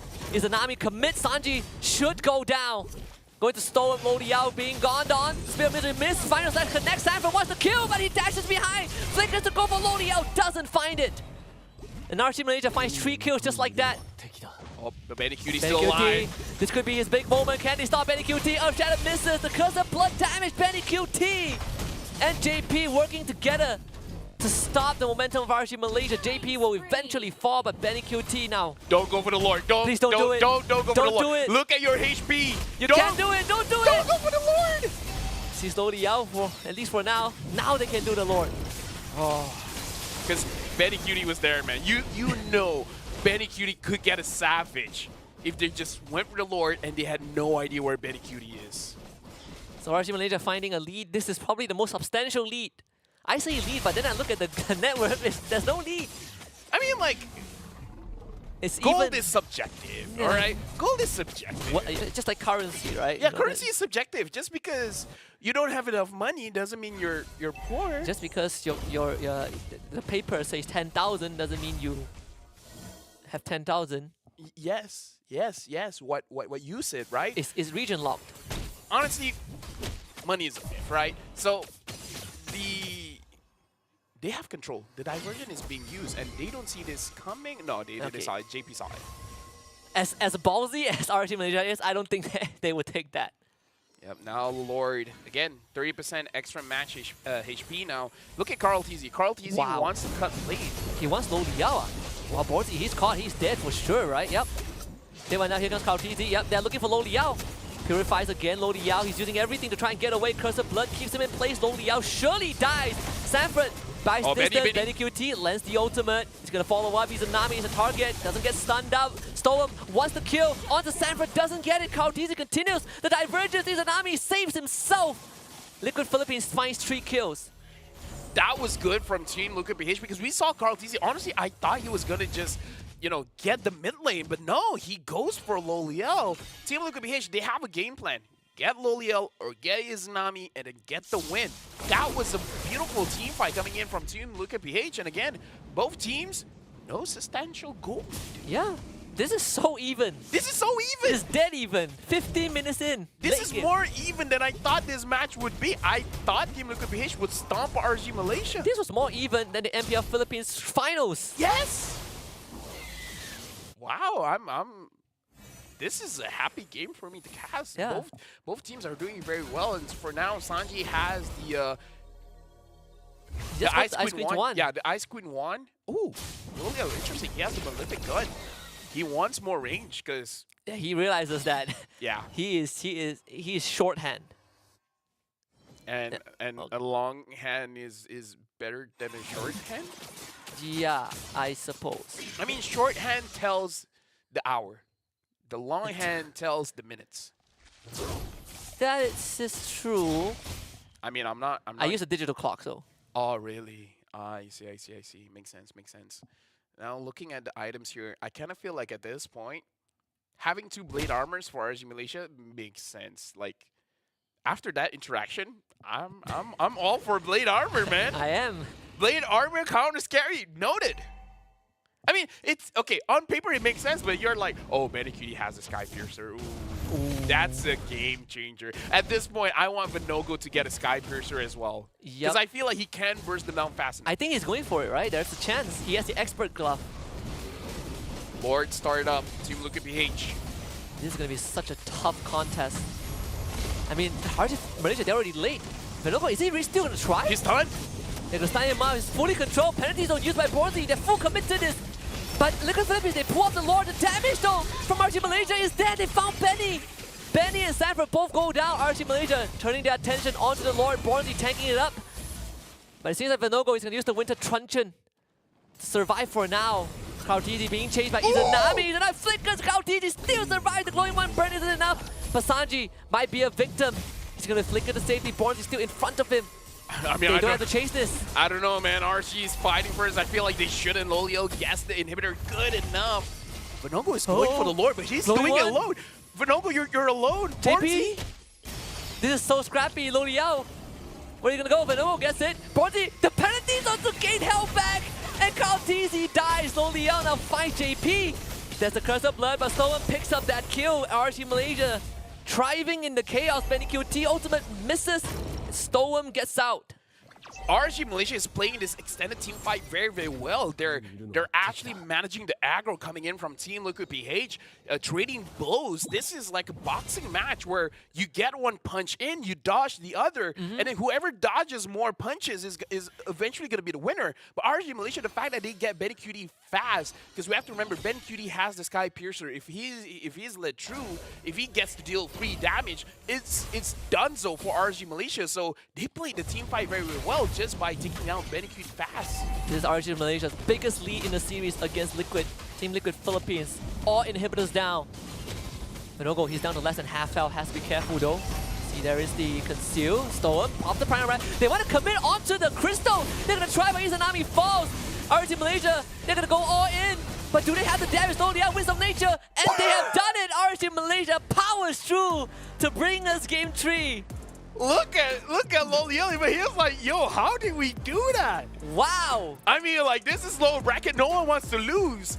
The final series of today, we're going all the way, folks. We might have made fun of RG Malaysia at the start, but hats off to them. What an incredible game. Good to see Vinogo back in his own element and RG Malaysia dealing the blow to Liquid Philippines. Now, let me just let you know, because we're friends, right? No secrets between us, right? I was trying out how good is my curse. Wow, they defied it. No, Sort I mean, of. I was like, yo, Team Luka, you know, favorites.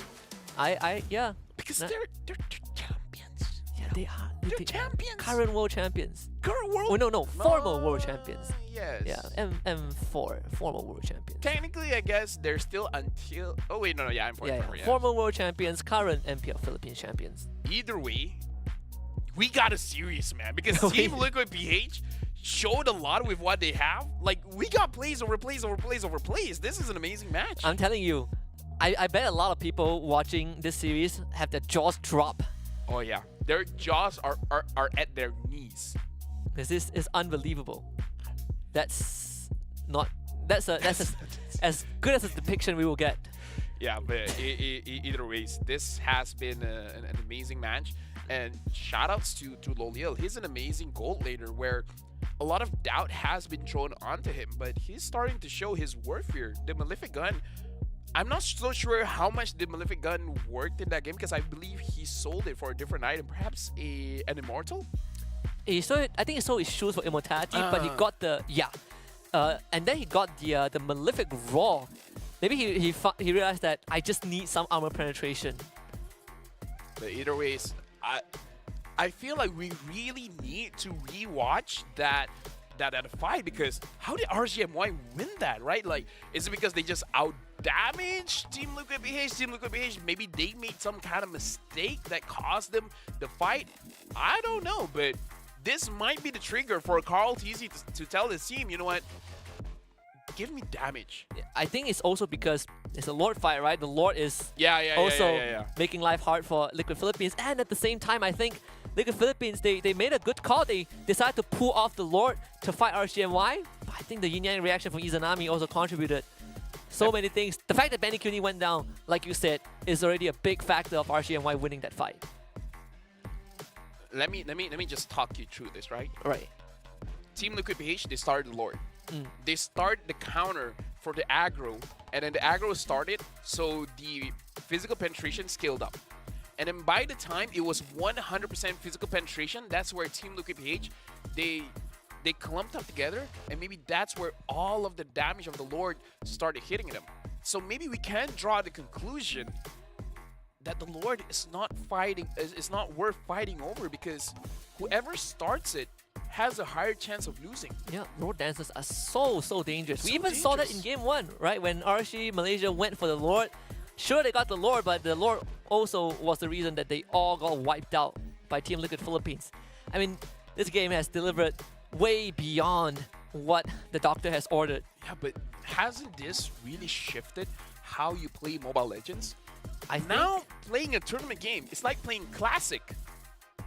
In Classic, you don't go for the Lord. so, I guess it's more like, yeah, I agree. I mean, the Lord is no longer, Okay, it's not that the Lord is a bad objective to fight for. it's just not as good as a bargaining chip. No, it's just the risk is higher than the reward. Because at the late game, if you die, you take a long time to respawn, right? I think the only reward you get is the increased HP of the Lord. That's how RC... Super minions as well. Yeah, and that's how they were able to... RC was able to power through for the crystal, right? Look at this game. Oh, it's all Team Liquid PH, Yeah, it is. right? Even at the very end, I mean, RC Malaysia, they got like a 4K goalie at the very end, but until that point, majority it was Liquid Philippines. And I gotta shout out Venogo, his early game on the Assassin Jungler has been great. Absolutely amazing. And honestly, this graph, I don't know, because the entire game it felt pretty even, right? Like I said, this feels like a boxing match. It's trading blows over blows.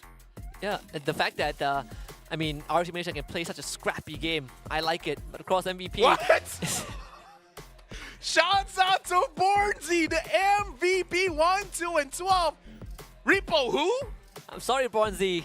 I wanted to see you against Sanford. You have proven your worth. Oh. He got an MVP before Sanford did, alright? Bornsy the man. I had my money on either Loliel or Izanami, but you know what? Shout out to Bornsy, man. You made it work. He did get voted for one of the best plays of the week. Of the day, sorry. But yes. Dude, if he wins against Sanford, like as in like RC Malaysia wins against Team Liquid PH and then moves on, Bornsy will look at Rippo in the eye. Dude, Bornsy will be immortalized if they win this Bornsy season. will be immortalized. That's crazy. It's like, yo, Rippo, be an analyst or something. Ripple can retire in peace if that's the way out. Because Bornsy has been reborn. When was the last time we seen him again? I totally in forever, forgot. right? It's been such a long This is time. the return of Bornsy. Still looking at the fight. I'm still trying to figure out, how does RG Malaysia win? Okay, more damage. Yeah. That's it. That's it. The best defense is an amazing offense. And look at the damage of This the one, Lord. like Kautizi, he respawns from the immo and he loses his like temp health instantly. But this one, man, Bornsy, that penalty zone, That was good. that was chef's kiss. That was good. But this entire game, like, I'm still in disbelief. And I legit feel like this might be the game where Carl is just like, give me Lancelot for all I care. Yeah. Give me Joe Jungle. Let me do damage. All right, Kautizi Ling, Oh, unbelievable. dude. I mean, like, because of this Lord change. Because we have, okay, let's talk about this. Right. The reason why tank junglers are good is because you can contest neutral objectives. But if neutral objectives are not the objectives that you want to fight for, why do you need a tank jungle? Maybe this is finally the patch where Moonton is able to push tank junglers away. Or at least make there be more options for assassin junglers, right? Not necessarily push tank junglers out, but make the jungler pool wider. We're going for a break because both teams really need to think about their draft. We need to think a lot about what just happened. So we'll see you guys right after the break.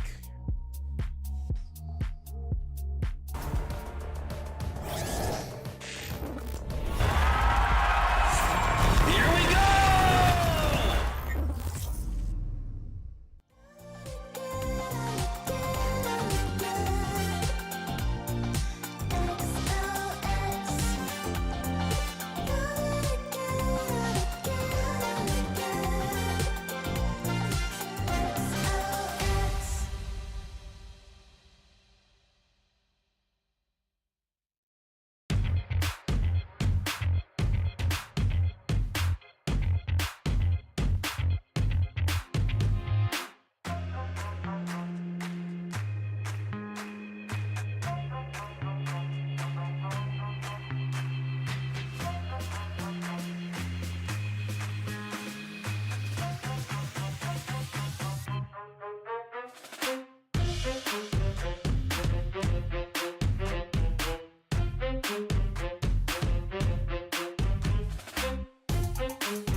Can you believe how short that break was?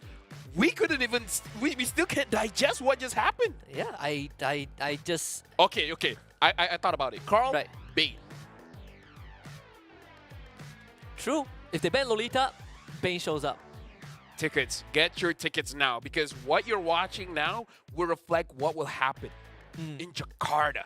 Get your tickets now when it's still 10,000 IDR. It could become 1 billion IDR soon.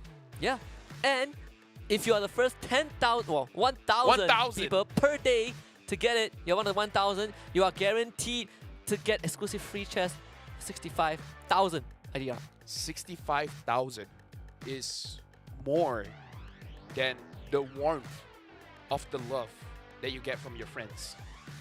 Unless a game of ML goes past 30 minutes, you don't even do 65,000 damage. Maybe 20. Get it as soon as you can.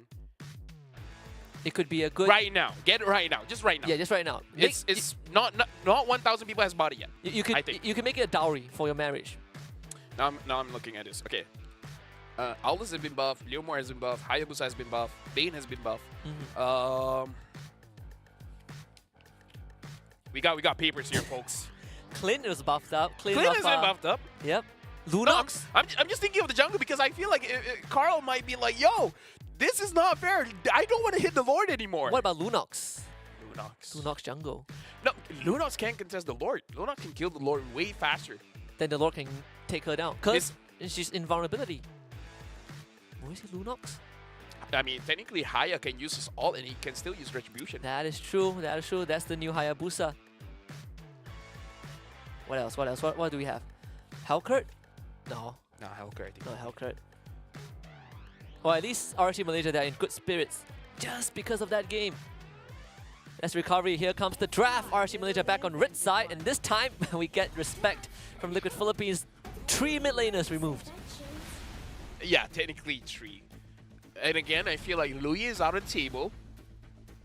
Crazy, but I feel like RG should ban. Okay, this is difficult. Do you give away the Valentina? Because if you don't ban the Valentina, I feel like Sanji would just pick up the Novaria game. Because the Novaria is still very good in that game, right? Yeah, it is. I suppose you let both of them through.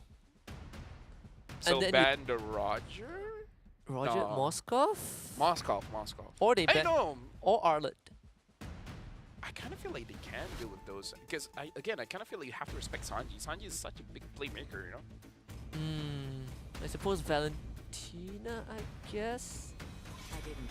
Yeah, Yeah, so they ban Valentina. So the question is, if they pick up the Novaria here, denying it from Izanami? No, they Oh take no, the they Roger. go for Roger, yeah. So now you can go Novaria, and at the same time, you can consider what you want for Lo Liao, I suppose, into the Roger.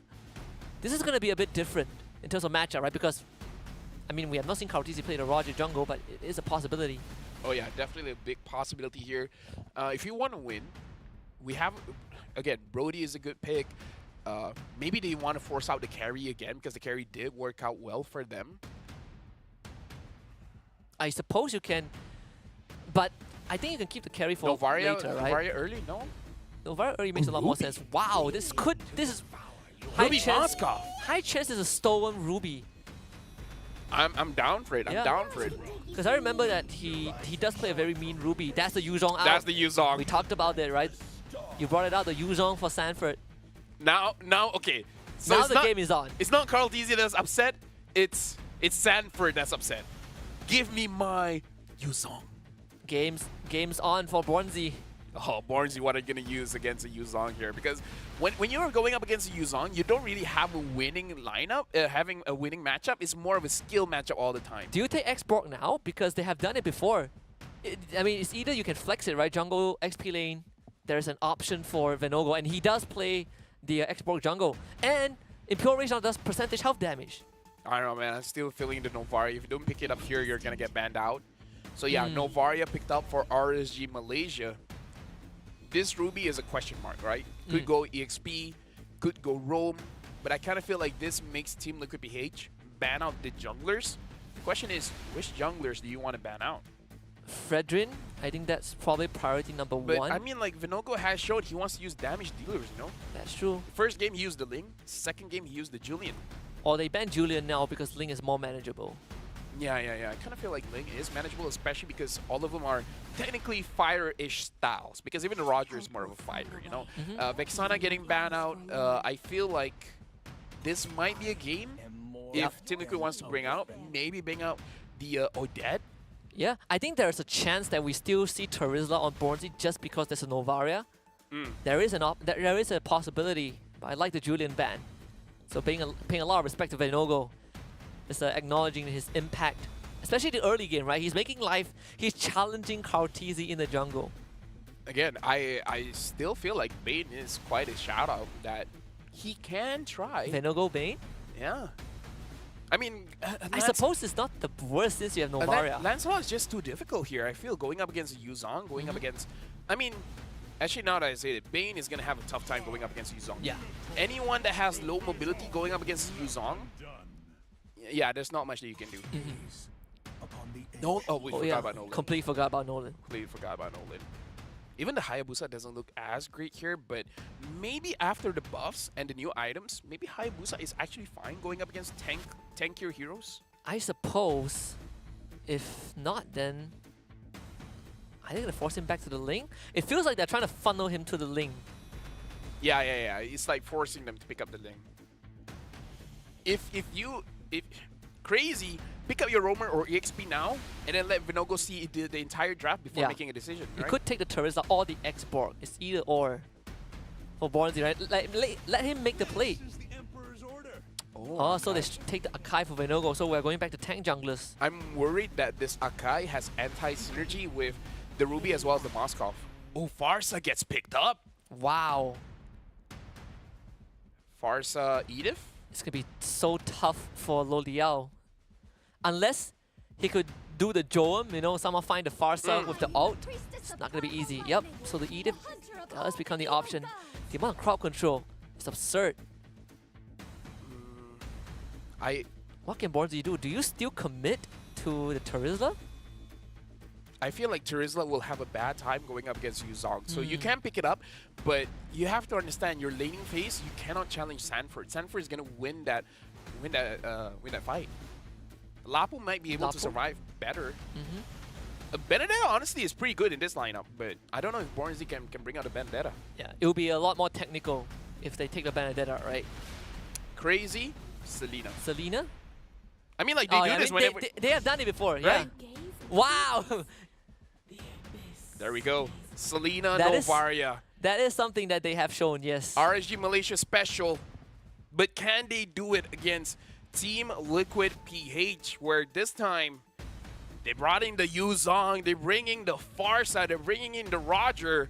A lot of dive, a lot of burst damage. Man, they're bringing all the animals, right? They're bringing in a Lycan, a crow, and a dragon. A tortoise. Yeah, tortoise. Edith is machine, so. Farsa Skypiercer? It's just like Skypiercer anything, I feel right? like, yeah, anything can be Skypiercer. Just anyone can buy Skypiercer just because you have the damage. But this one's gonna be interesting because RSG Malaysia, they're going back to, I want to say traditional, but then again, you have the Selena Novaria. It's RSG's traditional. RSG's traditional. Yeah. So we're jumping into the game. RSG Malaysia going up against Team Liquid PH.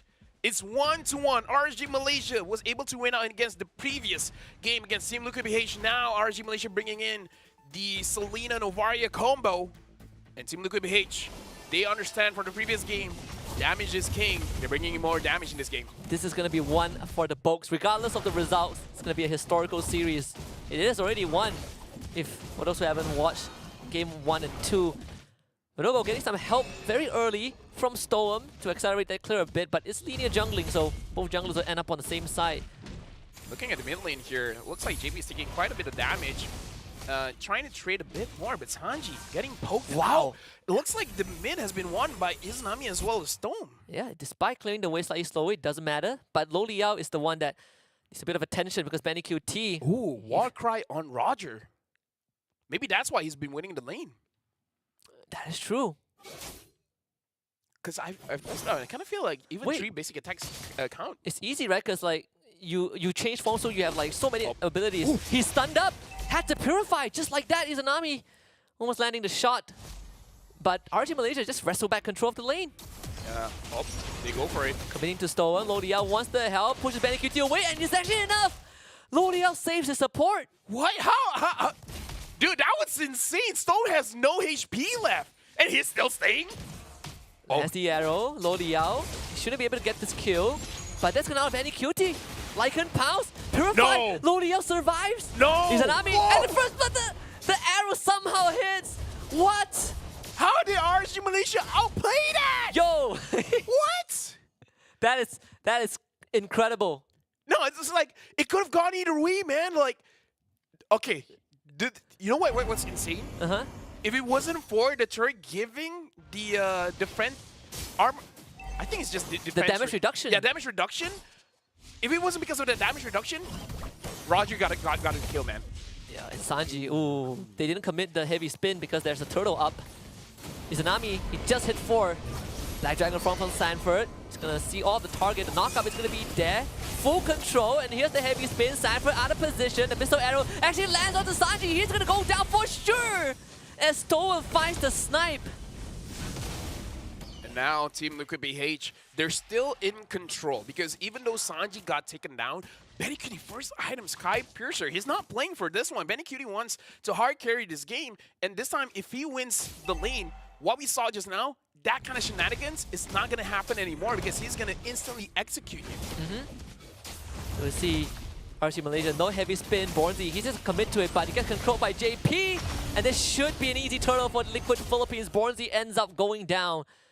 Chase continues. Venogo should be able to get out, but it's the invade for Liquid Philippines. Big control by Team Liquid right now. They're able to get the orange buff. RSG Malaysia perhaps overextended, trying to get more kills around the turtle pit. But either ways, this is still fine for RSG Malaysia because their win condition is to get Storm his first item, which is going to be the Enchanted Talisman. Once he has the Enchanted Talisman, as well as Izanami using this Novaria, 2 Enchanted Talismans on their team, they get the majority control of the map. So it's fine for them.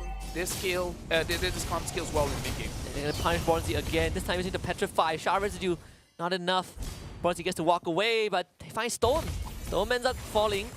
Snipe from Izanami connects. Get the heavy spin. JP just flickers away.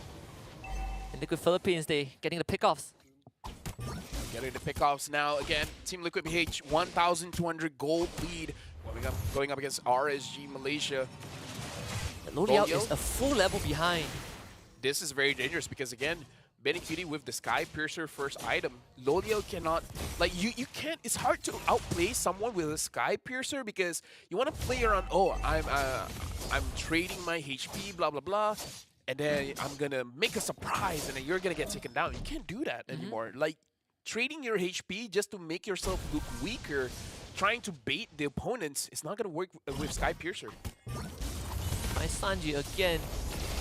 Venogo, dangerous spot, and Sanji will be able to get out. Oh, it still gets the shot. In Carl TZ, first item is going to be the Blade Armor, so Moskov is not going to have an easy time whenever he finds Carl TZ. Yeah. Wonder if Stoem and Izanami will go for the Lantern, the Wishing Lantern at any point.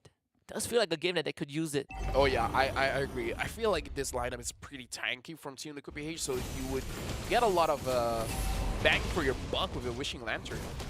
Sanford just scouting the back lines. Sees all of them already. Should be able to zone them away, so no turtle for RC Malaysia. Venogo forced out. Bornzy needs to run. Here's the flicker, post Kartizi back, but no follow-up. Right now, we definitely see RSG Malaysia, the draft that they have is a sieging comp, where Team Liquid BH, their draft is all about getting that neutral objective.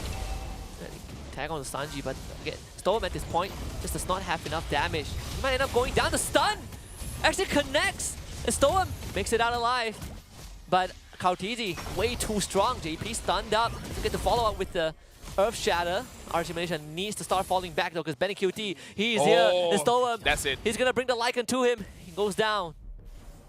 That was a good play coming in from BennyQt, but the point that I wanted to make is that this is a draft where RSG Malaysia, they want to siege, and Team Liquid BH, they really are playing for the objectives because they have the Yuzong. The Yuzong can scout everyone out, and then he can push people away from the neutral objective. The same can be done by Sanji. The San duo is capable of zoning people away, making it easier for Carl to actually get the turtle, get the Lord. So this is a good thing about the new patch, where we're starting to see different kind of team compositions, and then we can see a rock paper scissors situation.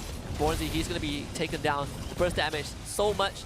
JP pinned to the wall, but they don't have the damage though. Vinogo, or just enough actually. He's going to be stunned up himself. Kautizi under the tier 1. They want to go for the dive. Vinogo not able to survive this, and Izanami going to be chased down with a petrified Black Dragon. That's him down. Lo Liao joins the fight. One Sanji. Does he have the damage of Sanji? One more hit. Sanji falls. Kautizi shows up. Pushed back. Good stun from Stoem to escort Lo Liao out. It's good that Lo Liao doesn't overextend there, because I feel like he wants to go for Carl TZ, but at the same time he understands that there's a lot of members from Team Liquid PH just behind him, so he's going to get punished real hard. Team Liquid PH, 2,000 gold lead. Lo Liao now having the golden staff. They have to worry about Benny Cutie because he is a Warcry Skypiercer build. His burst damage is insane. Yeah, so got away, and that itself is good enough. I mean, all things considered, I mean, RC Malaysia are still within the manageable range in terms of like the deficit that they have. Still not too far behind. These objective fights are not going to be easy. Yeah, right now, Born Z finds Carl TZ, but looks like the damage isn't going to be enough. This time, RNG Malaysia, they don't have the damage that they have in the previous game, where they can't rely on Vinogo to burst people out as fast. And Izanami on this Novaria has to scale up well, same as Lo Liao. Yeah, Sanji went first item Blood Wings, just because of the pokes. Comes Sanford. Bornzy against the target, crossed away to make sure that his team gets the turtle, so Liquid Philippines uncontested for this objective. Yeah, but again, this is what the draft is so good at, right? There's so many ways to discourage RSG Malaysia from joining in the fight. In fact, Benny Cutie with the Sky Piercer is also a deterrent. It's like, if you want to join into this fight, just beware that if you don't play this well, I can get a Savage. Here comes Sanji. Also, again, this Blood Wings is gonna give him the protection also, especially the shield. I mean, like, I feel like it's warranted. How many arrows has Stope hit? And hit exclusively onto Sanji. In fact, honestly, even Izanami has been hitting his second skill onto Sanji quite a lot. You see Sanford commit to it. That's the Petrify out, I believe. And Storm is going to be gone on for now. Better airstrike. Storm flickers to get away. Gets us down to Benny QT. Dash into safety. Storm jukes them all out. Kautizi booped underneath the turret. He's the first one to fall. JP joins the fight, uses the primal wrap, but he overextends, and Lo Liao finds a double kill. Stolen with another arrow. This one dodged by Benny QT. He wants to commit onto Vinogo. Sky Piercer damage is now on the line. The execution is deadly. Liquid Philippines can't go on forward. Bornzy has to be careful. They want Sanford. Black Dragon Form coming online again. The fight is so dragged out. Sanford finds the kill. Bornzy falling back. Lo Liao shows up, finds the stun. The pullback from Bornzy. Lo Liao is on a mega kill streak. Dude, right now it's the gold laner game, man. Lo Liao is 4-0-0. Benny Cutie is 5-1-0. We gotta really look at these gold laners. They're gonna be the difference maker, because Lo Liao's on fire. The same can be said by Benny Cutie. It really looks like everyone else is just setting up for them. Yeah, and yeah, absolutely. And also, the net worth has not breached 3,000 net worth advantage for the past 5 minutes. I mean, Liquid Philippines have the lead for sure, but you can see RC Malaysia managing it very well.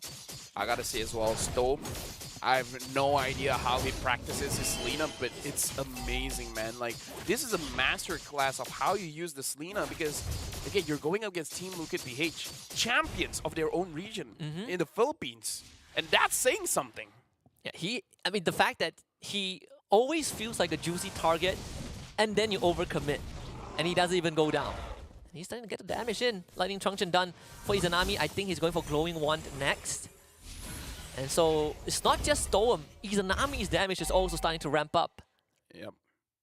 Sanford looks like he's still building a Hun Strike and in defensive items moving forward. So looks like his Yuzong build hasn't really changed. Yeah, looking at the Roger item, I would say this is the on-hit, kill you very fast kind of build, except this time you get a Sky Piercer first. Pull back is JP. He's not going to land his crowd control. I think for Benny QT with the build he has, I mean, he has the Endless Battle, Windtalker, Sky Piercer. He's looking to kind of like 1-2 shot you with the Lycan Pounce. Yeah. Looking at the macro from RG Malaysia, they want Loliel to be far away from the fight, try to get a split push going, but Sanford sniffs it out. And Sanford is managing the mid as well as the top lane to make sure that no turrets is going to get taken down. He is working overtime as an EXP laner to protect all of his lanes. Look at Liquid Philippines, they're setting up a trap top side. If Loliel overextends, they could easily kill him. Especially with Benny QT around. Yeah. I don't know if he knows this. Because RG Malaysia, they don't have full vision here. But look at Loliel, he's hesitating. He Don't do it. He has an instinct. Yeah, unless Izanami pops an ult right now, RC Malaysia are basically in the dark. Yeah, Loliel is going to give up on that. Play it safe. It's still suspicious that you do not see Benny QT on the map. Yeah. That and Sanji. This is good coming in from Loliel. This shows maturity because he would usually just go for it, man. He would go for it. And 1 minion, bet. I want that one. Wow, cannon minion. I love it. Yeah, right now. Yeah, the map is very quiet. Team look at PH. They're not showing themselves. RSG Malaysia, they're scouring for vision. They're really making it so that Stome and Izanami check every single bush because something feels not Very right. off. Something feels very off. The wave is coming in. Let's see. They're not budging. Loliel only shows himself when the minion wave is on the turret, and Liquid Philippines, they realize they wasted too much time. Yeah, now looking at the items, Yeah. Stome having a Divine Glaive, Carl TZ taking a lot of damage. The Lord is there to help. Benny QT has the Blade of Despair. The burst coming in from this Roger is going to be insane. That's why you see just now Liquid Philippines, they realize that they spent so much time and they immediately rush to the Lord Pit. Both teams. This is basically Grandmaster chess match between those two. This is the new way you play the Lord dance. You don't hit the Lord. You just get vision wherever you can and you're trying to set up traps in the side lane. I gotta say this, as much as you know Loliel is under a lot of pressure, he's been able to at least set up some split push, right? Just slowly but surely. It's like your coach telling your gold laner, you only have one job. Don't die. Don't die. But Loliel, I'm pretty sure he's sweating right now. It's like every single move I make, I feel death is coming. Especially he has a bounty on his head. I think Liquid Philippines are not going to relent. Three people at top. Yeah, Loliel, he smells this. But he knows that it's not going to be easy to get away. Knocks Sanford back. Izanami wants to help Loliel. Wisdom Nature gets the reset. Under turret, bleeds out to the shower residue. He has done his best. And Storm gets caught midway, and that means RG Malaysia no longer has the capacity to fight this. Bornzy also is in the red. He is going to go down as well. Double kill for Benny QT. Vinogo next on the list. Liquid Philippines find an opening. The bad thing about that is RG Malaysia, even though 3 members, oh, Izanami taken low but still survive. Even though 3 members showed their face going up against Loliel, that does not give him a free pass to go for the Lord. Right, because the Lord is still going to take some time to, you know, to take down. And Team Liquid PH, they just need 2 people to get a kill onto all of them. Benny QT, legendary.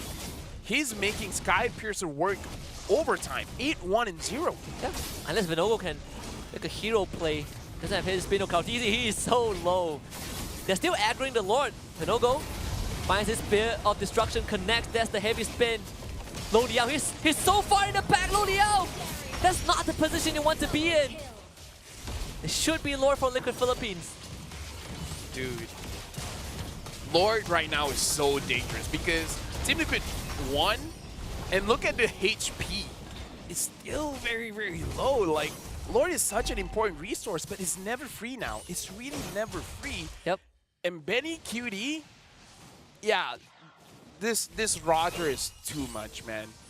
Like, Sky Piercer, you know what? It needs a nerf. It definitely does. Day 1, nerf needed. You gotta hot fix the numbers. Now Loliel getting a bit angsty with that play. Trying to be a hero, but now they have to be on the defensive. Because legit at this point, I'm like, yo, Izanami, build a Sky Piercer. I don't care. Like, even Team Liquid PH, there are multiple times where they were very low, right? Build Wishing Lantern, right? Even that? Yeah, Wishing Lantern, yeah. sell your glowing wand, maybe? I don't know, man. But right now, it really shows in this meta, damage is king. Maybe just build more damage. So how's the defense capabilities for RSGMY? Venogo just got the immortality, so that's second life. Flicker forward, only on the Bornsy. JP really wants this Ruby. Bornsy gets out with the pullback to break the immortality of JP. Can they find a finisher though? Seems like they can. Good defense from RSG Malaysia. Wow, he hit that. Oh, can he keep the immortality? Nope, broken by Sanji. Venogo wants it, flicker in. Sanji able to escape. The Philippines should be able to get one inhibitor at least. That's the top one down.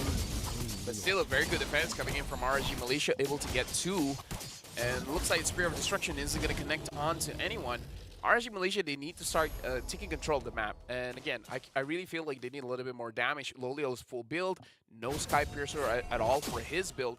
Izanami is probably going for either a Blood Wings or a Holy Crystal for his Novaria. Bornsy is doing full defense here, which I don't know. I don't know if it's a good idea or a bad idea. I suppose it's not too bad of an idea considering that you have your main damage sources and now you just need to be the one that kind of provides the crowd control for your team. I mean, would it be better just to build 4X? I suppose I mean, so. I guess it's better in theory. In practice, we have no idea. We haven't been able to test this out. Makes a lot of responsibility onto Lo Liao for sure. And Team Liquid PH knows it. 7,000 gold lead. That's the biggest goal lead this entire series. Yeah. At least at this point of time. Team Liquid PH, they understand the moment Lolio's no longer in the game, they don't have enough damage. And that's why I was questioning whether Bornsy maybe should transition to a little bit more damage, because even though Izanami can deal damage, he's not a finisher, right? He can deal a lot of damage, he can poke here and there, but Bornsy is gonna get found out. He's alone. He's gonna be sacrificed for sure. There's nothing that he can do. I mean, that spot is deadly regardless. I wish we can see the stacks on the Sky Piercer, because I would assume it's full stacks at this point. Oh, Lolio now he has the Sky Piercer. Yep. It's his turn. He understands that, okay. The fact that they RSG Malaysia have a sieging comp makes taking Lord not that convenient. Yeah. Stanford does have the Black Dragon form though, so Izanami, you gotta be careful. Can't be caught up. I mean, look at Benny. Look at the damage taken by 3 Look at PH. Minogo, he's not gonna get a chance, right? Heavy spin, he's gonna be controlled for days on that. Immortality gone. Rush the Lord down, that's the chance he's looking for.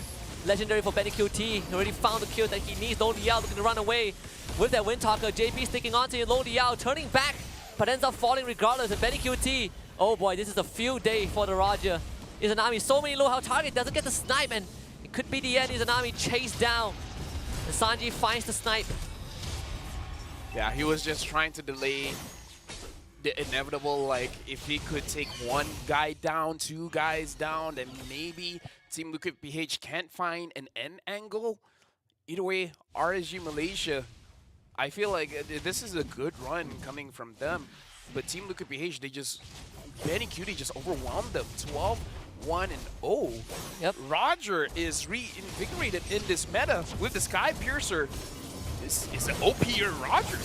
Definitely is. Bornsy, that's the pull.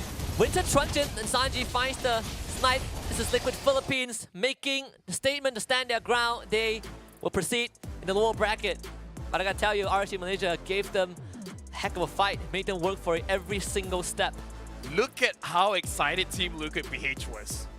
Like, you know that was a hard game, judging by their reaction. It's like, yeah, we got the win. And Benny Cutie MVP, right? Yeah, 100%. 100% Benny Cutie MVP, because if it's not, then I'm flabbergasted. But yeah, Sky Piercer first item, Roger, as OP can be. Yeah, I mean, if you ask me which Malaysian team would give our Liquid Philippines a hard time, definitely wouldn't say RGMY. But after this series, my opinions have changed. You know, RSG Malaysia, they're 3rd place in the previous MPL. Yes, sir. Looking pretty good. Looking pretty good. Looking fantastic. Like, it makes them 3rd place spot look, you know what? Respectable. And I believe after watching that game, we have learned a few things about the meta. Sky Piercer, Roger, too much to handle. Way too much. Sky Piercer in general, right? But on heroes that can execute you, way too much. and also it's too cheap. Yeah, no, because we have to put in the context where the Roger, he can go in, get the burst, and then go out. Because you want to stay alive as long as you can with the Sky Piercer. Roger does that very well. Absolutely. But I would say, at least, for this series, and then on a high note, right? Regardless of who wins, this is one for the history books. I feel like through the KPH, they had to show more of their hand, more than they wanted to. Because we know if they could help it, they want to keep a few things a secret, right? Yeah, considering how, to be fair, the entire series, Liquid Philippines had the lead, right, for the majority of the time, but still, it wasn't easy, right? Having the lead doesn't allow them to win automatically. This one, of course, is the ultra late game, the biggest lead we had this series, but still, RCNY make it look even as they could. Okay, I have a question here. Carl TZ uses the Winter Crown, and he has the Blade Armor. Now the question is, when he's frozen, does the Blade Armor passive activate? You might think this is a silly question, but do you know why it's not a silly question? No, why? When Beleric uses the Winter Crown, his passive still goes off. So does the Blade Right. Armor work the same way? Because if it does, then maybe Blade Armor Winter Crown is a very good combination if you want to use a tanky jungler. I suppose so. So many things to test out. Yeah, because the Winter Crown interaction enabling you to still use skills while frozen comes to the question, does it apply to items? Like, for example, the Blade Armor. Yeah, I just noticed Lo Liao sold off the Sky Piercer at the end. It's like, no, more damage is not what I need. I need to survive. I feel like it's just RSG Malaysia had not enough time to practice with the Sky Piercer because I feel like it's a new mechanic, right? You want to, it's basically like teaching you how to play a Karina, teaching you how to play a Martis, understanding when it's 6% HP so that you can go in, get your guaranteed kill, and then get out. Yeah, I think at the same time, it's just, look at Philippines, they show a lot more composure in terms of decision making. RCNY, they did fumble along the way, but still, this is one of the best series, well, the best series of the day. The stats themselves, Hall of Famers, you have Benny QT, highest GPM, Sanji, highest DPM, Carl TZ, highest damage taken per minute, and JP with the most assists. So basically, it's the Hall of Fame for Liquid Philippines. Right now, I feel like RSG Malaysia, even though they have to bow out of the Snapdragon Pro Series, I feel like they can go out with their hits held high because if this is an indication of how their performance is gonna be for their upcoming tournaments, I feel like this is a good start, right? Yeah. You just have to figure out the meta, that's number one, and then develop this lineup to have better chemistry, better shot calling, and then it's all good because they put up a fight against the champions of Philippines. Yeah, and you look back, like a month plus ago when they played Laurel back at finals against Homeboys, they pushed it to 5 games. They almost kind of pull off the craziest reverse sweep we have ever seen in the NPL finals itself. So hats off to RSG Malaysia because this game itself, it was Liquid Philippines in the lead the entire time. But RSG Malaysia managed to keep it together for almost 20 minutes. Yeah, I feel like if anything, it shows that honestly, Vinogo on damage dealers does a lot. And I don't know if this is specifically just for this series, but it's something for us to look out for. Is the new meta more about damage than sustain? Because in the previous patch, sustain is king because you want to stay in the Lord fight for as long as you can, but maybe nowadays you don't need to survive all that long. You just gotta kill the other guy as fast as possible and then move on to your next thing. Because think about this, you want to get the Lord, you cannot get it when even one person can slow you down. Yeah. So maybe have more damage, get as much kills as you can, then go for the Lord. Because if you're a sustained build, you cannot sustain the Lord anymore. Even the new items introduced, all 3 of them are damage items. Yeah. Wishing Lantern, Malefic Gun, Sky Piercer. Of course, MVP is Benny QT, 12-1-0 on this Roger. Completely uncontested. Won the lane by himself. He was 1 level ahead of Lo Liao the entire time. I feel like the moment he had the Blade of Despair, it's pretty much over because I feel he got the maximum stack. So the maximum stacks is 12%, 12% HP left. I feel like even with a single Lycan Pounce, it deals around 40% damage onto anyone from RSG Malaysia. So as long as they're 50% health, he could just one-shot them. And how can you deal against an enemy that can one-shot you at 50% health?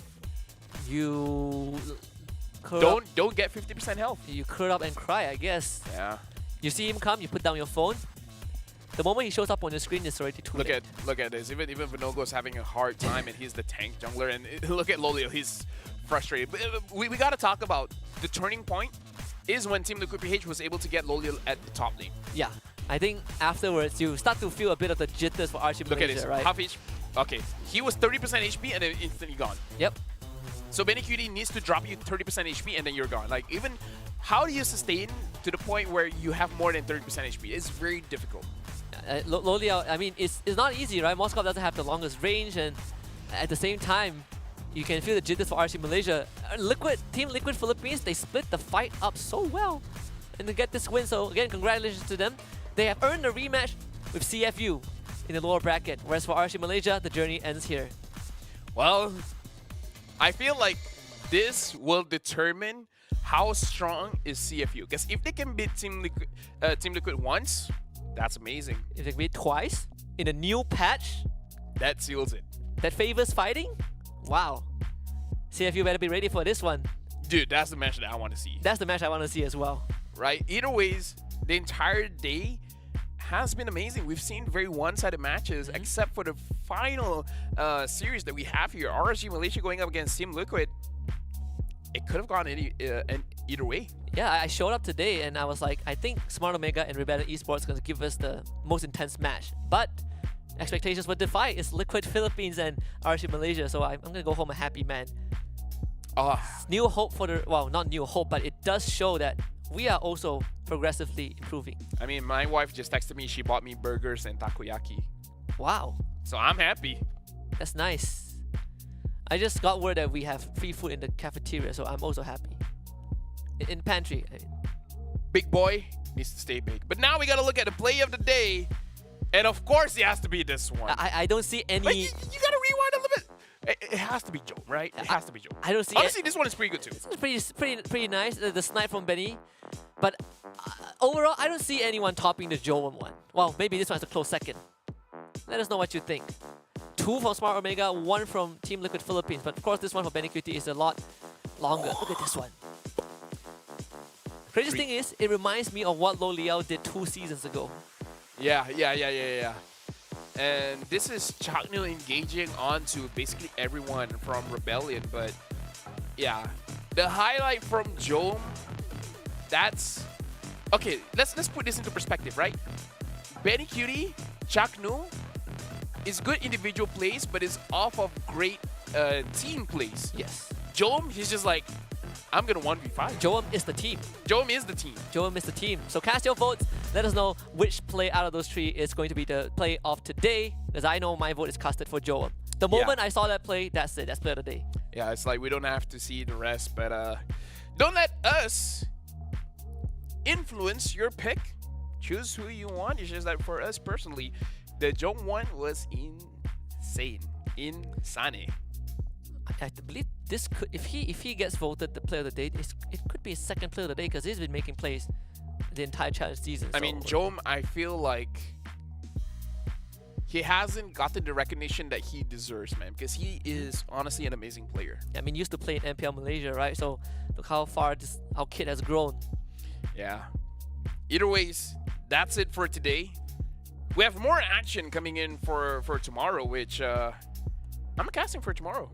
I think you are. You were supposed to cast for tomorrow, but because I was supposed to attend a concert, right? So that guy, his name is called Alan Walker, right? And he walked on, not just me, he walked on all his fans. Imagine the fans that flew in, booked a hotel, took their annual leave for this concert.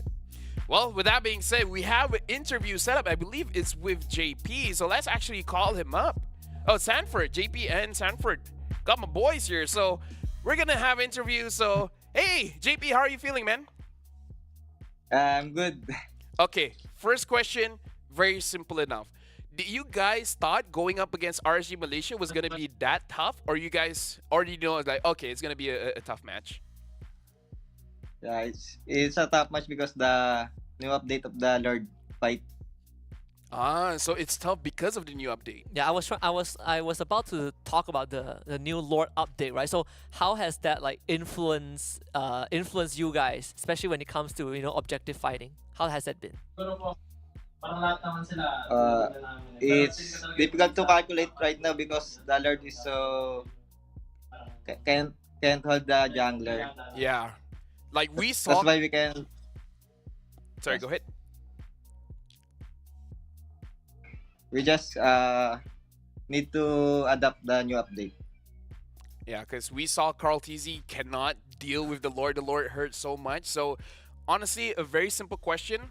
We've seen changes at the heroes, items, and lords and minions. Which part of the update do you guys feel is the hardest to adjust to? I think yes because the new update of the Lord dance because Philippines is good at Lord dance.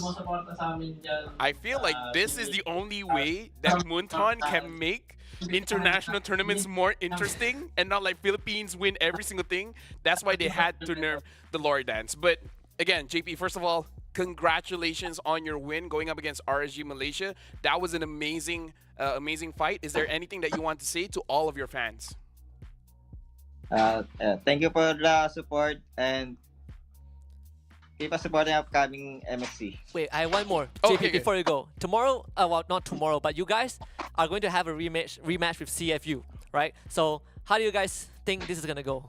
Thank you. I want to say Okay. help you. Go daw. What is the question? You guys are going to have a rematch against CFU, which sends you guys down to the lower bracket. How do you feel about it? You think you're gonna beat them 2-0 this time? We'll try our best to beat them because we wanna get revenge. All right.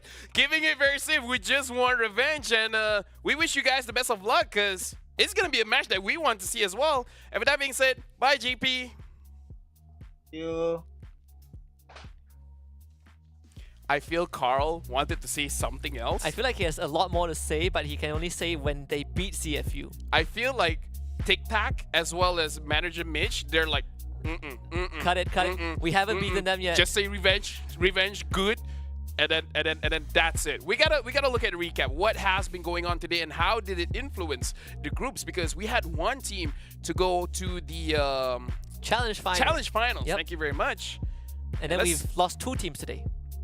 Very sad. RSG Malaysia, my boys. RSG Singapore as well. Let's look at the brackets. What was it again? It's called the recap. The recap. Yeah. So let's check it out because in a bit. I feel like the most surprising thing is definitely the final series because I imagine if RSG Malaysia won. There is a world that they would have won, right? I mean, let's be honest, right? In MPL Malaysia, we've had so many encounters with teams outside our region where it's so close yet so far, but it's good to know that we're getting closer. But again, JP said it's because of the new patch that they struggled where the Lord dance is the one that's most difficult. So we heard it from the professional players, even if like they say all they need to do is just to adapt, but imagine if they're able to adapt and then Muntan just like, what else do we have to do to the Lord?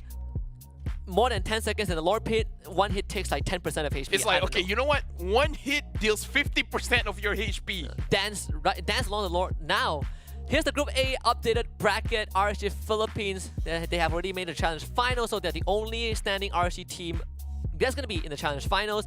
Lower bracket, EVO's Holy will take on EVO for the slot to go to the last chance qualifiers, but that is just Group A. We also have Group B, C, and D. Yep, EVO got through, and then they're going to be facing off later on. This is going to be very interesting because we do want to see how Falcon is going to do against Araki Hoshi, where Araki Hoshi, just off today, they won by a landslide going up against RSG Singapore. But this time going up against Falcon, it's going to be the real contender. And all the while, we look at the teams qualified to the challenge finals.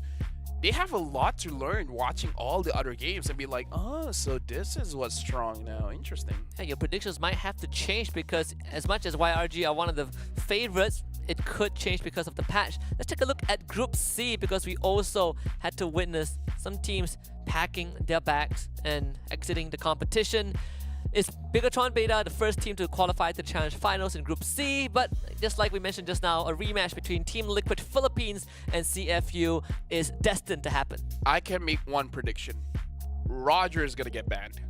Oh, 100%. Right? CFU's jungler is amazing on Roger, and we saw Benny Cutie with that Roger, and now with the Sky Piercer, yeah, forget about it. Both teams need to prepare a draft that does not need a Roger because, whew, if you thought he was strong before, my goodness. First item, Sky Piercer, lights out. He went from S tier to permaban. A, B, C, D, E, F, G, H, I, J, K, L, M, N, O, P, Q, R, S, T. T tier. Let's look at Group D. Let's look at Group D. Yeah, let's do that.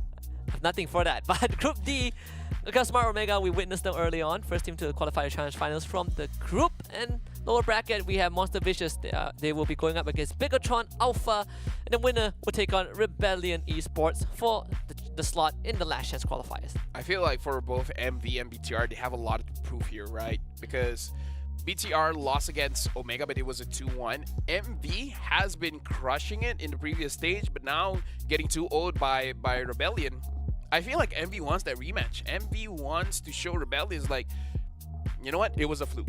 Yeah, I think even for MV, right? Because obviously there are some skeptics. They had a clean open finals. People were saying they just got the easier end of the stick, easier bracket. They're not going to survive challenge group stage. Sure, they dropped to Rebellion, but they're not out just yet, right? And new patch, if Team Liquid themselves, former world champion, says that they are struggling, perhaps the teams that adapt to the chaos the fastest is going to have an advantage.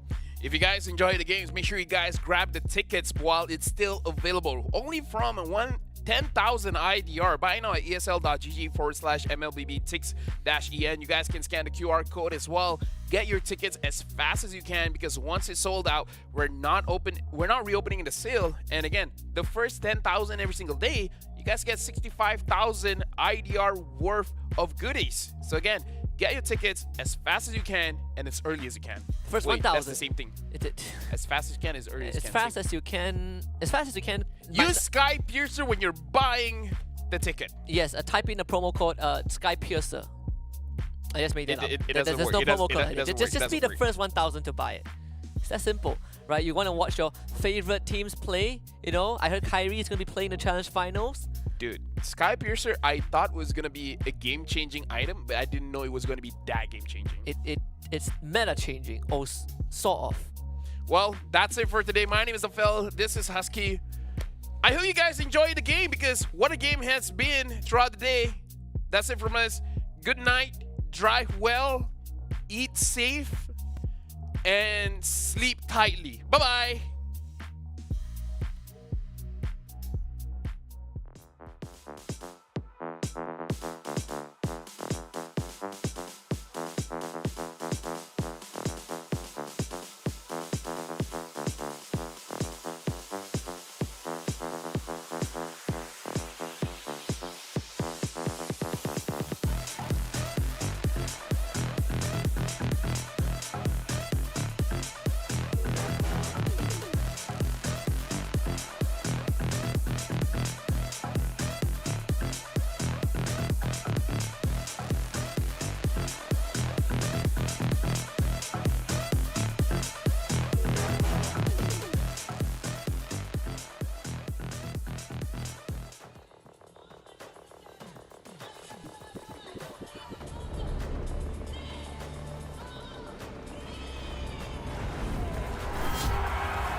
Looks like the players are ready. Here we go!